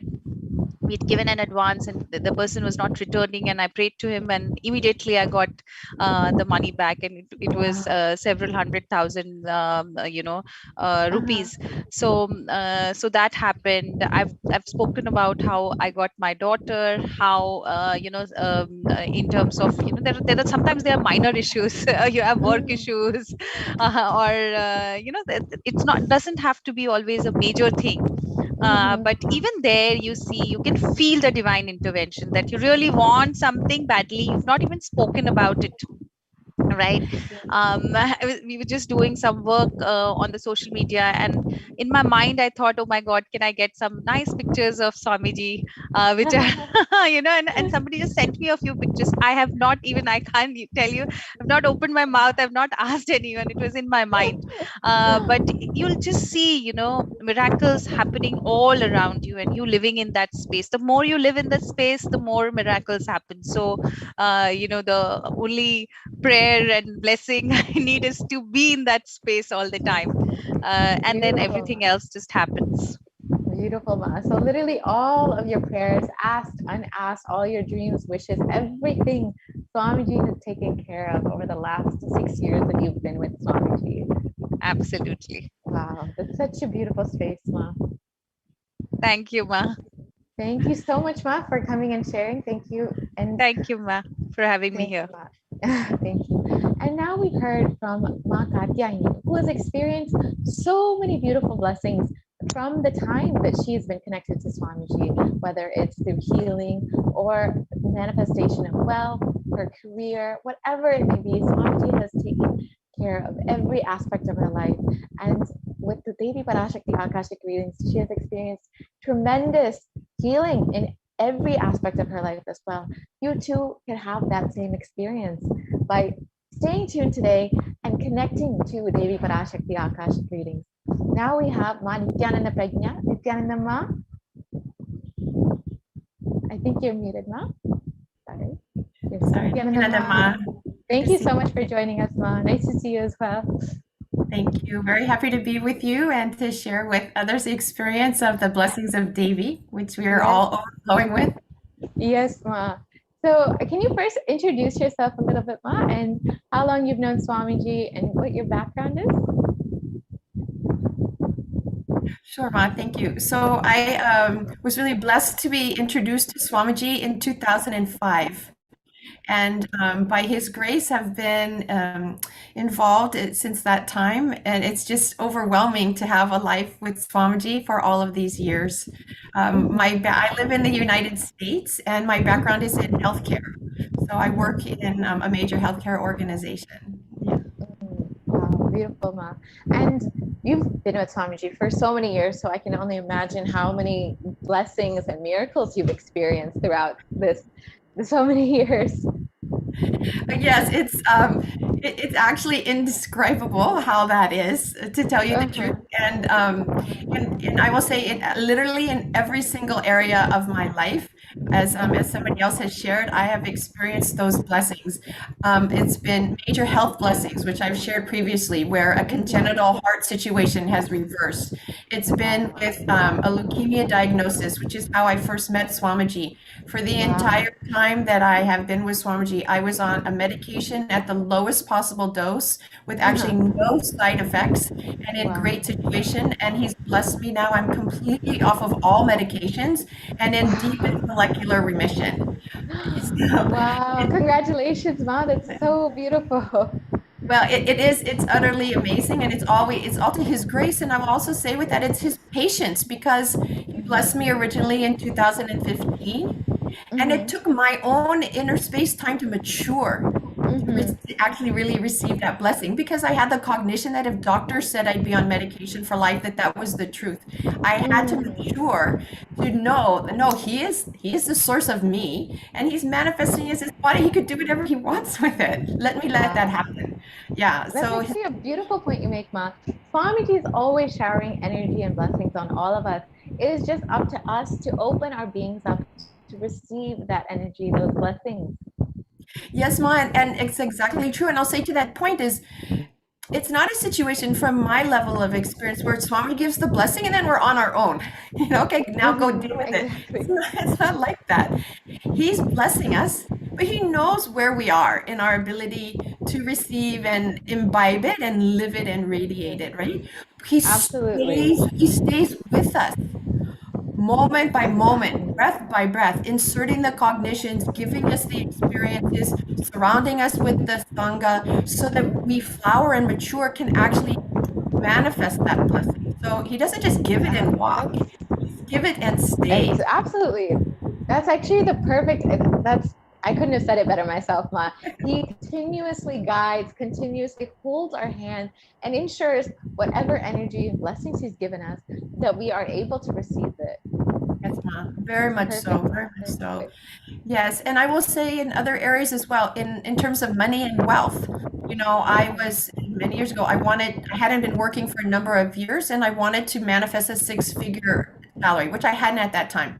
Literally within, I think it was like 3 or 4 months, I had 5 offers.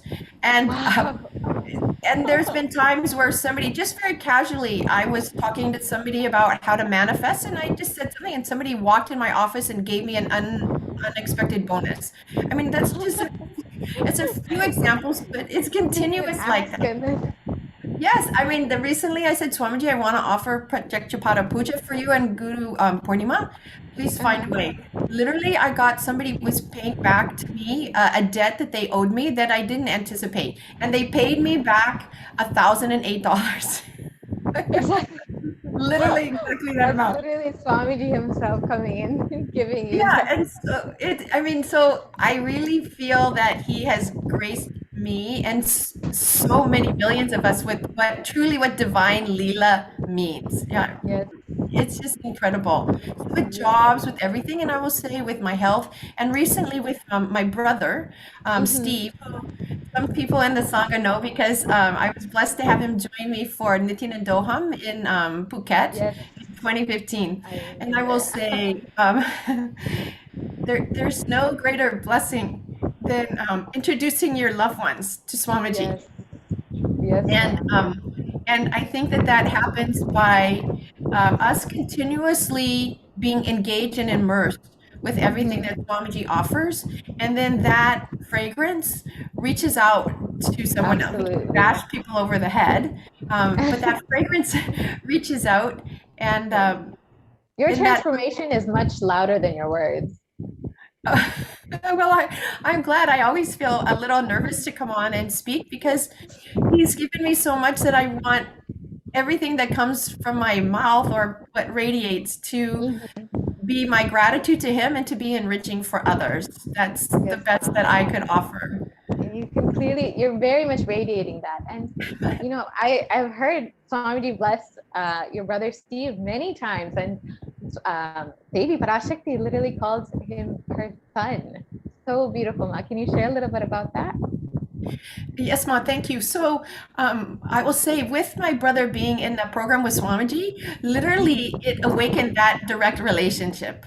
And he always would say, I am Shiva. And he would talk to Swamiji, and Swamiji would come into his dreams. And sometimes he would say, I'm talking to Swamiji. He's not listening. He's not answering. I said, no, maybe you're not listening. He's answering. So he had a very sweet, his own relationship, very much with Swamiji. But his health was not great. And sometimes Swamiji would say, Steve, listen to your sister. He'd tell me in his dreams. But most recently, these last 3 or 4 months, he's been very sick, in and out of hospital, in and out of ICU. And Swamiji's taking care of him. In fact, the last time I was with my brother, we were on two-way with Swamiji during satsang as well. It was very beautiful. But then he was critically ill with really, really end-stage heart disease. And Devi had blessed, and she said, don't worry, I'll save him. And I shared that with him. And it was such a relief. And I know sometimes when Devi blesses us, the energy is so overwhelming, but it gave a relaxed feeling. And immediately after that, all of his ICU, his numbers with his heart rates and the heart rhythm, etc., all improved. Wow. So immediately after Devi gave the blessings. Yeah, within like 12 hours or so, it improved, and things were stabilizing with him. And in that time, we're in the United States, as everyone knows, we're in the midst of another COVID, and all the hospitals are in lockdown. So there's no going to see him. But I will say that because Swamiji also gives us its spontaneous intelligence, we know how to act. So when I realized hospitals would go on lockdown, I literally just left my job and went to the hospital. And I was able to be with him for 5 hours, which was so precious to me, right? And then immediately the lockdown happened. But then his son had not been able to see him. And once again, Devi and Swamiji, with those blessings, they always give me the intelligence. Obstacles? What are obstacles, right? When you have Paramashiva himself with you. Exactly. He shows us how to weave along the road to get through. It's like two buses on a narrow road heading up in the mountains, right? How they get through. So in that time, and using that will persistence, I was able to have my nephew, my brother's son, get in to see him and spend 30 minutes with him. And it was so very precious there, because his mother had died unexpectedly when he was young, and he didn't get to see her before she left the body. This is very precious for him. So with Devi's blessing, and also Swamiji private messaged me and gave me a lot of support, because usually death by Swamiji's grace is just, my inner space is usually just so calm. And I've worked in hospice, and Swamiji's taken me through literally, the psychological death process multiple times. Yes. I'm usually very calm, cool character. But with my brother, God, just like overwhelming grief would hit me, realizing he was gonna leave the body. And so Swamiji was just holding me up. I was like, Swamiji, I'm having a hard time. He would just hold me up. And I want to share one more thing, because it's so important, I think, in the whole point for me. So then everybody got to speak on the phone. He couldn't speak, but they could share their messages of completion in the family. And I was facilitating all of this. And then he left the body. And when he left the body, my sister was just been completely calm since then. And we were able to offer Maheshwara Puja the next day. Wow. Oh my gosh. What a blessing. Within a few days, we were able to offer that. And my inner space is just completely at ease. Wow. No issues. And then Devi was offering Akashic readings, and I asked Devi to please, to liberate Steve. And in my space, it's like, I know you are taking care, but somehow I need to hear this from your, I need to hear this, Devi. But if you don't, it's okay. It's your choice. It's not my decision, right? And she gave such a beautiful blessing, saying, he is my son. He is with me. I am with him.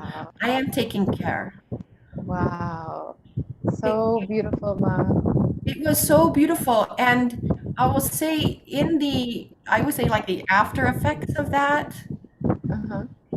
a few things. One is that she also gave me the clarity because she showed me then I could see that my brother made the decision to leave the body. There's no victim here. He made the decision to go now, and he knows that Swamiji is with him.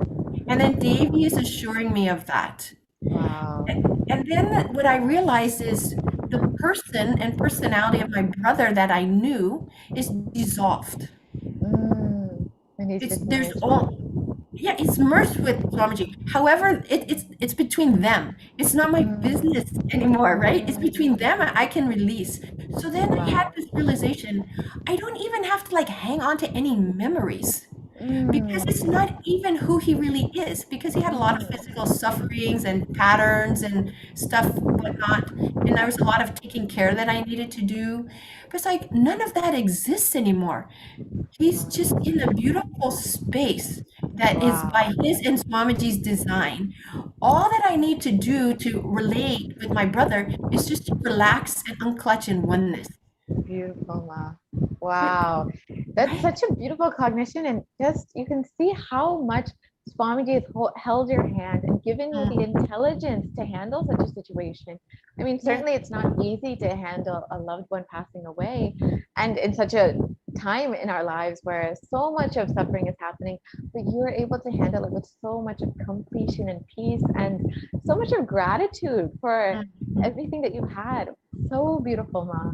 Yes, Ma, it's true. And I will just say, there was another gift that Swamiji gave, and there more will unfold.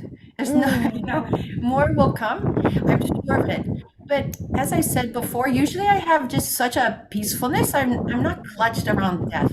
And in this time, and I'm in healthcare, right? So many people are suffering. Literally, yes, he had me go through a situation where now, as a being and as a healthcare professional, I can relate literally what these families are going through. I know what that overwhelming grief is. I know what it means to not be able to get in to see your relative. I know what it means for my coworkers who are suffering so much because they can't let family in and everything that they're doing. There is, you know, the depth of Swamiji's compassion, I can't even imagine. But what I feel is another gift that I'm so grateful for is he carried me through this, like you say, in such a beautiful way that it's a gift now that I'm able to relate and support other people. Beautiful, Mom. It's so beautiful. And you know exactly what people are going through. You're able to have that empathy and completely give that the same beautiful hand holding that Swamiji's done for you. Now you will be able to carry that to others. Yes, Ma, exactly. I appreciate exactly how you're saying it. So not only do I have all of the powerful cognitions and the experiences and knowing what happens after death, I have this gift of that empathy of having gone through it, which makes me to be able to be more able to fulfill what I want to fulfill, to be able to support and enrich people. Wow. Beautiful, Ma. It's So stunning, beautiful. isn't it? Swamiji has literally been holding your hand, and you had the greatest blessing of course, having your brother, having had Swamiji's physical darshan before leaving the body. Oh my gosh. That's the greatest gift that you could have given him. And of course, growing together as a family in connection with Swamiji. And over the last 6 years of being connected, your brother being connected with Swamiji, and then finally Swamiji himself being there with him when he was ready to leave the body and guiding him through, having Devi literally holds him as her own son and ensuring that everything was taken care of. Death is not always easy, but the way that Swamiji is taking care, the way that Devi has been blessing you, it's been such a beautiful journey, it sounds like, for you, Mom.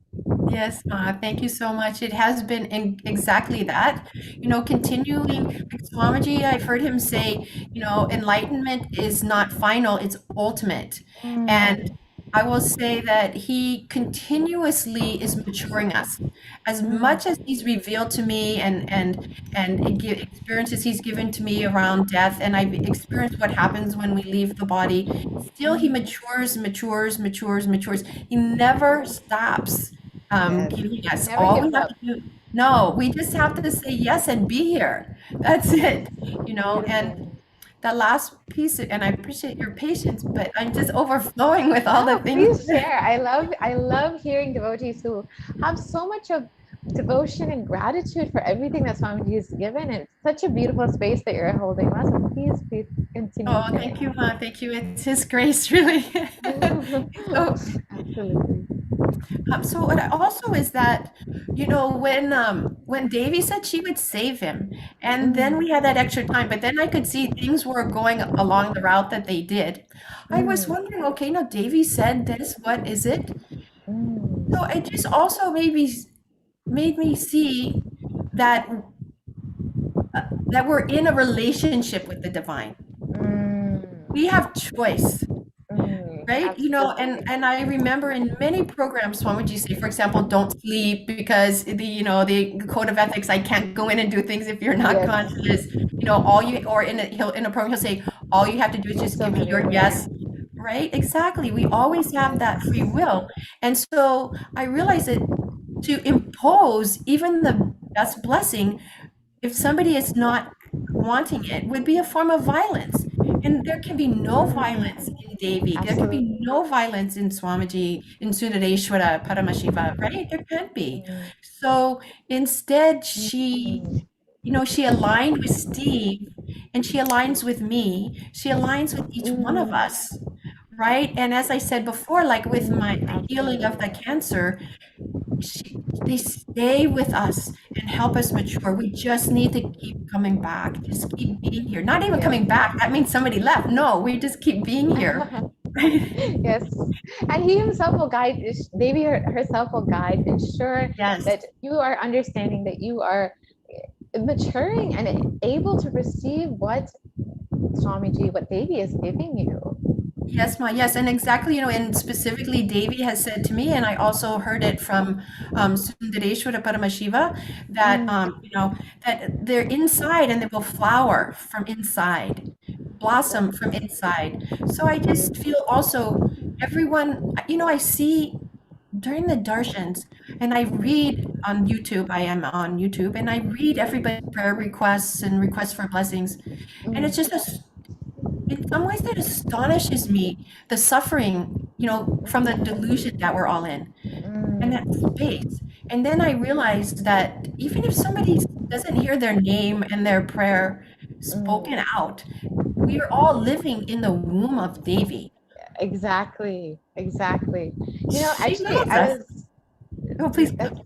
No, I was just about to share. You were saying that even if someone doesn't have their prayer read out or their questions answered, recently many devotees have come and shared, even just whether whether Devi has blessed them directly or not, or whether they've even asked the question, Devi has blessed them, and immediately they've seen the grace and compassion flowing into their lives.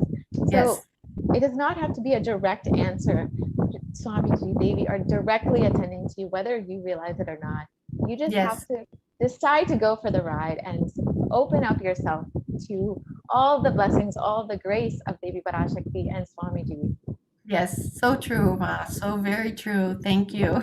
Thank you so much, Ma. Thank you so much for joining us, and thank you for sharing your beautiful experiences, your journey with Swamiji. And thank you so much for explaining and sharing your experiences with the audience and the viewers to make them understand how Devi has been continuously guiding, blessing, and Swamiji has been literally holding your hand from the time that you've met him. Yes, so true. And before. Yes, though you did not realize it, maybe. Yes. I'm very grateful this time, and I wish the best for everyone. Thank you so much, Ma, for giving me this opportunity. Nithyananda. So now we've heard from Nithyananda Prajna, who's had such a beautiful journey with Swamiji over a decade of being with Swamiji, and has had the opportunity to connect her family with Swamiji, and finally see her brother leaving the body with so much of completion, and with Swamiji himself, with Devi herself, directly attending and taking care of that being.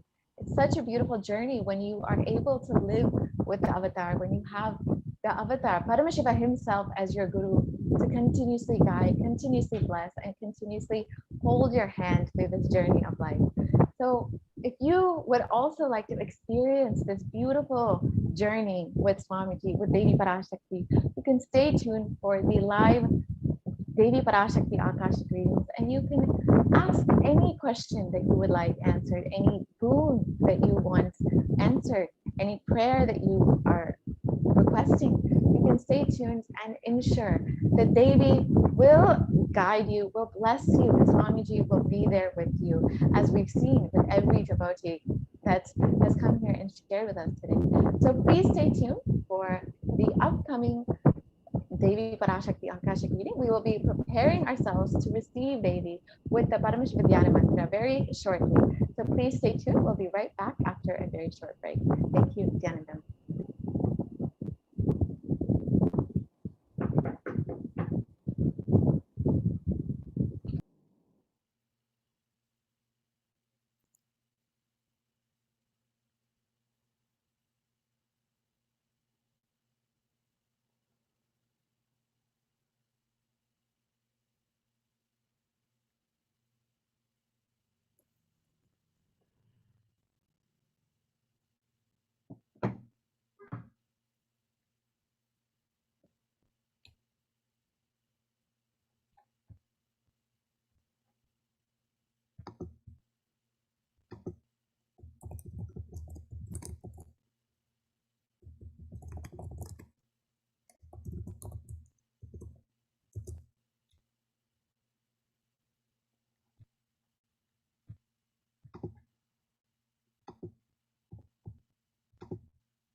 Shivoham. Om Nithyananda Paramashivoham. Om Nithyananda Paramashivoham. Om Nithyananda Paramashivoham. Nithyananda Paramashivoham. Om Nithyananda Paramashivoham. Om Nithyananda Paramashivoham. Om Nithyananda Paramashivoham. Om Nithyananda Paramashivoham. Om Nithyananda Paramashivoham. Om Nithyananda Paramashivoham. Nithyananda Paramashivoham. Om Nithyananda Paramashivoham. Om Nithyananda Paramashivoham. Om Nithyananda Paramashivoham. Om Nithyananda Paramashivoham. Om Nithyananda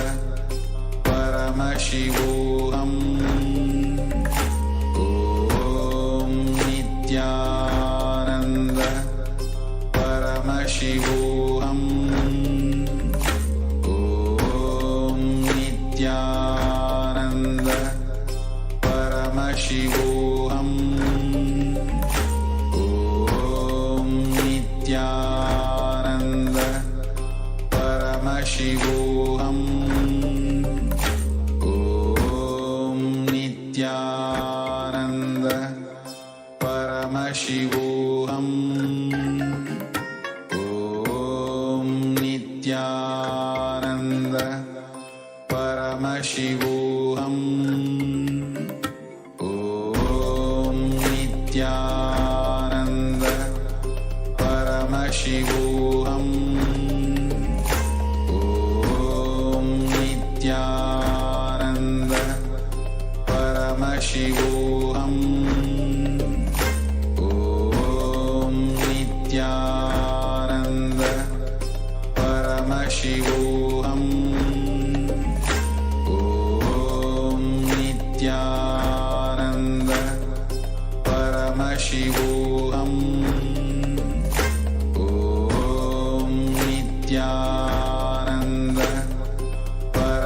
Paramashivoham.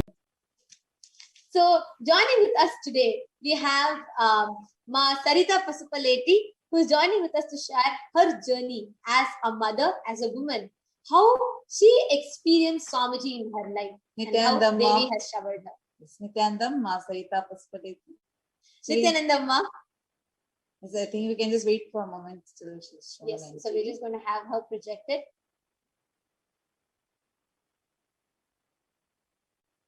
You can actually unmute and you can talk with us. Nithyanandamma, are you able to hear me? Yes. Ma, I want to tell the first thing, I'm so happy to have you here to share, because just to keep you informed, every viewer that are watching, everybody who are seeing this now, all of them are so excited. All of them are definitely they're also curious to listen to you, to share how as a mother or as a woman and as, you know, in your life, how you have seen Swamiji's just the blessing that Swamiji showered upon you, and most importantly, Devi's blessing very recently, how that has empowered you in your life. So would you want to just introduce yourself to all the viewers? Yeah, Ma. I'm Sarita Pasupaleti. I'm in Tennessee, USA. I mean, I know Swamiji from 2007, since 2007. Like every day, it's like a miracle. Like he's taking care of me like a kid, and then day to day in my day-to-day life, he's taking care of me everything. And not only like a work side and the family and the kids, everything he's taking care. Especially Devi Parashakti blessings recently, when I asked a couple of questions. Like when she read my name, I was first shocked. Is it my name or not? Because I didn't realize she's going to read my name. Then I was listening. Then she said she's going to take care of everything for me. And she said, don't worry about the kids. Leave it to them. I'm going to take care. And whatever I asked her, she said she's going to take it. It's like amazing. No, just to add one thing. In Tamil, she told, not just taking care, she told, I will go to any extent to take care of you. I will go to anything just for you. That was the exact words of Devi Parashakti. There are thousands of people who are like, will Devi not just tell me once she'll take care of me? Here, Devi told you she'll go to any extent to just take care of you and attend to you. Exactly, Ma. Exactly. That is amazing blessings to me. And the connection also, I was from 2 days before that reading, I was connecting so much to Devi Parashakti. I was seeing her and whatever Swamiji explained, how we can connect to cosmic energies. So every day I was watching the readings. Then before the day, I felt she was so beautiful. When I watching her, I felt, oh my God, how beautiful she is. And on same day when she read my question, I felt very happy, and then the connection also be very beautiful. I felt like it's ultimate connection. And I have seen Parashakti, Swamiji, both are same. That connection happened, and when I closed my eyes, she was coming in my her form. I have seen her form. She's keep on coming. That is amazing. And sometimes when I see myself in mirror also, I am feeling, am I look like Parashakti? Parashakti. Yeah, exactly. Yeah, that kind of power. That Parashakti says, I go to any extent just for you, and the way she protected you, like the way she just told it so much of, right? I watched her sleeping like 4 times because, oh my God, where beings, trillions of beings. Actually, Lalitha says now I'm just before the Parashakti, it will tell beautifully how all 33 crore devatas and all the beings, all the stamana, all types of beings literally wait just for a glimpse of hers. And here she comes out of millions, she calls out your name, And not just that, she says she goes to any extent just for you. Wow.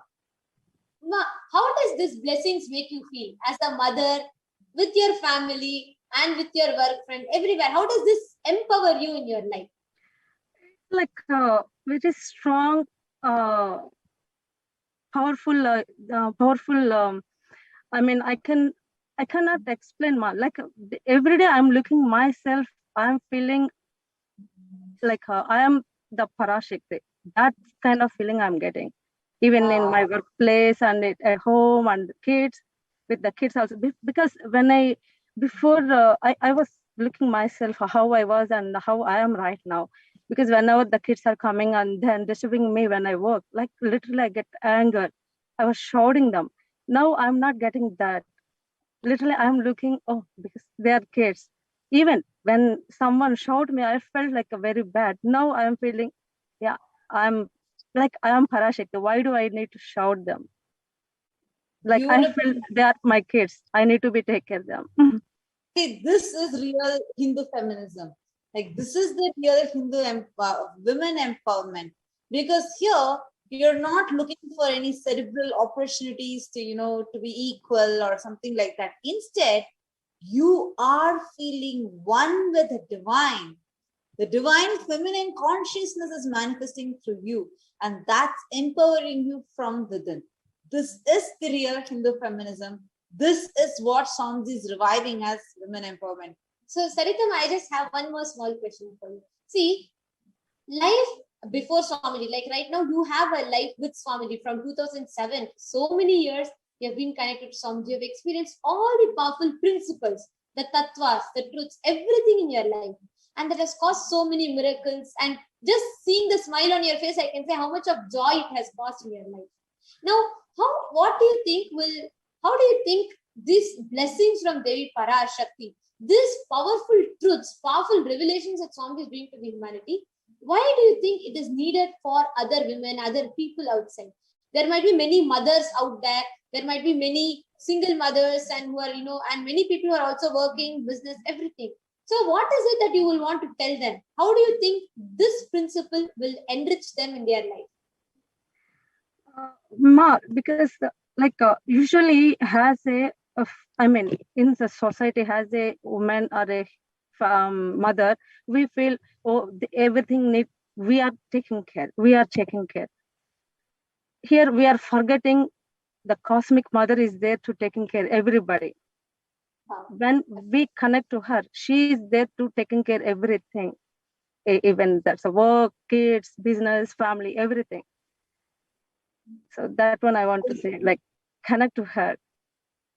So beautiful. And it's the most important point. We all forget. We are all so immersed in trying to say, we'll take care, we will do. That's the most important point that you made. Because everybody runs thinking, oh, I have to do, I'm struggling. You just forget we have a cosmic mother who is waiting to do, who's waiting to shower us with her love. Actually, many times, because we are holding on to it, she will not be able to interfere and take. But if we just unclutch, if we let, oh, Divine Mother, you take care. When we surrender, then she starts taking care of us. So beautifully shared. Thank you so much, Ma Sarita, for joining. Thank you.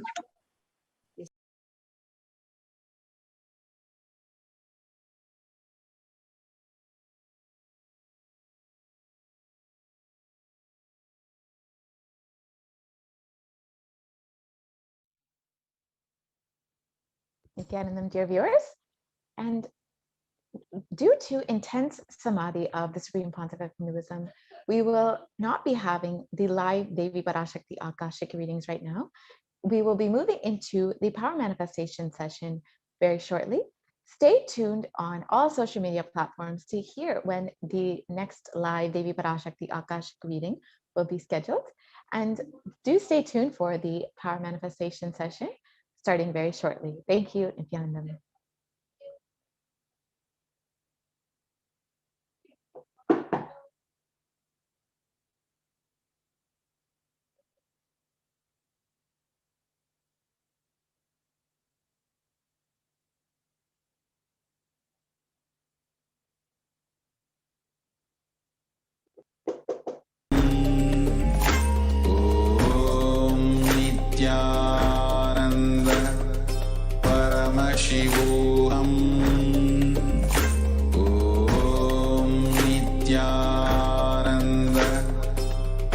Paramashivoham.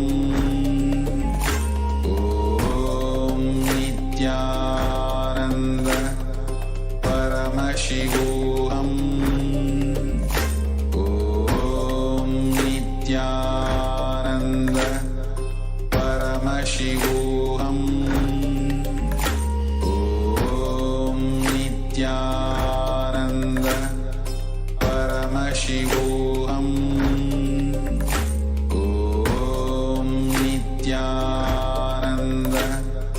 Paramashivoham.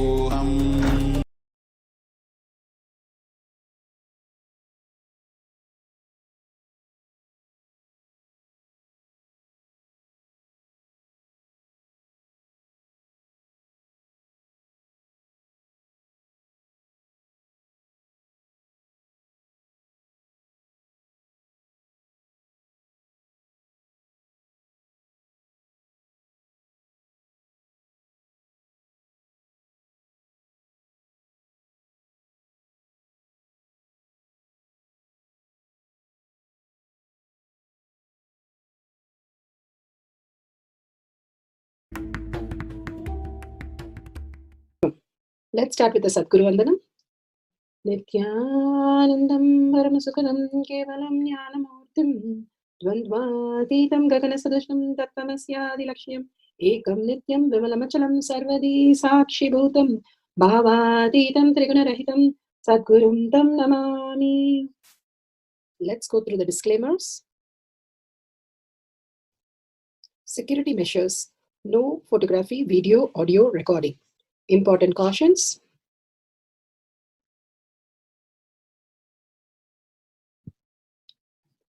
Please be aware of the important cautions.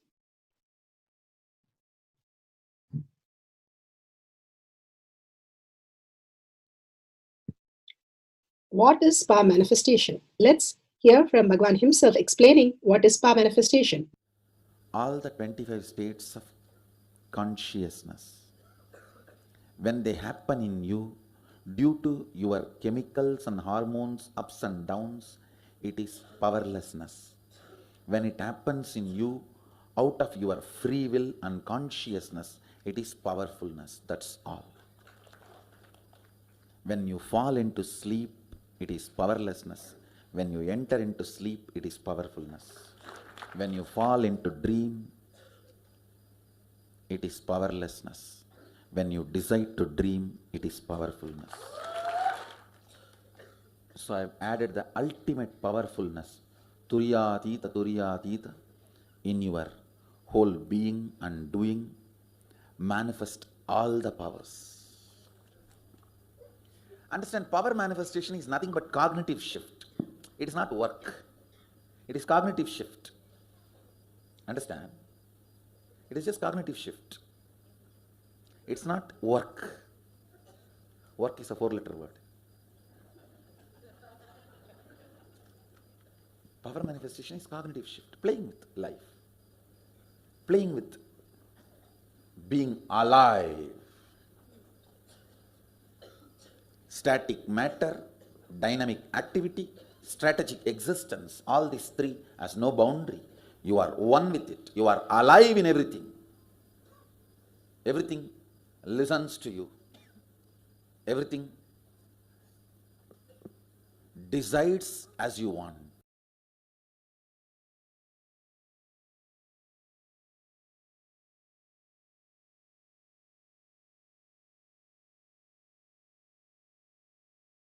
Beautifully, Bhagwan explained, power manifestation is how you decide what you want in life rather than life decides for you, and going through all the struggles of the reality. The science of our manifestation gives you a superconscious breakthrough, making you understand that you are Paramashiva, and millions have experienced that. That is why it is a science, and each one of us can experience that. The evidences are for each of the powers are showcased here. The Shastra Pramana, the scriptural reference for each of the power manifestation, the eternal unchangeable truth revealed in the source scriptures, the Vedas and the Agamas. Vedas, the pure science, and Agamas, the applied science. Apta Pramana, the experience and the results of the Aptas, millions of rishis, munis, ganas, nainamas, alvars, siddhas, all of them manifested all the powers of Paramashiva. They are not just the rishis or they're just not the sannyasis, but also grahastha, the family people who lived a regular family, were able to manifest all the powers of Paramashiva. And that beautiful science Bhagavan has given us Atma Pramana, account of His Divine Holiness Bhagavan Nithyananda Paramashivam, this millennium's avatar's personal experience of power manifestation. Bhagavan's very own Leela to showcase the world that how a cognitive shift, when you understand the reality, how you exist, who you are, you will understand how you can function in this world much beyond the powerless space and incompletion and the struggle that we are going through. Shakshi Pramana, the experience of millions of disciple devotees, followers all around the world initiated by Bhagavan into the science of power manifestation. Bhagavan clearly says, I am in the Kailash courtyard. Whoever comes, I'll manifest through them. More than us, Bhagavan is present to manifest through all of us. The powerful space that we need to connect and experience the oneness with Paramashiva. After each darshans, after each satsangs, Bhagavan make each one of us receive the prasada of power manifestation, that each one should have our superconscious breakthrough to receive Bhagavan's grace and manifest as powers in our life. Pratyaksha Pramana, the scientific study measuring the effect of being in the enlightened state.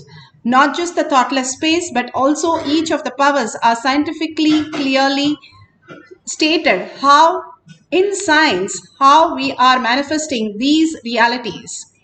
Bhagavan has given beautifully the Shastra Pramana. The Shastra Pramana for the power of teleportation. And this power is from the Spanda Karika, section 3, Vibhuti Spanda, Sutra 3.4, 3.5.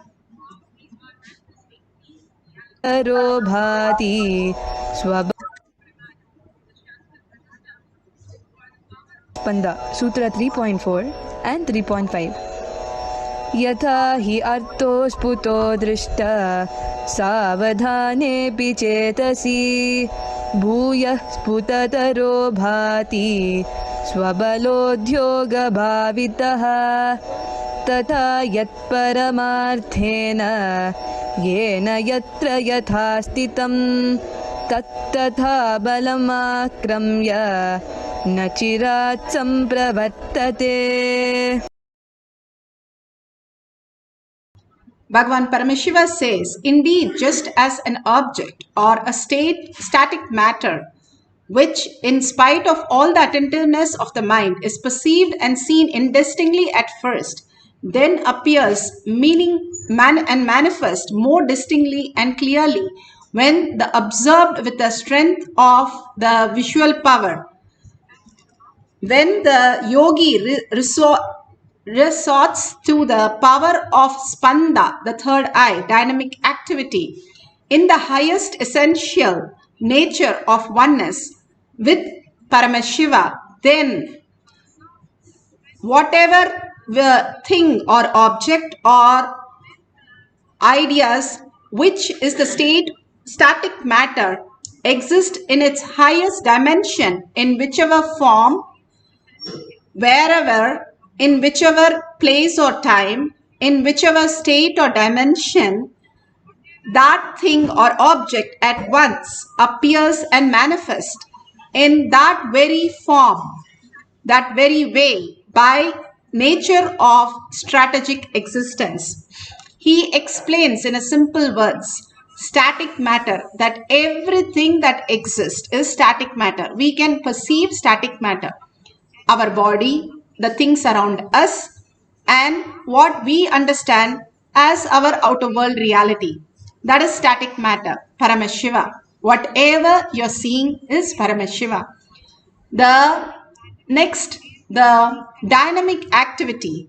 When you understand your third eye, how it functions, when you become aware of it, then the dynamic activity happens. How does it happen? Where it gets instruction from? It gets instruction from your strategic existence. What is strategic existence? Your will. Like, for example, you know the color red. Nowhere in the brain, even science has found that this strand is having a blue color information. No, still science has not able to track it down. But you know that it is blue. How do you know?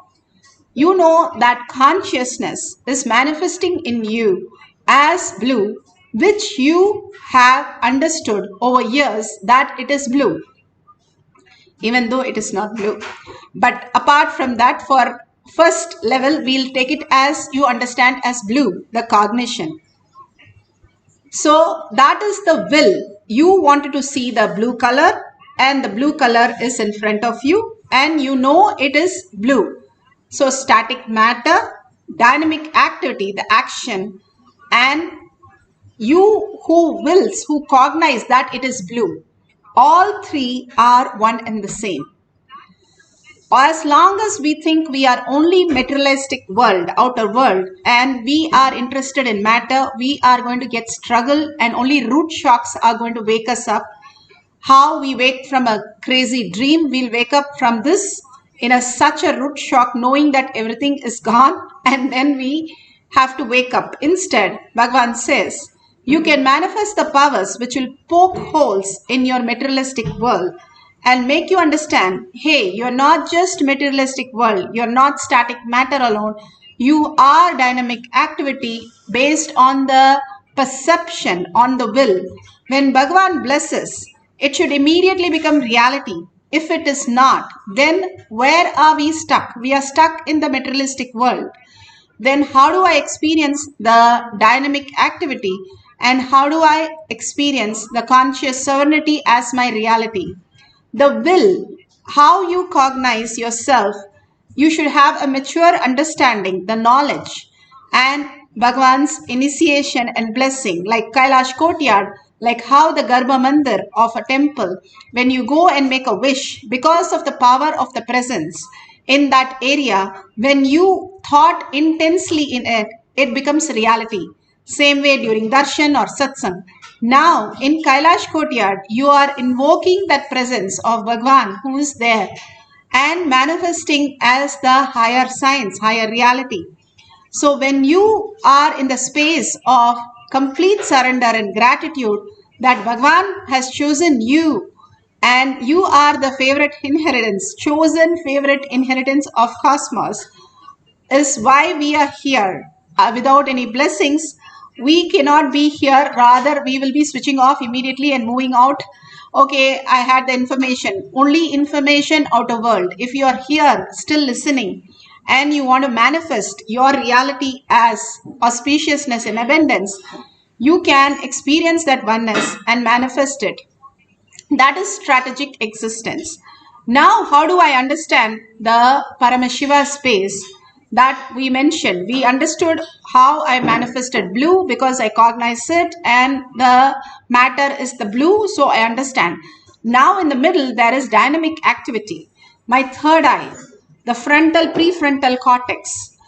How do I understand the higher science? Bhagavan beautifully says, you have three bodies. We don't live in this body all the time. When you're in deep sleep, where are you? You are in the dark Akasha space. You are not there in anywhere in the physical body. You have no idea whether you're women or men. You have no idea you ate or slept, where are you sleeping, who's your parents, who's your spouse, well, how much wealth you have, what studies you have, what job you have, nothing. And you reside in that at least 1/3 of your life. And that is what makes you much more fresh and awake, as though you have taken all the best things for you. But you had nothing, the karna sarira.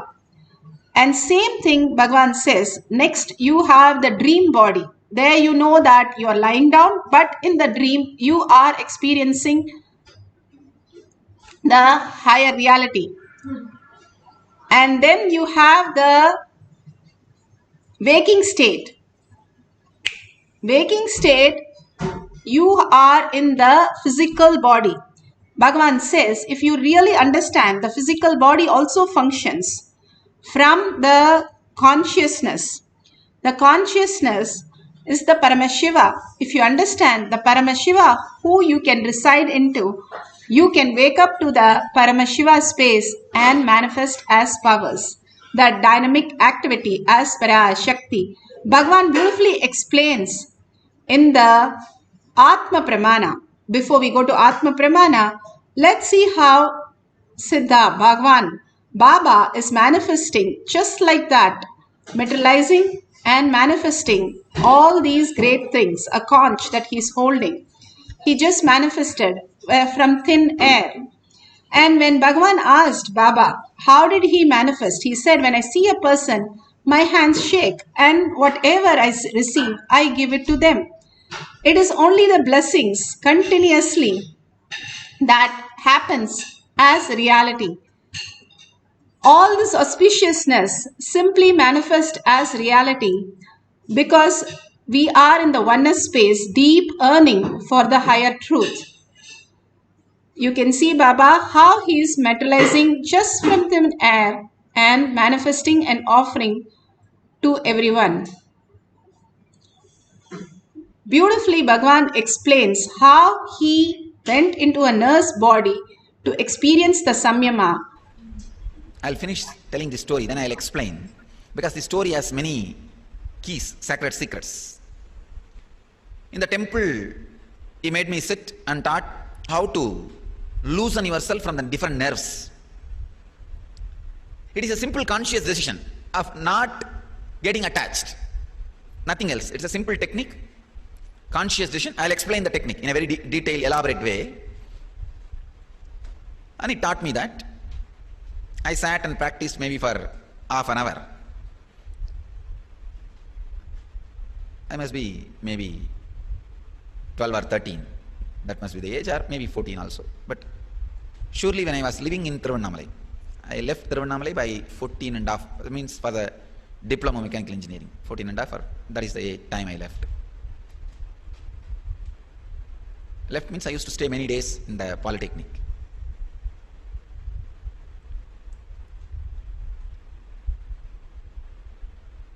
So we both were walking after the Samyama. We were walking to go around the hill. On the way, one government hospital, Thiruvannamalai is government hospital. Those days it was a small, now it has become big. Government hospital. We were walking in that way. Throughout the way he was talking, like you try this samyama on somebody and try to prove that you are able to do it. I was thinking what to do. Suddenly, when we were crossing the government hospital, I saw a nurse walking fast inside the hospital. You know, in those days, nurses will wear that long white dress. Immediately I told this Raghupati Yogi, I will do samyama on her. Very elderly lady, maybe 50 or 55. I just did samyama on her, but I was not able to get into her body completely. I was only able to connect with her eyes. Because the samyama which I practiced morning, I was able to loosen myself only from the eyes. That is the part first gets loosened. Because that is the part through which you relate with the world, more than 80%. So that got loosened in me. I was able to enter into her eyes.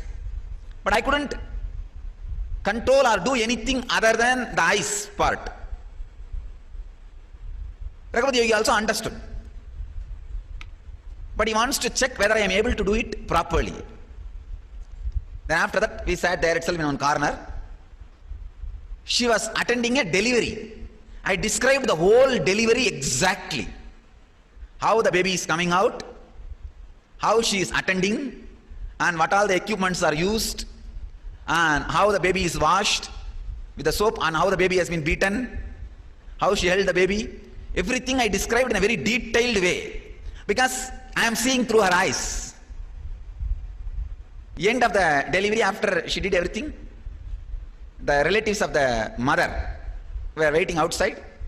The moment she came out, they gave a silver tumbler to her as a gift. I saw that also. I described the whole thing to Raghupati Yogi. Raghupati Yogi was convinced, yes, I am able to do that samyama. She just inserted that tumbler in the hip to hide from the other doctors and officials. Raghupati Yogi wanted to check the power of my samyama. When she came out, he took me. The Raghupati Yogi took me inside the hospital and asked me to tell who is the nurse and where she is keeping the tumbler. I said, she is the nurse and she is keeping the tumbler here in the hip. Raghupati Yogi went and asked, did you get the silver tumbler as a bribe? She was shocked. And he said, you are keeping it in your hip. She was completely shaken. She said, how do you know, Swamiji? He said, I saw with my mantra power. And he spent some 2-3 words. He told some 2-3 words. She was shocked and she touched his feet and she went away. Then later on, Raghupati Yogi took me inside that place where the baby is there. I described before that itself, Raghupati Yogi, there are some of the body marks and how the baby looked and all that. Went and saw inside, checked, everything was perfect. As I described, the small cart in which they keep the baby, that swing, everything was clean. Then I asked Raghupati Yogi, why I am not able to do the samyama of the whole body? Why I am not able to enter into her body completely? Then he said, very beautifully, first thing, the samyama is just to awaken that intelligence in you. Second, you are a conscious birth. If you enter into her whole body, even if you come back, she will become an incarnation or enlightened. Even if you step back, she will become enlightened. So that cannot happen. This is just to awaken your own powers to you, to remind you that you can do this.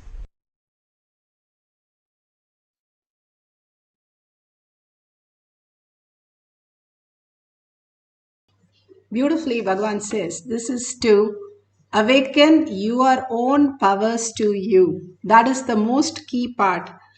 If you understand that it is you who have all these powers, and Bhagavan has chosen each one of us. You can say, I just entered the Kailash courtyard.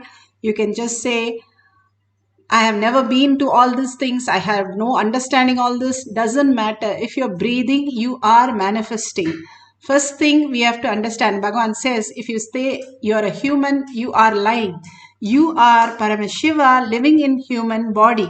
How you live in your deep sleep body, dream body, this is a body that you are using for your purposes.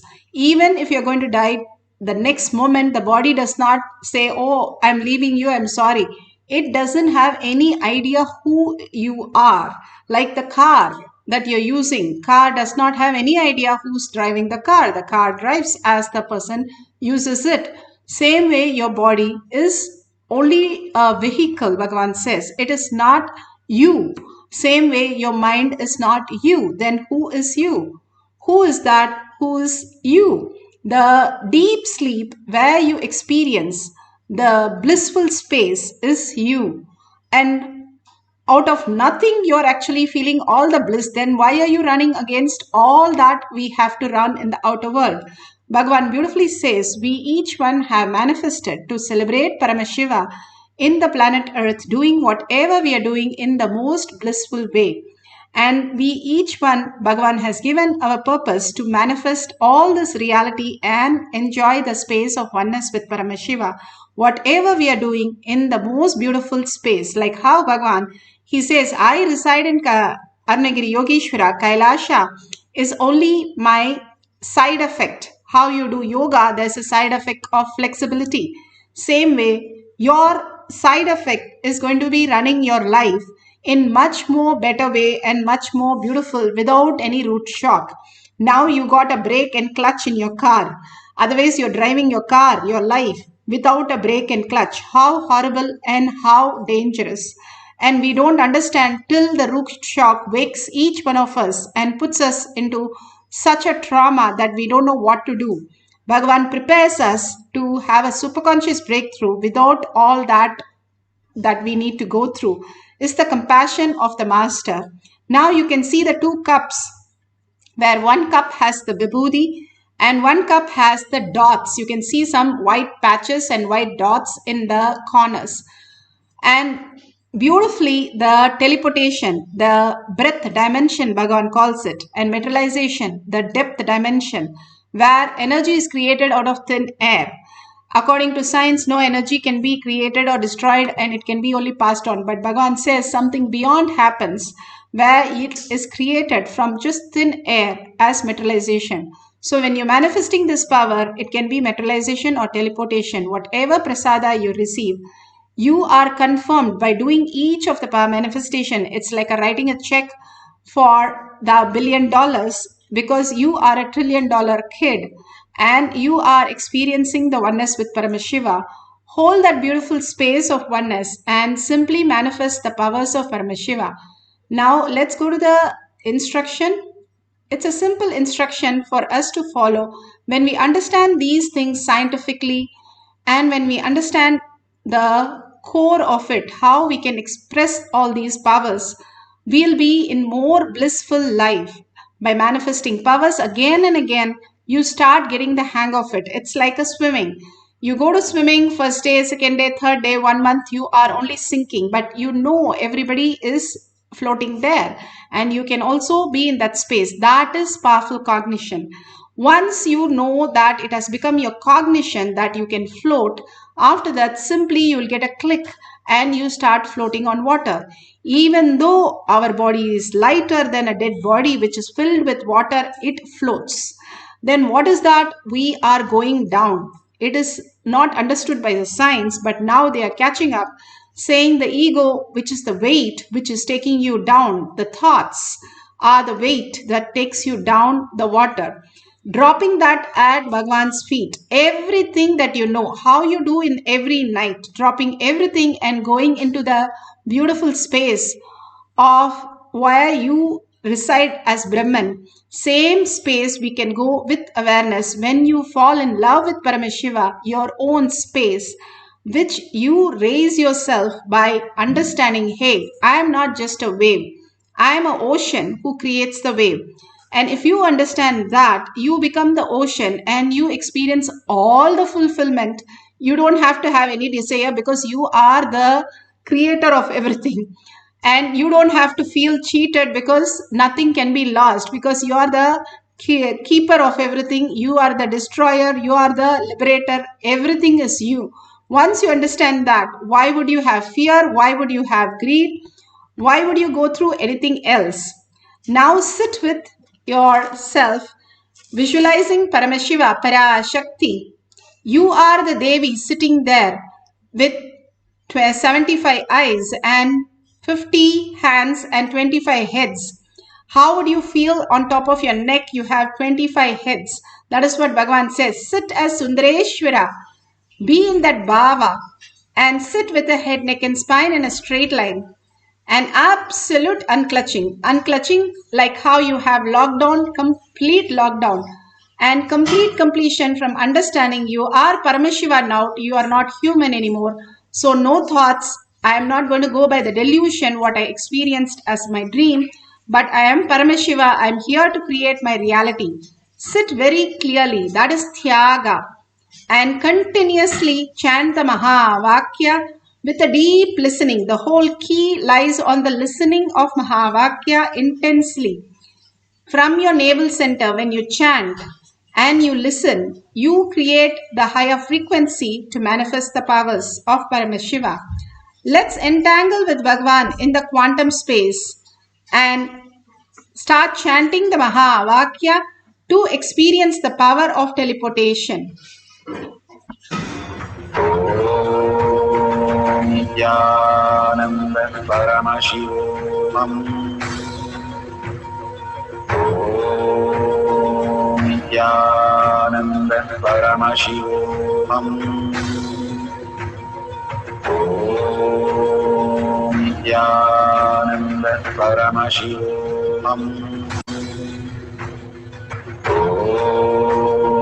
Nithyananda Paramashivoham.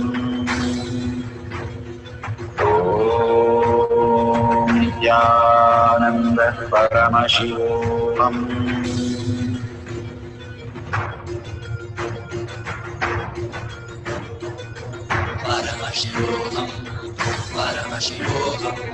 Let Paramashiva's third eye manifest in all our third eyes.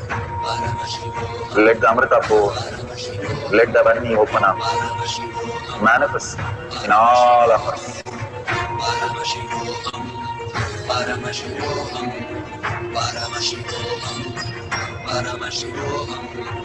Let Paramashiva overflow, manifest the powers in all our third eyes. Om Nithyananda Paramashivoham.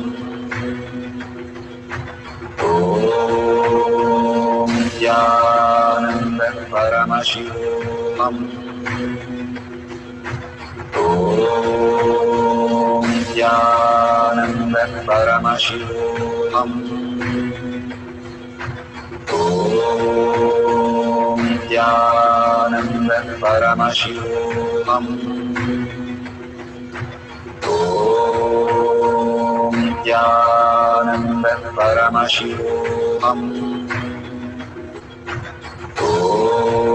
Om Nithyananda Paramashivoham.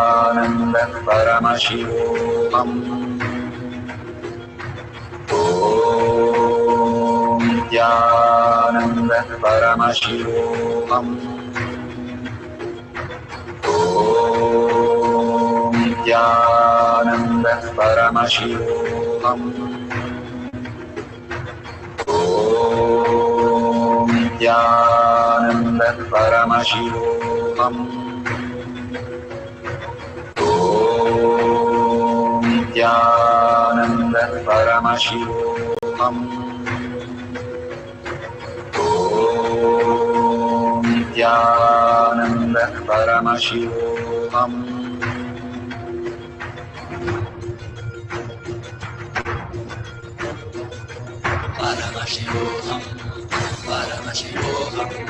Let Paramashiva's third eye manifest in all our third eyes.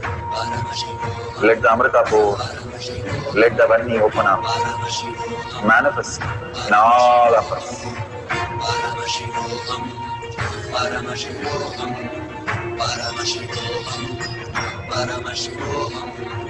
Let Paramashiva overflow, manifest the powers in all our third eyes. Om Nithyananda Paramashivoham.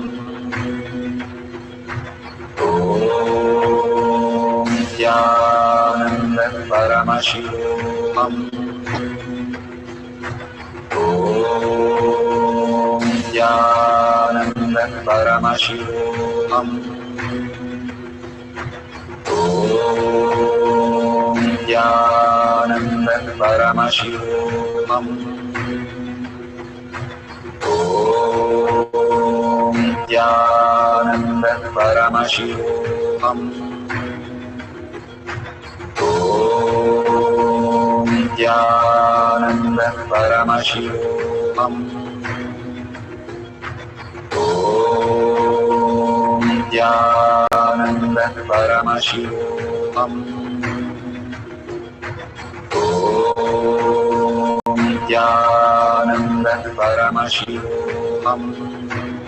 Nithyananda Paramashivoham. Om Nithyananda Paramashivoham. Om Nithyananda Paramashivoham. Om Nithyananda Paramashivoham. Om Nithyananda Paramashivoham. Om Nithyananda Paramashivoham. Om Nithyananda Paramashivoham. Om Nithyananda Paramashivoham. Om Nithyananda Paramashivoham. Om Nithyananda Paramashivoham. Om Nithyananda Paramashivoham.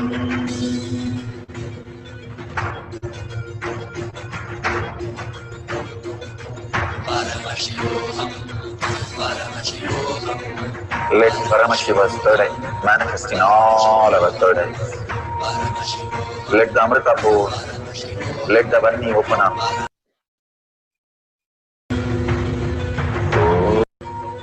Om Nithyananda Paramashivoham.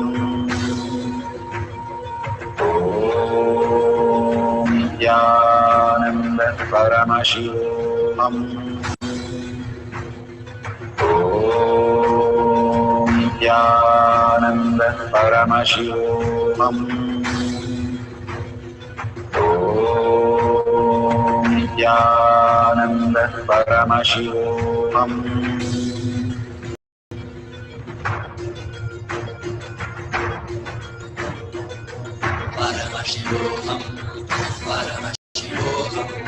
Let Paramashiva's third eye manifest in all.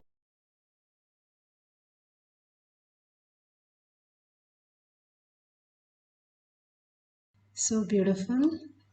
Now you can open your eyes and slowly check your cups and your hands. You can put the light and check if you have got the vibhuti kumkum. So many times it doesn't just happen in that cup, it happens on your body or it happens on different places. And if you have paduka, if you have the deity, you can see that it happens on the deity many times. So you can have any of your Ishtadevata and you can experience that oneness with that Devata also. Whichever Acha Avatara or Nija Avatara, whichever you prefer, that beautiful space that you have, what manifests as reality is most important.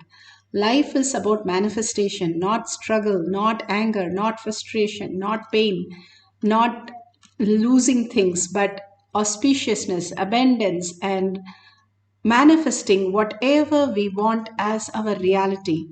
Command over reality, nothing to fear, nothing to lose, nothing to get hurt, but only in the space of oneness with Paramashiva. We can understand we have to wake up from all these incompletion. There is nothing incomplete about anything. Like in the dream, if somebody really is upset with you or you have an accident, you don't go to a hospital, rather you wake up.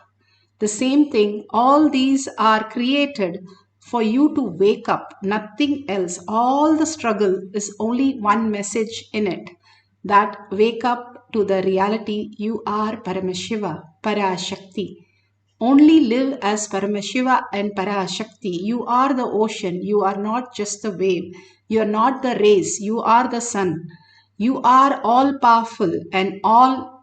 You are Paramashiva in all the ways, and you can manifest all your reality as the conscious sovereignty. Again and again, hold that as your powerful cognition. The powerlessness is only created by the mind, which is not you. Like how even the body is not you, the mind is not you at all. The mind just picks up a recorded version and keeps playing as a fallback. Fallback is not your life. You have much more to live than just a fallback. Getting upset, getting tired, getting addicted, everything, because seeing the fallback as your life is a delusion. Wake up to the reality that we are Paramashiva. We can manifest whatever we want. We are the Brahman. We are the consciousness. Like all the Siddhas and Munis and Ganas and Nayanamas, and all of them woke up to that reality to experience the bliss That is exactly the science Bhagavan is teaching each one of us. When we get prepared and we are ready with that space as Turiya space, whatever Bhagavan gives will simply become consciousness. We'll start living as enlightened being. When we are pulled out of Turiya state by our Guru into Turiya Theta, we become enlightened space, living enlightenment. So we have one more cycle to experience this prasada from Bhagavan. Hold this powerful space again and again that you are Paramashiva. That is why you're breathing. That is why you're manifesting food into blood and all the vitamins taken in your body. All the function in microcosm is not done by you, not your mind. If mind was supposed to be breathing, you would have lost your life many times. Hold the powerful space. How you're manifesting all these complicated things. Start manifesting all these things also in my life. Very clearly tell Paramashiva to manifest in you as you want, and simply you'll see one by one all of them getting into reality. And you will drop all your fear, your greed, and simply merge into that most blissful space that you will not ask for anything more than that. Let's start chanting. Sit straight with your head, neck, and spine in a straight line. Few minutes, put away your gadgets and start chanting the Mahavakya. The main key is listening to the chanting and entangling with Bhagavan in the oneness space. Let's start experiencing the power of teleportation, materialization by chanting the Mahavakya intensely with a deep listening. Open up. Manifest in all of us. Paramashivoham, Paramashivoham, Paramashivoham, Paramashivoham. Let Paramashiva overflow, manifest the powers in all our third eye. Om Nithyananda Paramashivam. Om Nithyananda Paramashivam. Om Nithyananda Paramashivoham. Om Nithyananda Paramashivoham. Om Nithyananda Paramashivoham. Om Nithyananda Paramashivoham. Om Nithyananda Paramashivoham. Om Nithyananda Paramashivoham. Om Nithyananda Paramashivoham. Om Nithyananda Paramashivoham. Om Nithyananda Paramashivoham.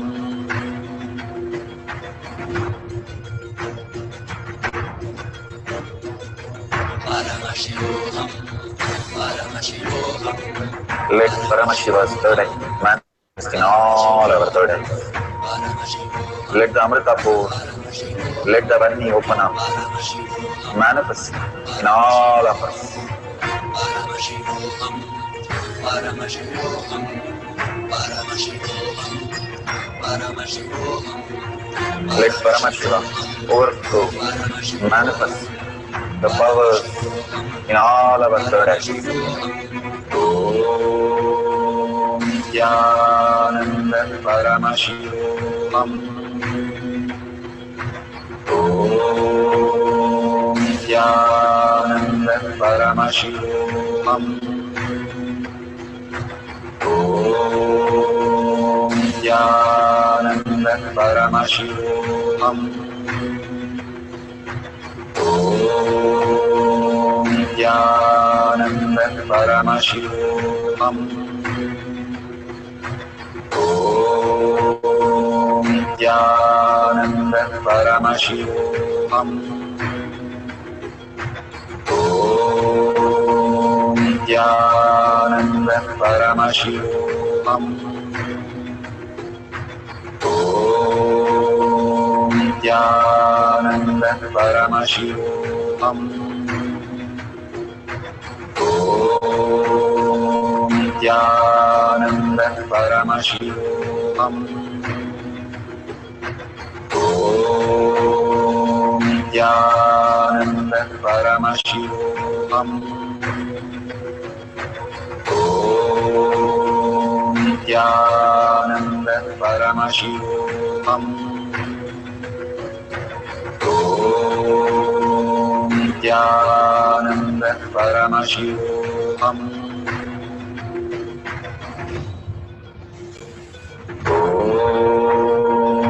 Nithyananda Paramashivoham. Nithyananda Paramashivoham. Nithyananda Paramashivoham. Nithyananda Paramashivoham.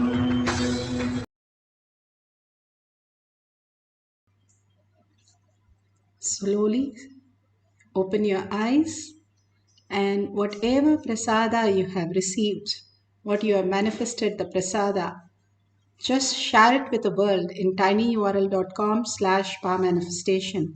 Again and again, Bhagavan asks you to share your space with the world, that Paramashiva is your space, recognizing more and more that everything that exists is Paramashiva. Waking up to the reality is enriching and causing. And simply whatever they are doing, blessing them for whatever they need to achieve in their space is the best thing, and thanking Bhagwan for all this powerful cognition and power manifestation again and again, making us realize we are Paramashiva, we are Sundareshwara, that holy space, that beautiful space that we are. And make sure you tag it to your friends and families, all these great signs, again and again, inviting them for the satsang and darshan and Bhagwan's blessing. And if you see a $sign, go ahead, you can contribute to Kailasa for all that powers that Bhagwan is showering on each one of us to create our reality again and again, meticulously helping us through. You can donate anything of your currency. Whatever you donate, it simply comes back n-fold back to you. Again and again, we remind you is to understand that building a Kailasa in your inner space is the most important, so that it protects you from all that which is happening and will be happening soon. That beautiful blessing from Bhagavan Paramashiva. With that, let's surrender all this powerful cognition, power manifestation to Bhagwan's lotus feet with a deep gratitude and earning that Paramashiva to become my existential reality. Again and again, thanking Bhagwan with a deep gratitude and thanking all of you who are holding that space collectively. Collective integrity, collective manifestation is what the world requires, and we all require to heal ourselves. Thanking Bhagwan for that and ending this session with a Purna Mantra. Om Purnamada Purnamidam Purna Purnamudashyate Purnasya Purnamataya Purnameva Vashishyate. Om Shanti Shanti Shanti Hari Om Tat Sat Sarvam Bhagavate Sri Nithyananda Paramashivam Paduka Arpanamastu. Om Nithyanandam.